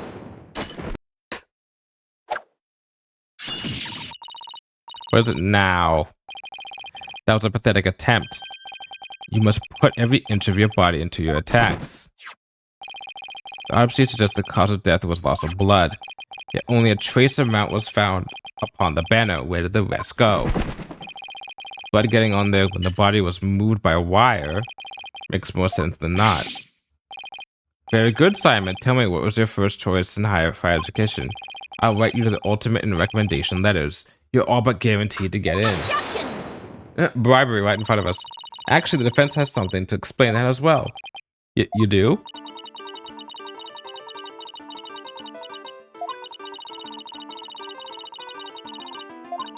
What else could we have that could have soaked up blood? The banner on top of that banner.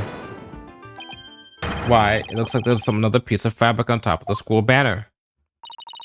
It's a Gavinier's banner that had been specially made for the school concert. Since it's on top of the school banner, the blood would have hit it first. And we know Clavier's gonna be fucking pissed about that later on. You used my band's banner as fucking evidence to clean up? Fuck you. It could have easily absorbed most of the blood like a dishcloth, and only a small amount would have soaked through the school banner below. So it makes total sense for the school banner to only have a little blood on it. So that banner absorbed the blood like a dishcloth. Yes, that would explain it. The Gavinier's banner was like a dishcloth? Surely it was at least towel quality.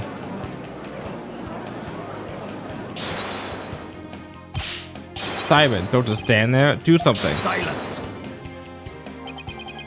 Stono, you will learn to wield a blade quite well, but how will you respond when I come slashing at you like this?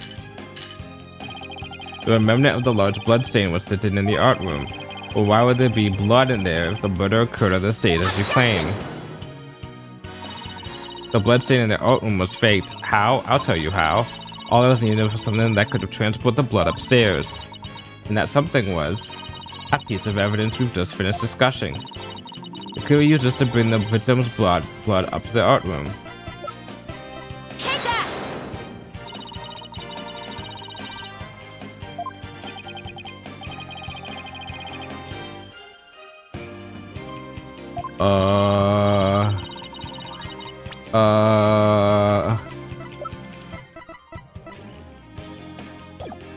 Oh my god, I should have pressed the other banner!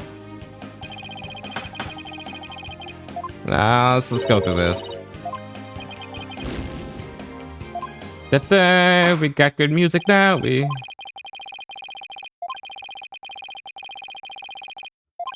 We'll get one game over. That's fine, we'll get one game over. One proper game over. It's not a game where I've been two.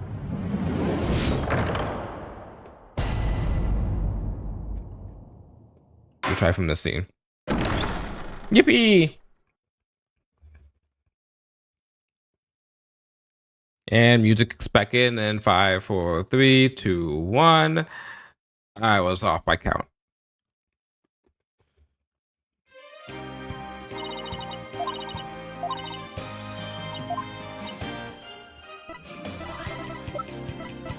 Take that! Fingers toes to stoop so low as to present mere garbage to this court. It's only garbage because someone tried to destroy it by tossing it in the incinerator. You know what? I'm proud of myself. I've only had a guilty verdict like 3 times in this game. That someone was most likely the killer seeking to get rid of the crucial evidence. The killer used the wire to bring the blood-soaked Gavinier's banner to the art room. Then the blood was wiped onto the floor to complete the ruse. It makes perfect sense.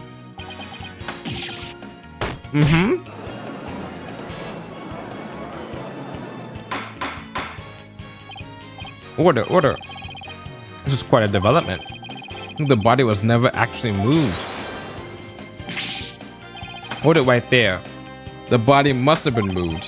How else to explain the loud crash you heard during the mock trial? If it wasn't caused by the body crashing into the statues, then what was it? Come on, we got this. If the loud crash wasn't the body hitting the statues, then what was it indeed? It was Lady Justice. It has to be.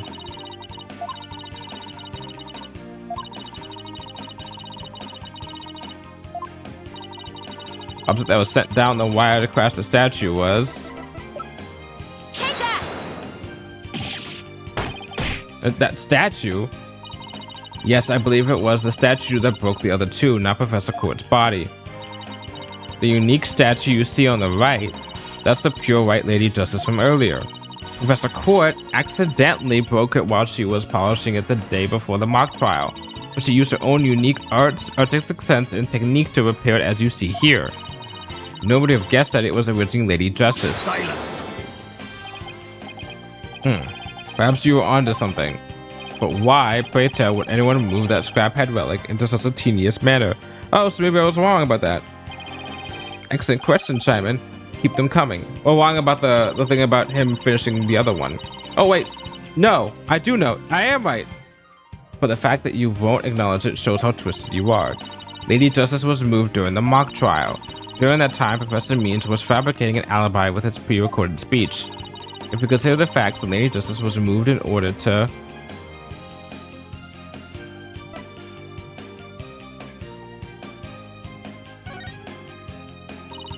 Professor Means used his pre-recorded speech to fake an alibi during the mock trial. He wanted to make it look like he couldn't possibly have moved the body. Moving Lady Justice was his way of pointing us to the body and cementing his alibi. He made us discover the body. That's quite a persuasive argument. For a while there, I thought you weren't taking the trial seriously. Well done. What do you... Oh, come on.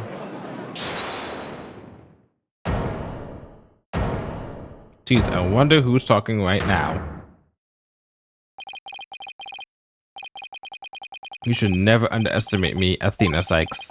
Professor Means always means what he says, and says what he means by all means. Fine then. Say it already. I'm waiting. The murder occurred the night before, but the body wasn't found until the next day. Countless students passed the stage till they met in the lecture hall for the mock trial.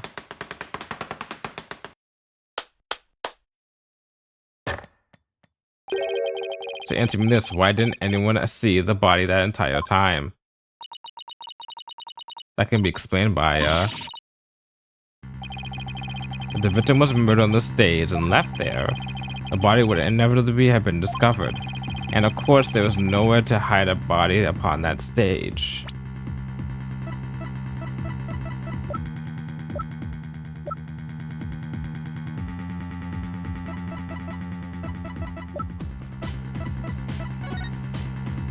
Because her wrists have been bound.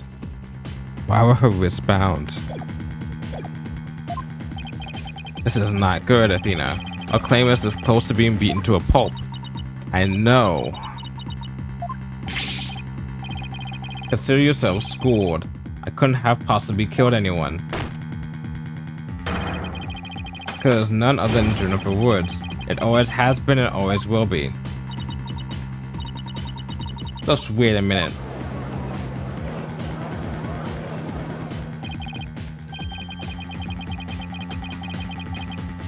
Poor Juniper, she must seriously regret having asked you to defend her. To add insult to injury, you nearly had Hugh convicted for murder. Surely you haven't forgotten that little fiasco.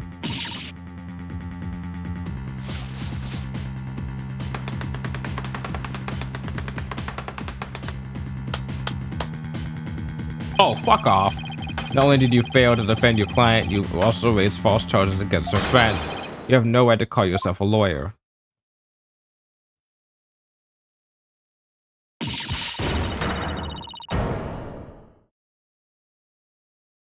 You're not a very good teacher, are you, dude?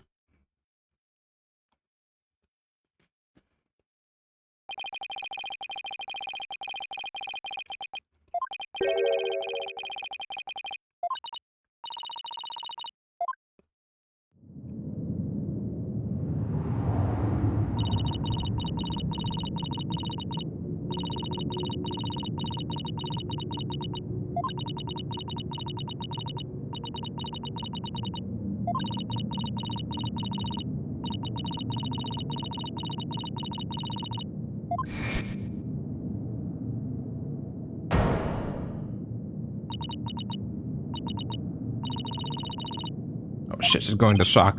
Athena, what's wrong? Breathe in. Breathe out. Breathe in.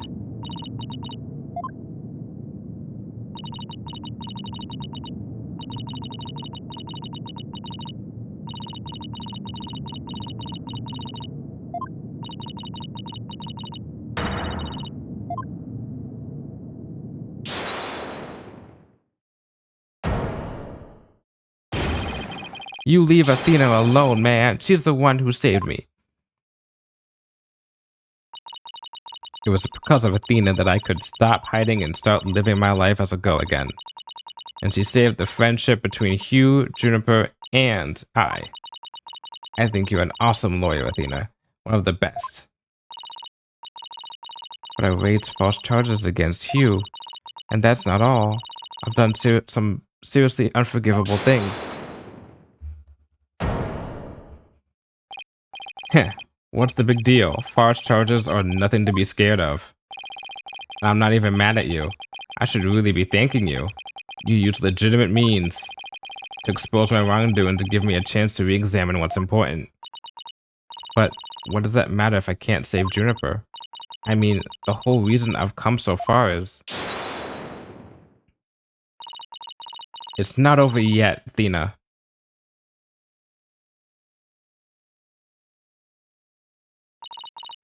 Even now, at this very moment, I still believe in you. Junie, I know you better than most people, Athena. And I know you'd never surrender to the dark age of the law like the professor did. Thank you, Junie, but I feel like I can barely breathe. I don't know what to do. Silence! Stop your bleeding this instant. You look an utter fool. Prosecutor Blackwell? There is one who awaits you, is there not? And that is the reason you have studied so very hard. Are you prepared to give up on all you have worked thus so far? It would not do to have you disappoint you-know-who.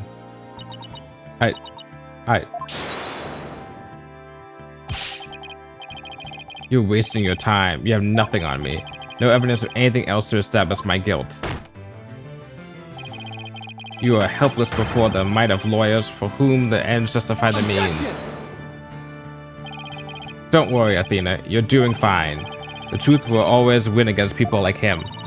But Apollo, what am I supposed to do now? We bullshit. We do what we do best and we bullshit. Listen, all you have to do is take a deep breath and look back over the entire case. If there's truth to be found, and there always is, you're sure to find it. Now let me see you smile. Remember what Mr. Wright said? The worst of times are when lawyers have to force their biggest smiles. You gotta put on that clown makeup. You gotta be Pagliacci.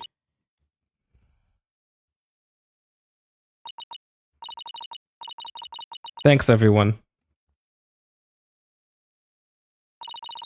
You don't have to worry about me now. The worst of times are when lawyers have to force their biggest smiles. Athena Sykes is psyched and ready to rock. Prepare for your utter defeat. It's Mind Palace time. Professor Court wasn't killed in the art room. She was killed right where her body was found. We know it because there wasn't any time to move the body there from somewhere else. That means the body had to have been hidden somewhere on stage until it was found. Let's look through the lines and see where it takes us. First up, when did Professor Means move the body from its hiding place? Well, let's see. What was he doing right before the body was discovered? He was using the span of his time his fate alibi created to move the body to where it could be easily spotted.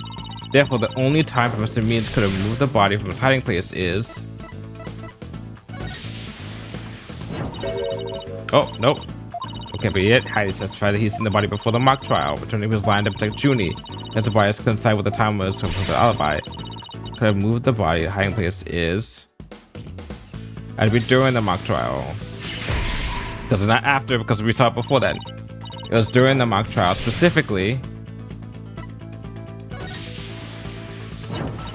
Nope. Maybe someone else to pinpoint the time and the effects of actions. It's during the mock trial, specifically during the speech. I'm not doing as well in this as I did last time. Professor Means moved the body to an easily seen location during this long pre-recorded speech. There's also moved something to the stage that wasn't there specifically.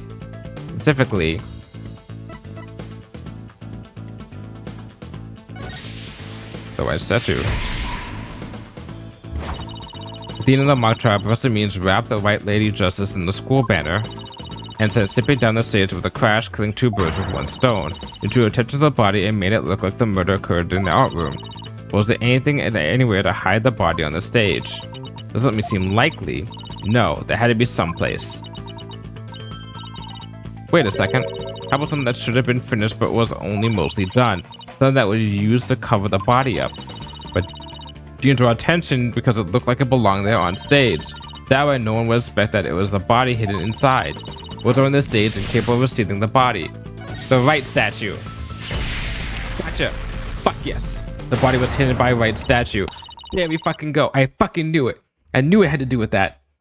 Oh, I know. The Mr. Wright statue was never actually finished. The body was wrapped under some cloth to hide what was really inside, which is why I said earlier that she thinks he saw the body, but it was actually something else. I thought it was the Lady Justice statue, but I was incorrect. It was actually Wright. It was actually the body instead. Cleverly disguised it as the boss's statue.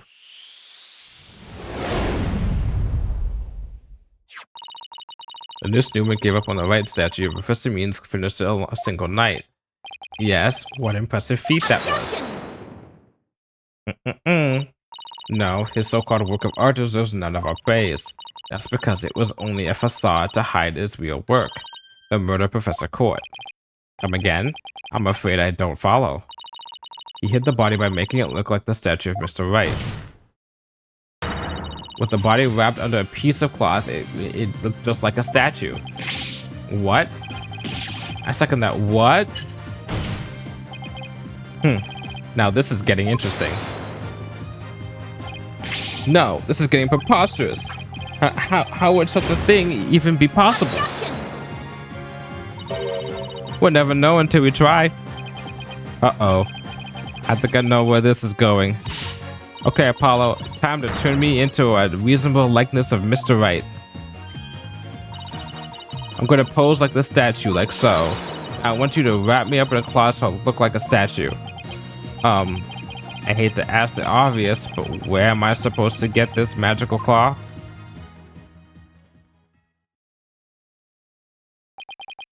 I'm afraid that there isn't the right color, Mr. Justice. Well, given how sudden the request was, it's kind of the best I can do, Your Honor. Alright, I think that about does it.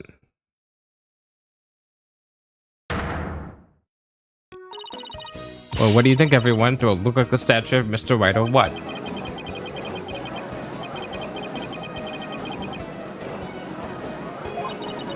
Phoenix Wright has that spiky hair on the back of his head. The statue's head is way bigger than a average person's anyway. You gotta hand it to me for trying anyway. Wait, that's it. The hands.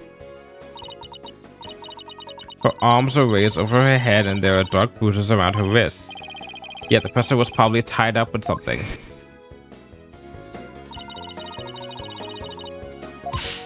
Apollo, tie me up in a new pose. Wait, you're not into this kind of thing, are you? What the fuck? Okay. Alright. Getting kinky here. What? No, besides it was your idea. Just tell me how to tie your hands already. What's a cord's wrists were tied together and I can't help but think that it's related. How should I arrange myself to match the shape I want, given her hands were tied? Behind my head. Apollo, tie both my hands behind my head, because I'm about the spiky head. See, this makes it possible to fake the spikes on the back of Mr. Wright's head. Sure, but what about the statue's arm? With both arms behind your head, you can't be possibly complete the pose. Can't help but thinking you've forgotten something, Athena. Something on the body that you don't have right now. What are the victims' body have that I don't? The arrow! Oh, right. There was an arrow sticking out of her side. Okay, Apollo, take that and plunge it into my side. What, are you crazy? Fine, then go get some duct tape. Rapido, snail. Alright. I don't need to know other languages to know bossy when I hear it. What did you just call me? Confederate arrow to the side. Spiky here created from 2 hands. A masterpiece in the making. Now cover me up with that cloth. Remember to make the arrow stand out, okay?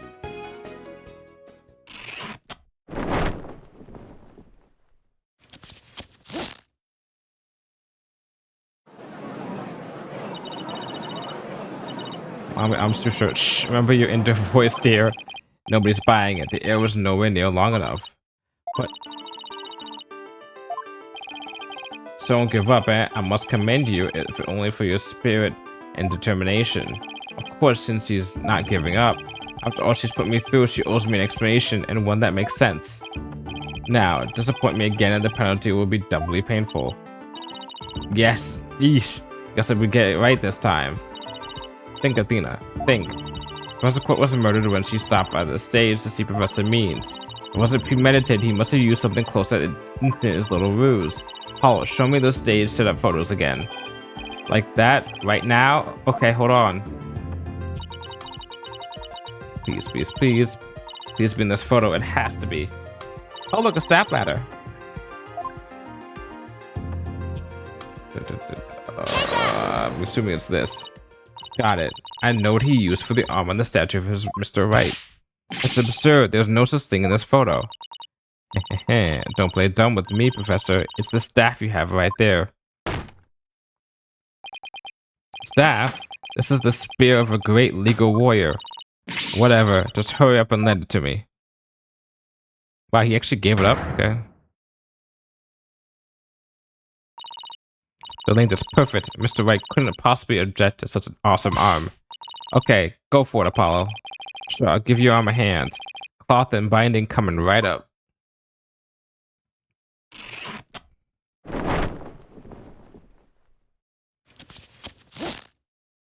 Zip tied up.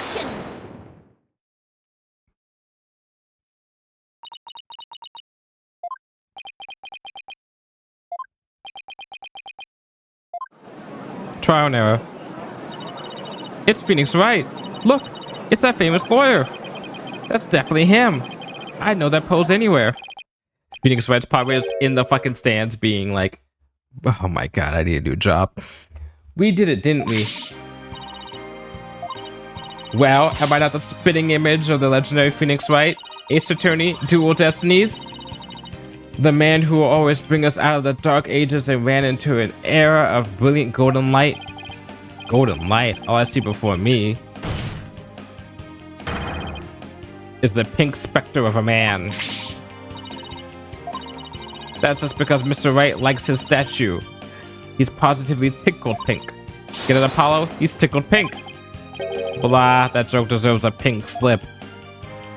Get out of here, boo.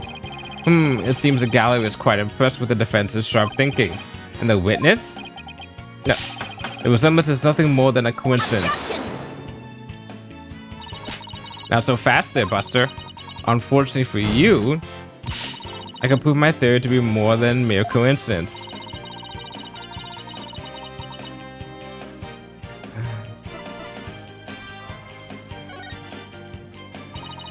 Who had assumed the victim's jagged wound came from the arrow being forcibly shoved in. But what if the wound was from the spear instead? Then we should be able to find detect traces of this victim's blood on it. Your Honor, a brief recess if you will. By any means possible. What if I get rid of my spear? Wait, what if I burn it?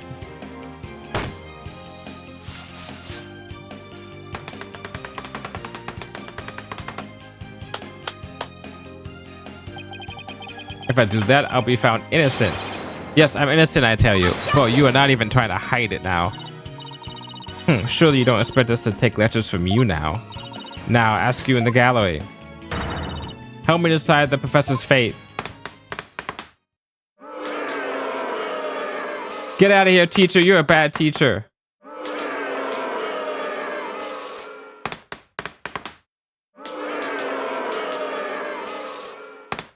This guy better not be fucking tenured.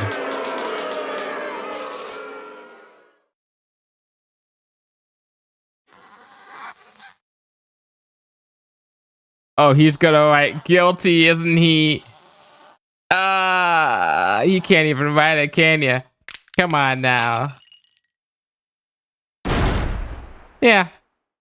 That teacher just got fired. Prosecutor Blackwell, what has become of our witness Aristotle Means? It is as Sykes Stono suspected. Blood was detected on his staff. He has admitted to his heinous crime. All of it. Yippee! He shall join us in the clink tomorrow. His teaching skills can be put to good use there. Great. He'll teach felons that the end justifies the means. So much for rehabilitation. Oh yeah, that's actually kind of scary. You gotta keep him in solitary confinement. Can I ask what the professor's motive was? I could barely make out a word he said on account of his shattered teeth.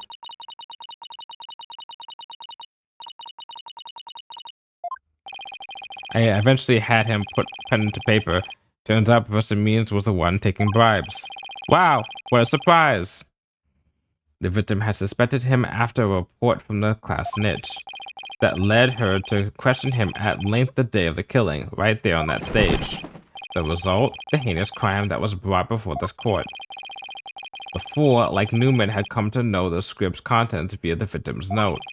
It seemed he came up with a plan to stab the victim with her own awl in order to make the killing look like the one in the script and thus frame the defendant. That scrap of paper with Hugh's name and the pink same mark on Professor Court's planner? Yes, about that. The planners are bestowed upon all students graduating at the top of their class. Really? So then... Indeed, once upon a time, Professor Means was also awarded the same notebook. The handwriting is being analyzed now, but like it as not, the scrap belonged to him. This, too, was evidence of the bribery scheme that the victim had obtained. Know that Constance Court was clean, and that only Aristotle Means took the bribes. Think this professor would murder a colleague then try to pin it on a student.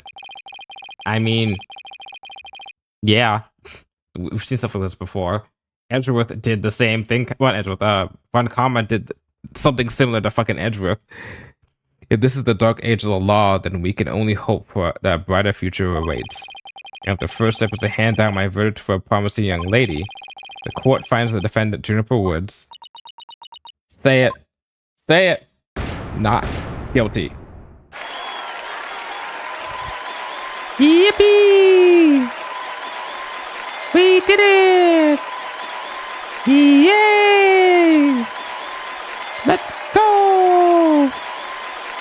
Woo-hoo! I wish you all the best on your road to becoming a courtroom judge. We will need young people like you if we ever hope to restore the law to its former glory. Yes, Your Honor, I'll work as hard as I can. Maybe one day I'll be able to work with all of you to make a difference. And hopefully I will not be made into a defendant, as in the first case of this game, later on. God, she was made into a defendant twice. She was a potential suspect as of killing twice. Proudly serve Professor Court's memory. Do not let her death be in vain. Court is adjourned. Play that good Wii 1 music. It's not as good as the previous games, but it'll work.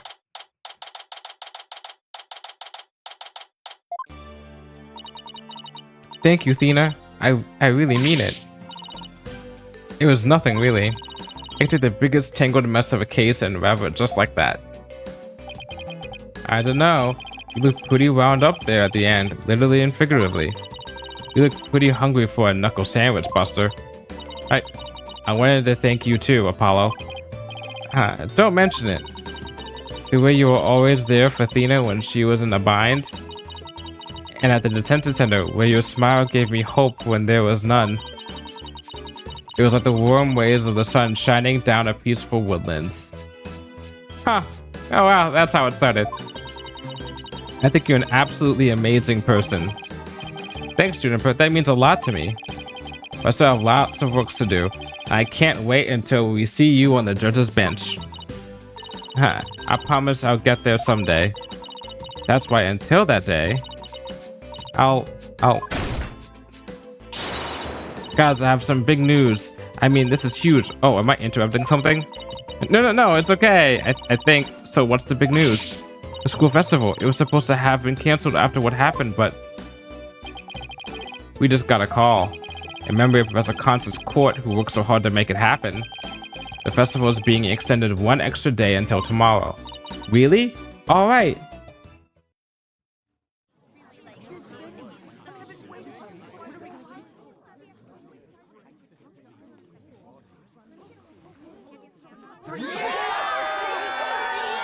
We've got a special treat for all of you. A love letter for Themis Legal Academy. Achtung, baby. It's time for the Guitar Serenade.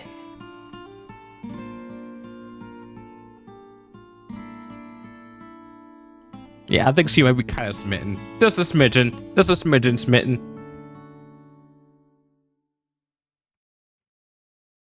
Bro, oh my god. She looks like his mom. She looks like his mom. Do I still got that court evidence? Hold up. Oh no, we gave it back. Her dress is like his biological mother, and she's got the hots for him. Oh no. Oh god. That's gotta be weird. It's gotta be fucking weird. Wow, that was so much fun. School festivals are amazing. I think you and Robin are getting a little carried away. Your singing voice, Juniper, can melt my H-E-A-R-T.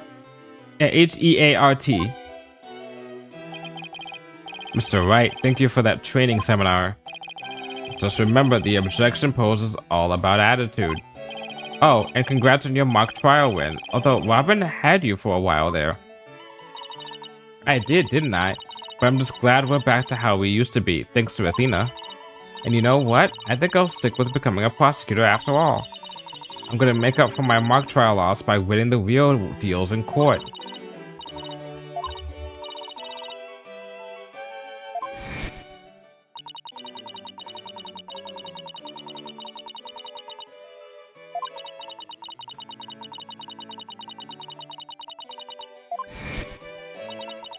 So, what does it mean it's really gonna happen? Juniper, something I've been wanting to say to you. Huh? Oh, is he gonna do what I think he is? Juniper, can we still be friends? You know, best of friends like we always been? Oh, thank God you weren't trying to. You didn't have the hots for her. Thank God. Huh? Best friends? You weren't you going to profess your love for Juniper if you won the mock trial? No, I was going to confess that I'm not a genius, that I'm really 25 years old. But you already dragged it out of me during the trial. Whoops. Listen, Hugh. You too, Robin. Miriam. Me too? Tactical espionage action. That is straight up out of Metal Gear. I've been thinking. It's up to us to put an end to the dark age of the law if we can. Let's all work together to usher in a new age where winning only results from the truth. And the end never justifies the means. Count me in. I wouldn't have it any other way.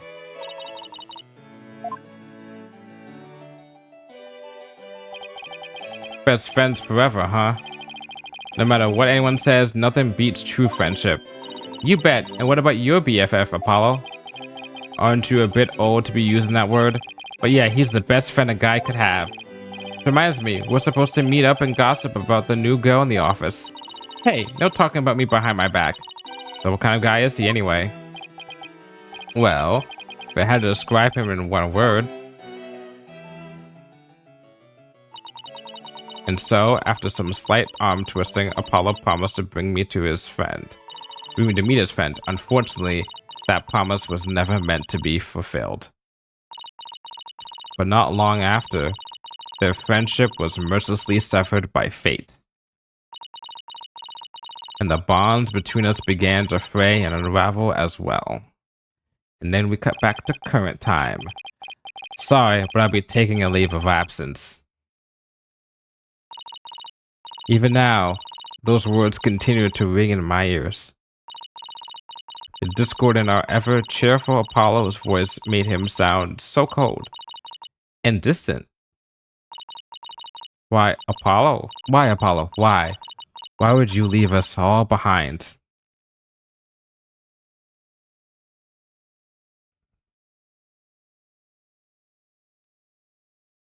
We did it! And... yeah. Yeah. doing next episode? No.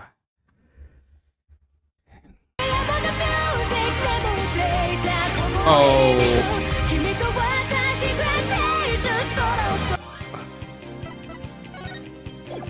Oh, this is awkward. Welcome in, Gadrian channel. I have ads, but get ready, idiot. Thank you, thank you, thank you. What were you up to? Thank you for the raid. You're playing Danganronpa 2? Oh, shit, damn. You know, I've never played Danganronpa. Actually, no, I did. Take that back. I have started to play Danganronpa. I've never beaten Danganronpa. I have the first game, and every now and then I play it. Every now and then I try and play it, but it's been fun. But I kind of like fall off of it and get back to it at some point. But we've had a good stream. Here's a funny thing. Technically, I just about to finish up my stream and raid into someone myself. So you're about to be part of I guess a long extended raid train. I'm trying to fix that. Yeah, I need to fix that too. I've been meaning to at least play through the first one because I guess at this point it's a classic. I don't know how old is that game. At least 10 years old, I think. And I mean, with all the spin-offs and everything, it might maybe even be more than 10 years old. But yeah, we're never gonna leave from this channel. We're just gonna stay here with the music going on and find someone to raid.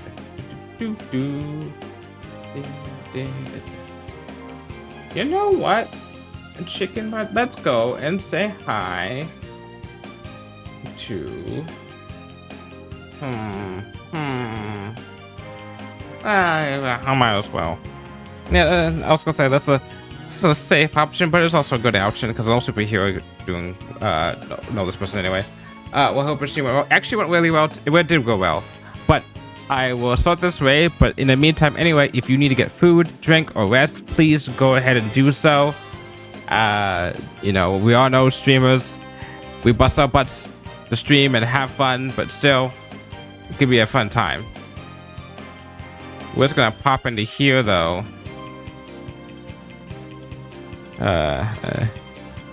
Digging up.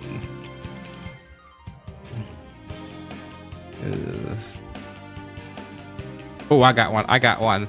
So my friend and soon-to-be ex-roommate, not for bad reasons, but just because we're splitting it anyway, but like good friend, Alpha Anarchy, is playing that game about digging holes.